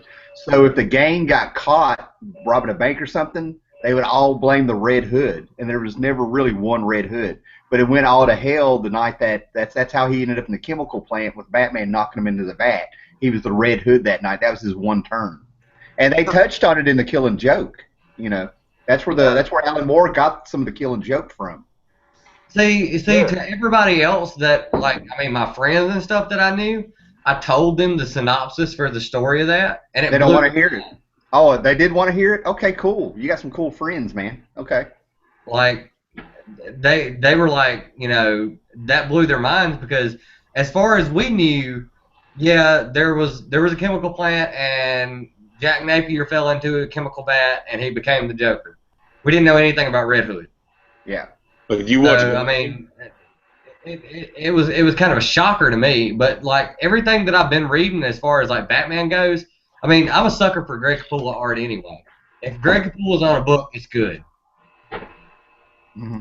And it's been that way since I've read Spawn. So, I mean, you know, if you tell me Greg Capullo's working on Batman, it's not the best Batman I've ever seen, but I still love the crap out of it, you know. Well, that's all that matters. I mean, you can't judge everything by everything that's been before it. I mean, Honestly, the best Batman I've ever seen drawn is Jim Lee's version of Batman. Go back and look at some Neil Adams, since you're new at this and stuff. Some Neil Yeah. Adams Batman's pretty good, and like go forward from there if you play around. I mean, And see, that's what I like about being new and being on YouTube is that everybody can suggest stuff to me that, you know, will get me to go get deeper into stuff, you know. yeah, Tim Sell did an awesome Batman. yeah. What's up, Kenneth? You just What's popped up up? on my screen, brother. Yeah. What's up, man? The thing, you being a new reader, man, you guys kind of make me jealous, man, because like I would love to be able to go back and read some of this stuff for the first time. Like I'd love to, I mean, I know I'm going way back, but I would love to be able to read Watchmen for the first time again. I'm trying to get that. I'm trying to get that and Dawn. Joe Lisner, Don. Yeah. Okay, yeah, I've got some of that stuff. I still haven't read it, so I met him twice down at HarrisCon. There's stuff that I know that I like that I just haven't got to yet. You know, I haven't got that far back yet. You know. Yeah. But take your time with it, and you'll find what you like. I mean, that's the whole deal, man. Like, what did I say this year? My New Year's resolution is to get through the 600s of Spider-Man. Next year, I'm going to make it the year of the Bat. I'm going to get through, like, you know, 714 when it ended, all the way to 600. Yeah. I cover, like, most of Hush. Yeah. I'm just taking it in stages. I'm going in stages with a lot of things. You know? Hey, Tim, say something so your book will pop up. Yeah, this is Tim Sell Batman right here. This is from Dark Victory. This is I got it signed. Sweet. Oh, cool. Yeah, that's great stuff right there. This is really good. Who was writing it at the time? This is Jeff Loeb. Jeff Loeb? Yeah, Jeff Loeb and Tim Sell. So like What was it you said you liked earlier? It was the Daredevil. You read something by Tim Sale, didn't you? Yeah. I haven't read any Tim Sale. The only thing I've read by Jeff Loeb was the first run on Nova. It was Jeff Loeb and Ed McGuinness. Yeah, I remember that. I mentioned Daredevil Yellow earlier. That's probably what it was. That's what it was. Yeah. But, I mean, go ahead, Tim. Go ahead. This is great. I mean, Tim Sale is like hands down one of my favorites. I mean, his stuff is just like so simplistic, but it's incredible. Yeah. He had a huge line at Heroes Con, man. Huge line. That's funny because last year when he was at the con here, he had no line. Zero line. Zero. It's like I sat and like hung out and talked to him for like 40 minutes. Wow. And then he started doing like his commission sketches, and I like came back and like just watched him draw for like an hour. It was the coolest thing ever. Go ahead, Kenny. I said I'm jealous, man. Yeah. He was super cool. Yeah. And Hylox, if you need any help getting through that Batman stuff, just let me know, because I got doubles and triples of Batman. Just tell me what you're looking for, man. I don't know if can you guys hear me? I can. All right. I was saying, Tylox, if you need any help working on that Batman run, just let me know, because I got triples and doubles of almost all my Batman stuff. So just shoot me a message on what you're looking for. Oh, I think he's gone. I think he just left a picture up. Oh, okay. Yeah, he's walked off for a minute. That makes sense. I was waiting for him to say something. I'm like, he's stoned. Oh no. Because I'm trying to like. Oh, there he is. Like, he's not saying anything. You can't hear Ken? Tyler, can you hear Ken? I can't hear him. Oh. Well, that sucks. He's saying he's got like triples and doubles of all his Batman stuff, so hit him up if you need something. Okay. Well, crap. That's something not to hear. Damn. But, now, Tim Sale, not to get obscure, man, but I actually remember the first Tim Sale art I saw, and I knew this guy was going to be something. Amazon? It was called Blades out of Legends of the Dark Knight. It was a 2-part story. And he brought in the Cavalier, and Tim Sale drew it. James Robinson wrote it from the guy from Starman. Yeah. And the way James Robinson wrote, it was real poetic. He said that he looked at Batman and said, you know, you like the night, I like the lights that come out at night, you know, stuff like that. And Tim Sale just drew these great little pieces of art of Cavalier and Batman looking at each other that matched like the poetry that James Robinson was writing. And I had to look at the book, and I'm going, yeah, it's Batman. You know, I was like, this is actually almost too good for, you know, this book. And then then Tim Sale just started working a little bit everywhere. He went to Image and all this stuff, and he just kept popping up in the right places. So yeah. But they have so many people on Batman to stand out like that. You know, that takes a lot of talent. You know. Yeah. I mean, but it's Batman. That's like the book that makes you. You know, it's people want to draw comics so they can draw Batman. Yeah. Nobody wants to draw, I don't know, Archie. I don't know. But yeah, Batman is the book. Man. Yeah. Definitely. Yeah. Gosh, Batman's so good. My favorite Batman is the Kevin Conroy Batman, the cartoon from the '90s. That's my Batman. Yeah. Oh, the animated series. Mm-hmm. Oh, yeah. I love that Batman. Yeah. One of my favorite episodes was the Labyrinth episode. The Labyrinth episode. What happened? Was that? See, which one was that? It was the one where he was in a maze, but once he got to a certain point, he had to figure out like riddles and shit. Was it the Mad Hatter? I think it was. Yeah. At the end, I think it was like a Minotaur or some shit that he had to fight. Yeah. I think I recall that one. Yeah. That one and the Girls' Night Out episode that they had where it was like Harley Quinn went batshit crazy on Joker. Yeah. Yes. And she joined Poison Ivy and Catwoman, and they had like they just went to town and just like started like, you know, doing whatever they fucking wanted.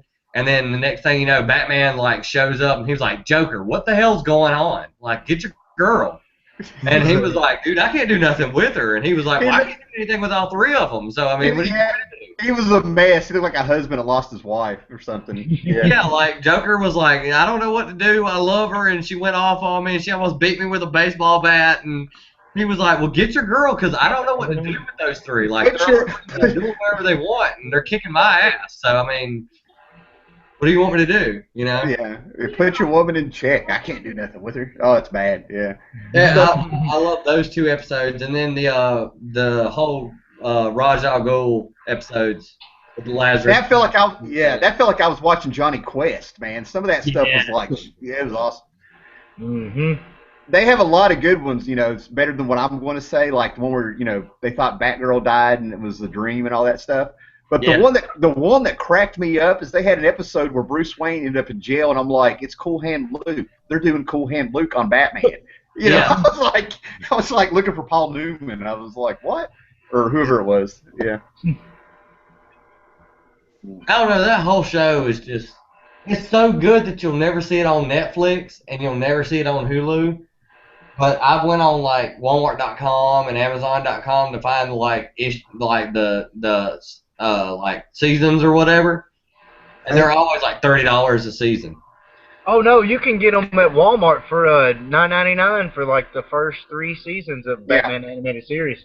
Yeah. I haven't seen it at mine. I need to go out there and check. Yeah, there's only 4 sets, but way I got them was when they were coming out. I had over 400 DVDs, and I just took a whole bunch and kept trading them in, and I got store credit, and I think I paid like maybe $5 or $6 a piece for them as they came out.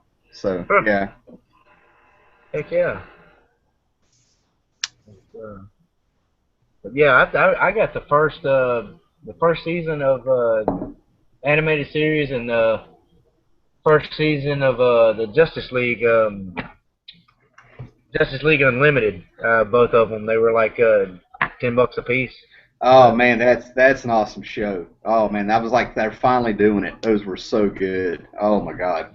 What was it's so short though? Where was it Justice League or was it Adventures of Superman where Superman raced the Flash for charity? I'm pretty sure that was Justice League. I can see it animated. I think it was, yeah. I loved it because I heard in the comics, somebody told me in the comics that they did the same thing, but like Flash got pissed off because of something that Superman had said, something that it was the Superman cartoon that he didn't want to do. He wanted to do it a different way, and he took off running. And Superman's like, "Wait, Barry," and he takes off after him. And he catches up to him, and he's like, "Barry, you're not gonna outrun me. You know how this works. We've already done this once before." And Barry looks back and goes, "That was for charity," and goes, "Boom!" and just takes off and just leaves him standing there. Yeah, I think that was. Superman just got punked down. I think that was the Superman cartoon. Yeah, from the '90s. I thought that was so awesome. It's hard. It's hard in DC for DC to admit that Superman can be beat by anybody doing anything. Yeah. Those rare little moments where somebody like, you know, when he has it out with Shazam or Captain Marvel, which is what he's really called. But you know, when he has it out with him and he can't do anything with him, I love that kind of stuff because Superman is supposed to be this all-powerful guy who beats everything, and there are some things that he just can't screw with. Yeah. Yeah. I'm one of the few people that believe that Batman cannot beat Superman. I've had to like carry that for a long time. I'm like, no.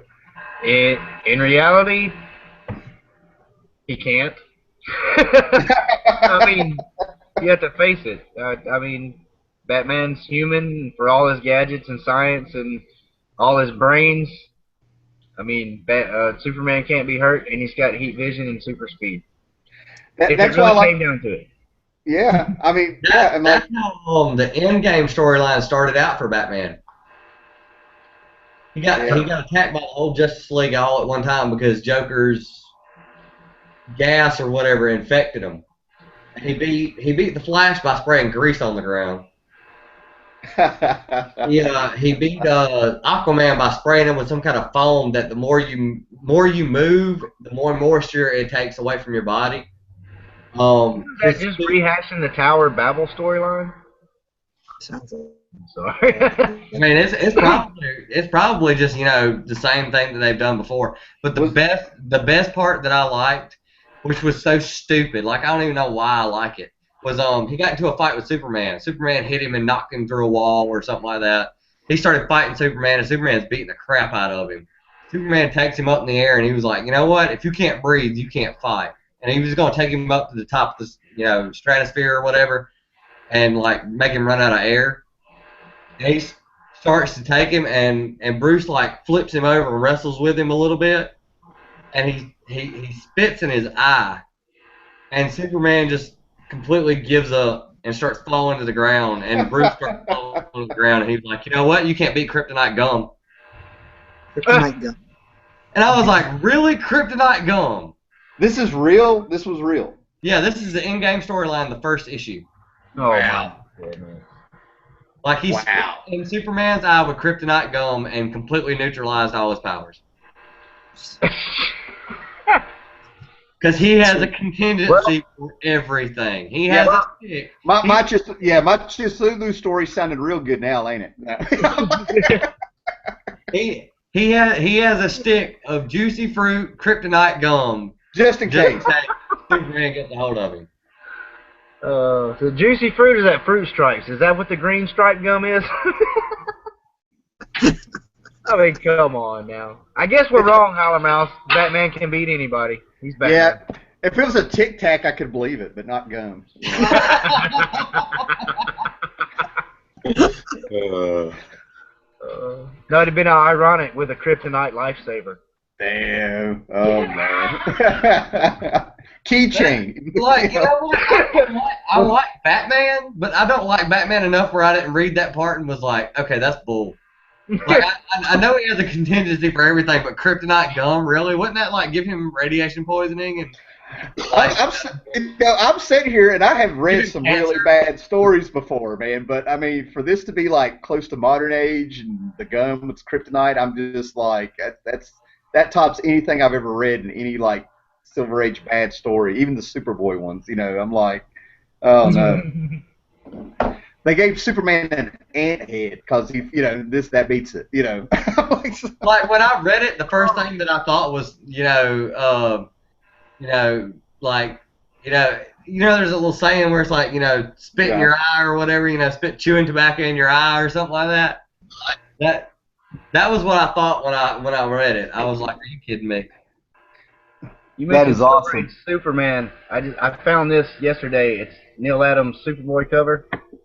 Those covers are awesome. Oh my God. This is the one I saw in ETA Nick's video. I think it is one of his favorite Superman covers. There it was at the flea market. Like, damn. Yeah, that's cool. It's great. I mean, the Neil Adams Batman.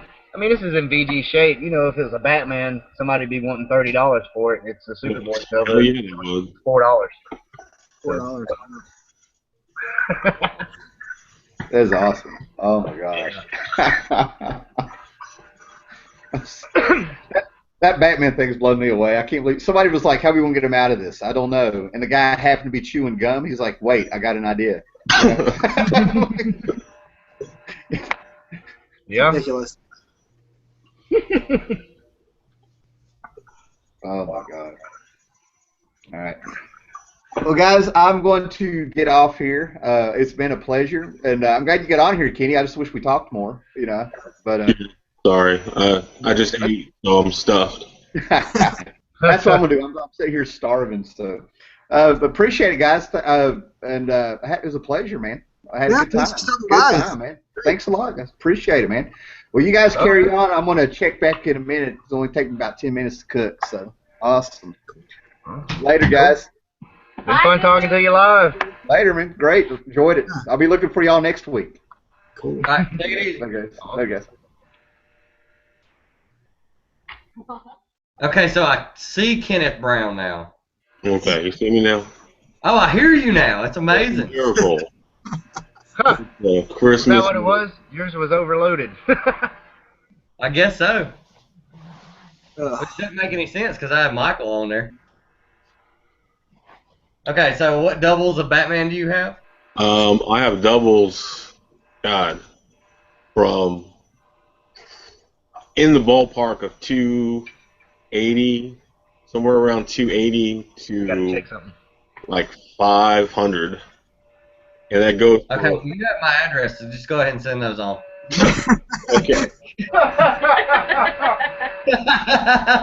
The shipping container shows up. But yeah, I'll send you a list of all the doubles I got, man. All right, send them on. But I mean, we'll work something out. I got a crap load of stuff for trade. That's cool. You'll have stuff you never even knew existed, Yeah, I'm trying to. and probably stuff you never wanted. Trust me, I'll read it. Trust me. Man. You heard anything good lately, Ken? Actually, that's why I asked about horror books. I got like all these like Witching Hour and like Vault of Evil and Crypt of Shadows, all this more Monsters Drill, House of Mystery. I've been reading a lot of that kind of stuff. I don't know. Watch this Bernie Wrightson documentary, and it just got my mind going. Been picking up a lot of the EC stuff too, so I've been on a big horror kick as of lately. Other than that, yeah, I'm still struggling to find something new I like. I really am. I'm becoming fed up with a lot of the new stuff. I mean, Yeah, because I sit there when we do the diamond order and stuff like that, and I'll sit and I'll flip through and I'll read stuff, and I just like I don't know. I guess maybe I'm jaded. I don't know. Where did you catch a Bernie Wrightson documentary? It's actually on YouTube. no. Oh yeah. Yeah, I have to Look that up I'd right like to see that. yeah, it's very interesting. I watched a really cool Grant Morrison documentary on YouTube a while back. That was pretty cool. He's a little mess in the head, but it was I enjoyed it. I watched some stuff on Netflix that was like one of them was the history of comics, Right? which spanned everything, like from Schuster to what's going on kind of now. And then I watched the Stan Lee documentary that they had on there. That's good. There's also a Morbius documentary on YouTube also. There's a what?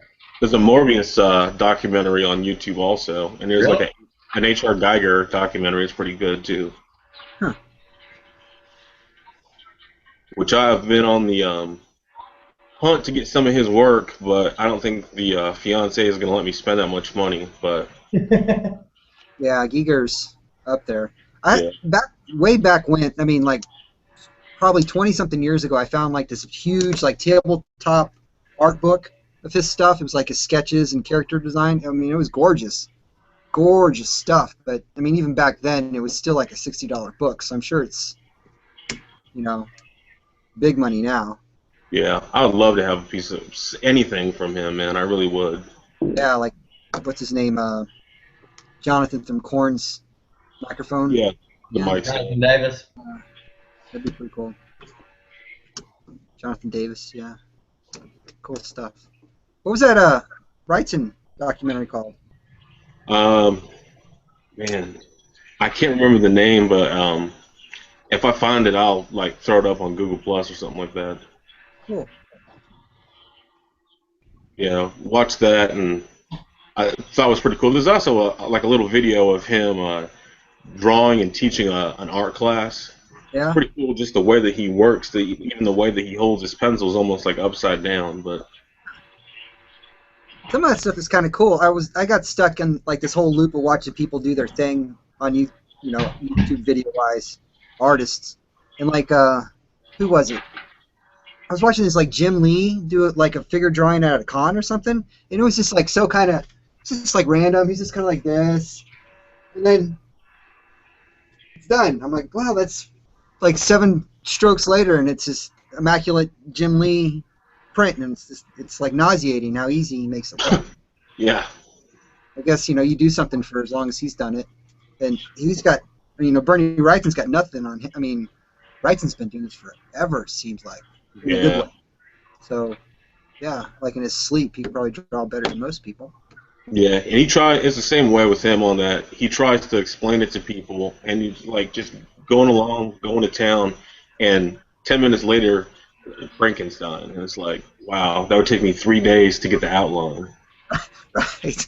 Yeah, that's crazy. I think your phone is through cha-ching, cha-ching. You just did it like 3 times. I'm wanting to get some Wrightson Swamp Thing, but it's just too much right now. Yeah, it's going to be, though. I mean, those books aren't going to Yeah, go down. it's never going to go down. I just got to find the money to get it. Right. Well, you could drop Batman. Batman doesn't cost that much. I mean, No, that's my answer for everything. Like, you know, I need $6 to go to the movies. I'm like, well, drop Batman. Or, you know, I'm talking to like Adam Day on YouTube, and he goes, yeah, you know, just so much good stuff. I'm like, you could drop Batman. You know? I remember when you said that to him. I remember that. I don't really have a problem with Batman. I haven't read a lot of it, I guess. But like, you know, we were talking earlier that Batman versus Predator comic book. It's amazing. And it's Batman. So yeah, that Dark Victory. This is great. This is Batman. So I've read some Batman. It's just not. I don't know. Not my thing, I guess. But everybody's got their thing, so it's cool. I mean, I'm kind of playing both sides of the fence. Like, I mean, I get new stuff, but at the same time, I want the old stuff too. Right. Like, I mean, and that's really really hard because I mean, with the way prices are and now everything, you know, maybe this 2 weeks when I go to the shop, I can only get like 2 or 3 back issues. Right. You know, I mean, it's not like I can come out with a huge stack of new and old stuff. So, I mean, you know, doing trades and stuff like that, that's basically the only way I make stuff work like that. I'm sorry. I was just in the kitchen. It's right there. I'm hearing everything. I don't know. My phone just went off. You know the Star Wars #1 with the funny cover with the what's the Green Rabbit character? Yeah. I got one up on eBay. I'm just trying to make some money to get to SE Comic Con and Heroes Con. Somebody's bid that damn thing up to $20.50. To how much? $20.50. Oh. For that, I don't know if you can see it. Yeah. You can see That it. funny cover, you know. Okay. Hey, man. Whatever. What's your ended eBay up, name? huh? What's your eBay name? Same. Same as YouTube. Now it's Yeah, I'll be right back. $21. I'm gonna put something in my Little Pony cup. Do what? He said he got to put something in his My Little Pony cup. Yeah, Kenneth, are you drinking? Dude, I'm not my drinking days are done, son. I drink as I probably showed on I drink Pepsi. So yeah. Anybody that was ever on here could drink me under the table, half a beer, and I'm put to sleep. So yeah. I feel you. I'm not a big drinker either. I think it's just it's time when I was younger I could tap a keg easy, but I can't do it, man. I've done got the same way now. I drink like 3 or 4 and I'm feeling really good. Like I said, the past couple of days I've just drinking a couple of those damn Mike's Hard Lemonades in the evening, and that's probably the most I've ever drank. You know, horrible. I'm sorry. Usually, I mean, I did one time in high school, went to a party. First time I ever got drunk. I hated it. When we went to Europe, our last night in London, I got so drunk I passed out in a shower.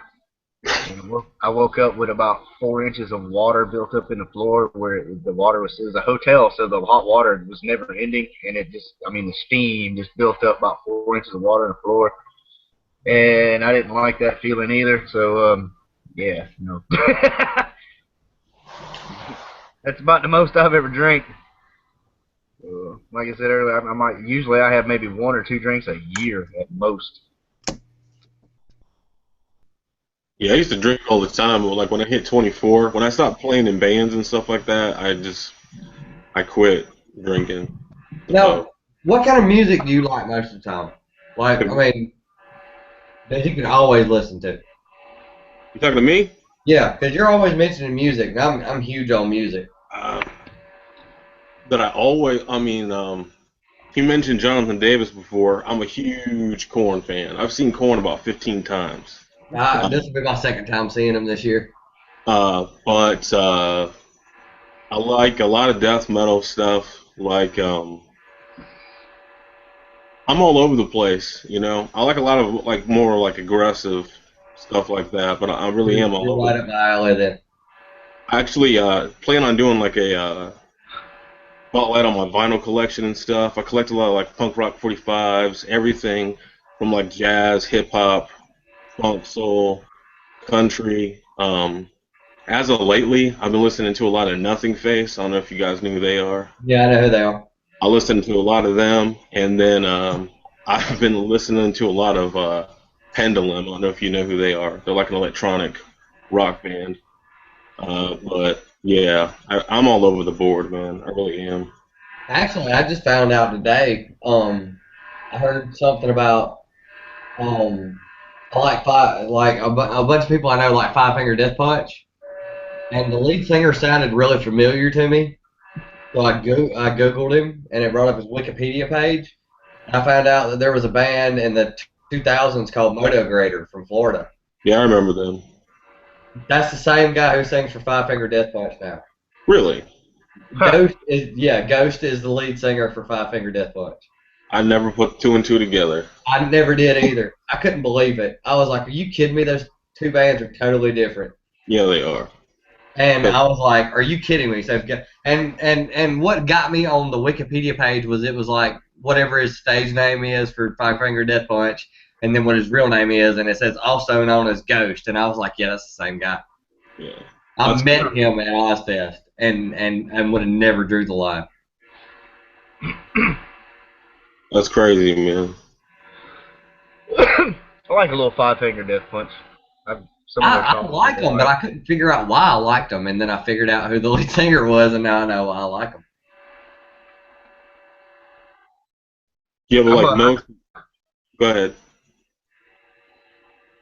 I was just saying, I like mostly older rock, Led Zeppelin, Jimi Hendrix, stuff like that. Oh yeah, you left me a great question on my 100 subs Q&A. Which one? Who is my three favorite guitarists? Oh yeah. And I'm like, crap, you want me to pick three? Like, you couldn't have gave me a top five? Well, I mean, you can do five. I just, I always pick more than one because I'm one of the, I can't. It's really hard for me to pick one single favorite.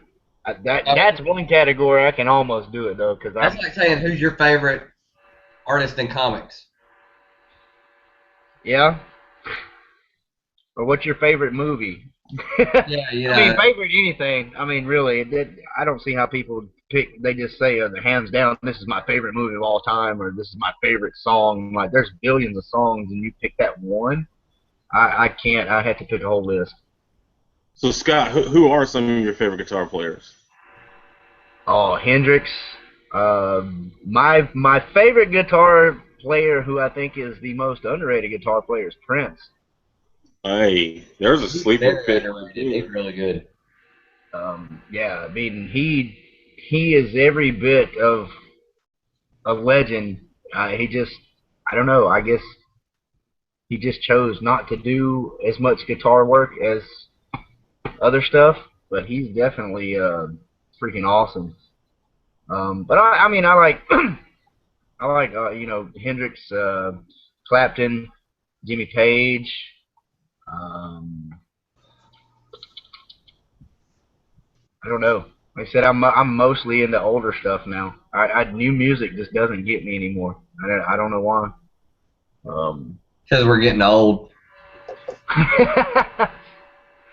Well, even stuff that I grew up with, like 80s and 90s, is I don't. When I used to be, teenager, Nirvana, 90s, man, that was my band and that was my shit. But I can still listen to some Nirvana now, but I don't get into it like I used to, and I don't hear any new. Okay, so I also living around Atlanta.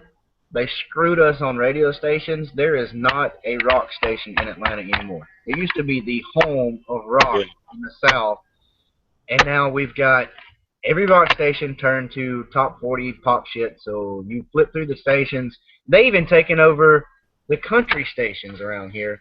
So you flip through and all you hear is Lady Gaga and all this. And I don't get into that at all. They play it at work all day long, and all I do is make up my own lyrics and make everybody laugh. So Two of my favorite bands are from Atlanta, Mastodon and I forgot my other favorite band's name. No, Mastodon and Seven Dust, man. Dust. Oh, Seven Dust is the band, and Mastodon's awesome too. I'm You not. remember Teen Hunger Force the movie? Yeah. The opening scene, the opening whatever it was, Mastodon did that. Huh. Yeah. Yeah, the linoleum knife thing. Yeah. Yeah, that was Mastodon.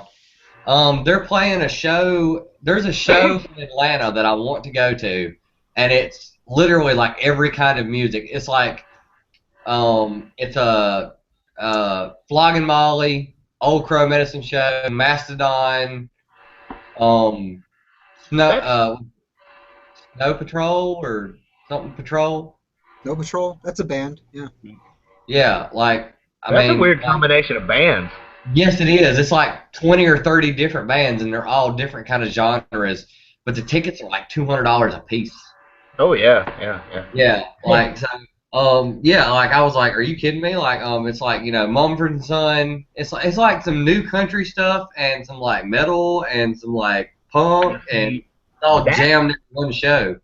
That's a group that I've gotten into a lot lately. Mumford and Sons.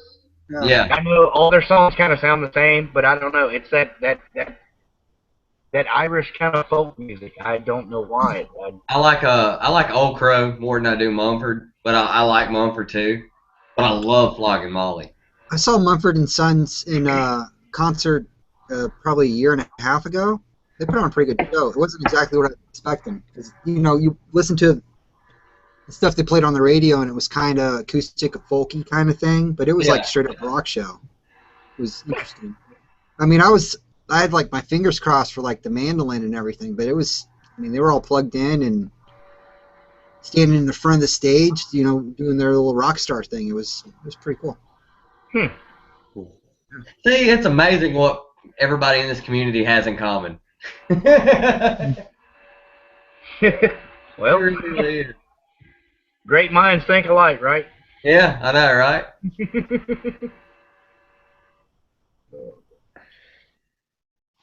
But yeah, I mean, like a lot of the newer music it's weird because I listen to old stuff and I'll listen to new stuff. I'll read old comics and I'll read new comics, and to me, everything's, bar some stuff on an even keel.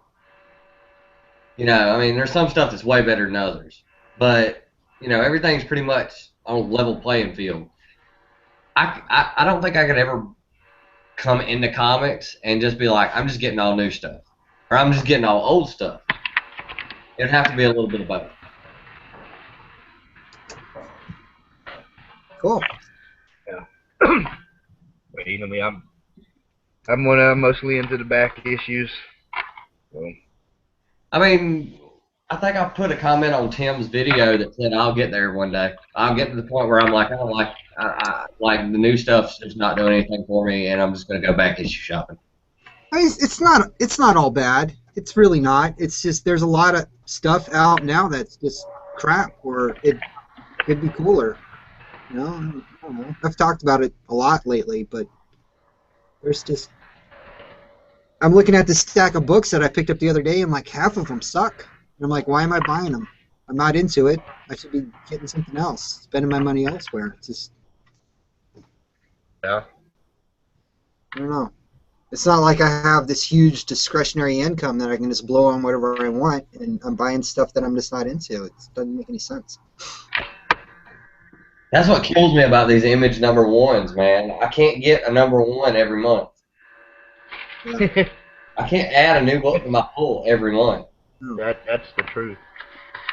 And you know what though? There's no sense in doing that. I mean, yeah, some of the image stuff, they get some really great titles, and they put out a lot of crap too, though. Yeah. I've heard a lot of people like, you know, 2 issues in before I ever got into Fade Out and Copperhead. Yeah. Just because I had to wait till that second issue to see what everybody said about the second issue, because everybody's going to say the first issue is awesome. I don't know. I picked up a couple that, even from the first issue is kind of blah. It shocked me that everybody picked up Spider-Gwen this week, and a lot of people were saying it's not near as good as what it was hyped to be. Well, that's the thing, though. It's all hype. I mean, who knows? It's reviewed by a couple people that either like loved it or hated it or whatever. And I mean, it's all opinion. Everybody has their own opinion. Everybody's into their own thing. Yeah. So if you hear that this book is okay, for example, we're talking about music. There's a song that they keep playing on the radio around here that I loathe with like every inch of my being. I hate this song, but you hear it like 14 times a day and it gets stuck in your head, and then you like catch yourself singing it. And it's like, oh my God, do I really like this song that I hate, or is it just like am I infected with it? It's not. We are never ever ever getting back together. I'm the same way. Oh God, they play that at work, and it drives me nuts because those songs they're repetitive. Like you said, they just get in your head, and you sit there and you find yourself humming it. You're like, what the hell am I doing? God. It's not Taylor Swift Shake It, is it? No. But, we all watch probably more YouTube than we need to, and it's this, this book's great. The next person's going to be like, oh yeah, they said this book's great, so I picked it up. And then 14 other people are going to be like, yeah, I got this book because it's great. And you're like, have you read it? No, it's in the pile. Okay, cool. So it's we're all kind of feeding on each other. It's the same kind of thing. Is it something that we're actually into, or are we just getting conditioned? See, that's why I'll wait till okay, so say I pick up, what is this, Ultimate Spider-Man number 35. Say I pick this up and I go, okay, this book was awesome, and this is my haul video for the week. It's Wednesday, right? I pick it up and I'm like, this book looks awesome. I flip through it. It's pretty freaking awesome looking. I think I'm going to pick this up. And then I put it down, and then I read it, and then I do a review video on it, and it's like, well, it looks good, but the story was kind of weak, and this is what I liked, and this is what I didn't like. That's what I wait on, is for people to actually read the book, because it can look amazing. And then as soon as you read it, it's just like, this is crap. Well, I mean, good luck finishing that, though. Your amazing or Ultimate Spider-Man run. That first book's pricey. Impossible to get. Yeah. Somebody, I can't remember. I think it was Don. Don put these up in a trade video. It was either Don or it was Soul Killer, one or the other. It was like, put them up in a trade video, and I was like, you know what? I don't have any Ultimate Spider-Man. I've never read it. I know that's the first series. Here's the second. The second, I have 1, 2, and 3. But, I mean, I'm just going to try them out and read them and see. If I don't like them, they'll go in the trade pile. And if they, or they'll go on eBay, or, whatever. But these, everybody has been telling me is really good. The first series or whatever. Everybody's been telling me these are really good. So I'm gonna check them out. I'm gonna see, what's his name? Sandman Logan 5. Right. who used to be, God, what was the name of his old channel? Peter Parker. Peter Parker, that's it, yeah. He sent me message after message, you need to try this out, you'll love it. Yeah, he's cool, dude. Yeah. We should invite him. So, Ken, is there anything else you want to talk about, man? You sat through us for a while before you. No. Bring some new flavor in. No, you guys hit on everything. I was enjoying it. I will make some previous comments that you guys were talking about. You started talking about Flash Gordon. Right. Okay. I was jumping up and down in the inside like a little small child. The first date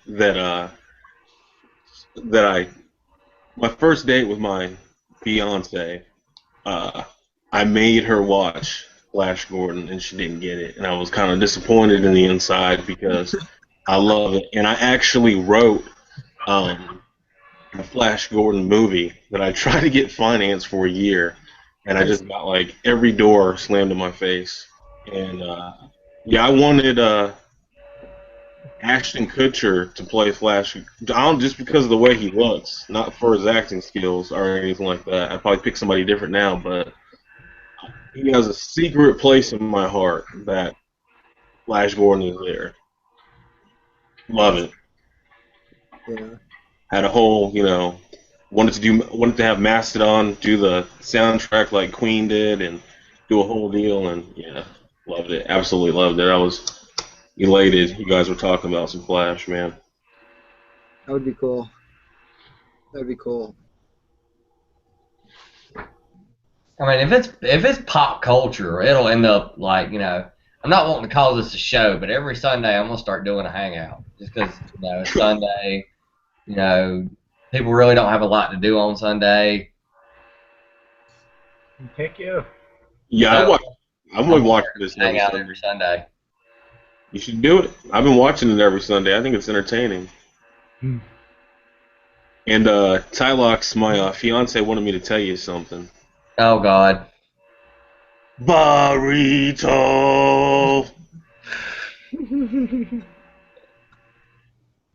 There you go. That's for you. You know what I'm talking about. Yeah, I know what you're talking about.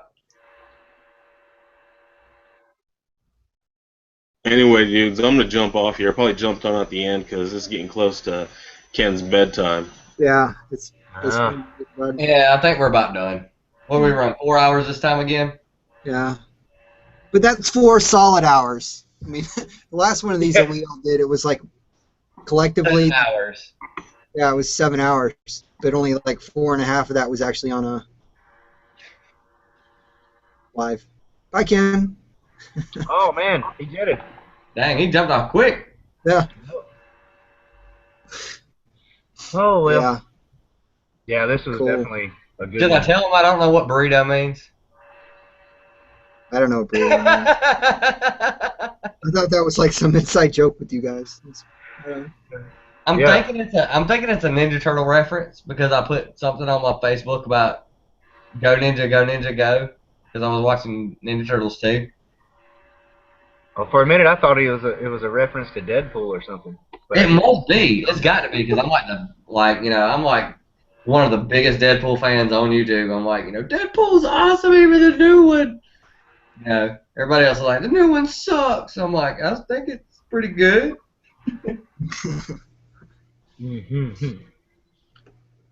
It's all about being new. When you're new, everything's awesome. It's like Howlermouth said, and I was thinking that earlier. I kind of do envy new readers, man. You're discovering this for the first time, and everything's new and everything. Like you said, everything's awesome and everything's great. And, you get to the point where I've read everything that as much as I can. I'm gonna get the stuff that's the exact same, and I'm gonna be like, well, I've read that before. But that will happen. It's years. There's so much good stuff out there. You don't freak out about potentially somewhere along the line running across the same thing because you got time, brother. I mean, oh yeah, I got time. Yeah. There's so much good stuff. So much good stuff. I could pull out 1,000 comic books that you probably haven't read that are all great. You know, it's. I mean, you And ever really? that's what shocked me. That's what I told Scott yesterday on the phone, is the fact that, you know, I've got people sending me messages going, you know, you're a wealth of knowledge. Dude, I started in May. Like, if you want the knowledge that I have, watch Comistorian. Watch TV Little House Comics, variant comics. That's the only way I learn stuff. You know, that and watching YouTube videos. I mean, you know, watching people in the community's videos. And the people that I just happened to find and just happened to be sub to were people like Mercenaut and Costume Bromstar and, you know, you two guys and Kenneth Brown and Howler Mouse and, you know, Damien and Travis. You know, it's all people that have been doing this for years. Yeah. So, like, you know, if you say something in a video, it's like, okay, well, I've absorbed that now. Now I know what it's about. Now I just got to go find it. You know, it's just really weird.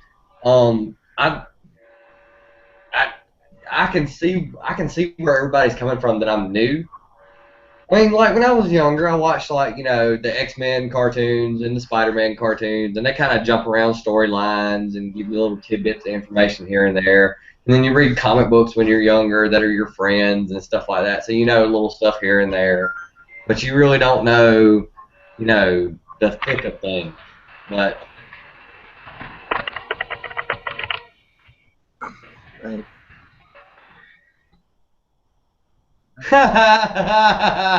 okay, now I get it.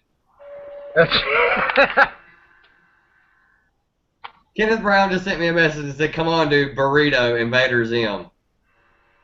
Oh. And I was like, "Holy crap! I didn't even think about that." I never watched Invader Zim. I'll be right back. I'll be right back. That cartoon was so good.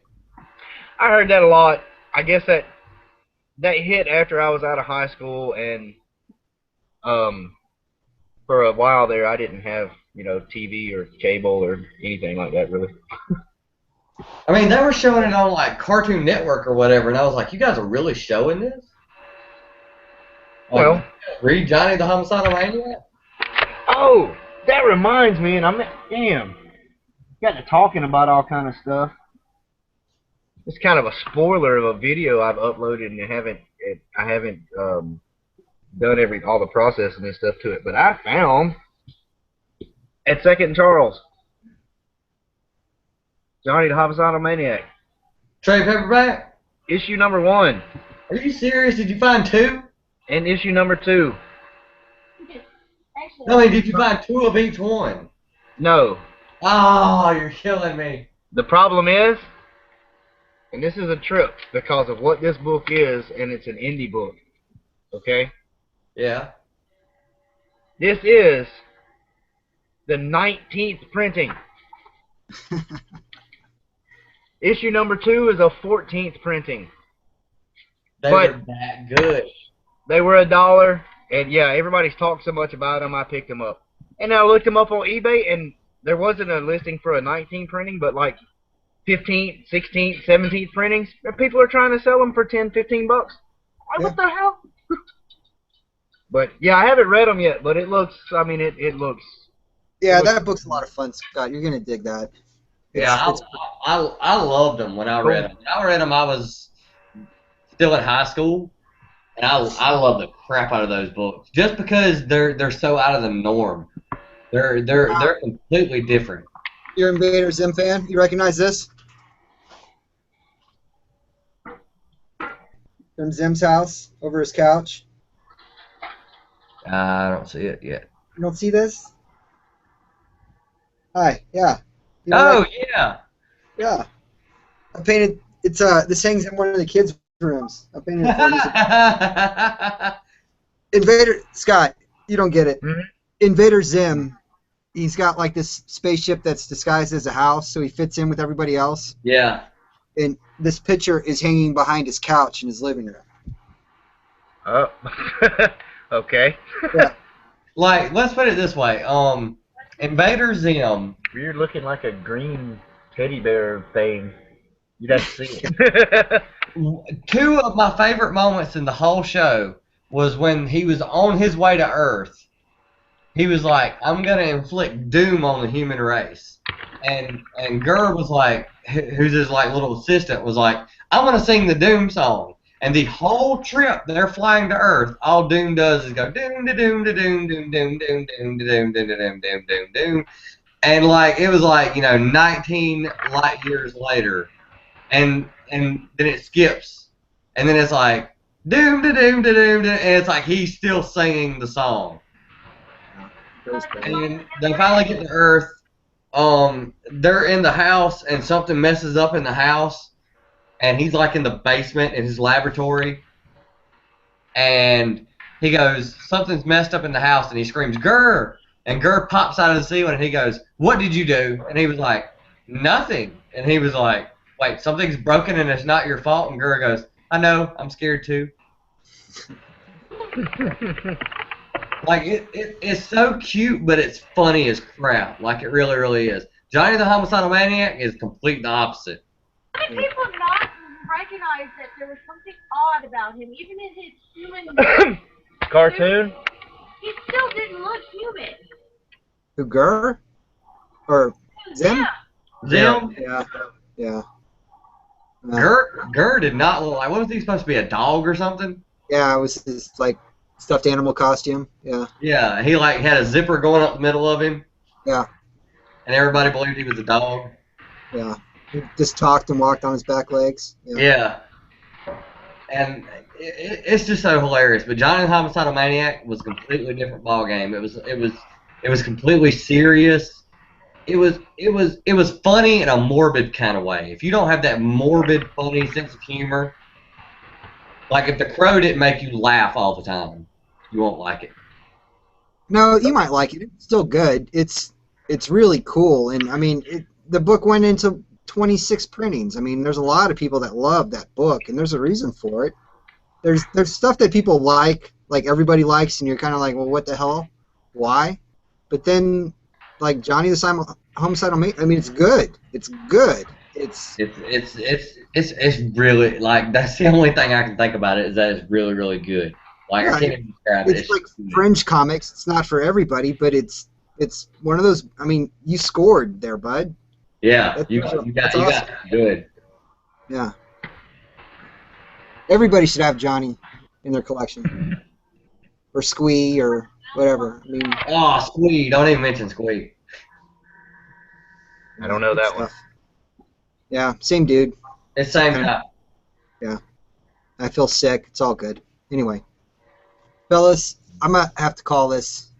I'm tired. Alright. Yeah. I'll see you guys next Sunday, and hopefully I can figure out how to make the Hangouts work this time. Yeah. Don't you get just grab your thunder bunny and say these magic words. Fuck thunder, you can suck my dick. You can't get me thunder because you're just God's fudge. When you hear thunder, don't you get too scared. I don't know. Hello? Is that a ringtone? I was about to say, is that a ringtone, or was that he doing that just for I need a call. What? He's drunk. That's his ringtone. I'm gonna call him all the time. Hold on. I know, right? Are you gonna be at this number for a minute? Let me call you back.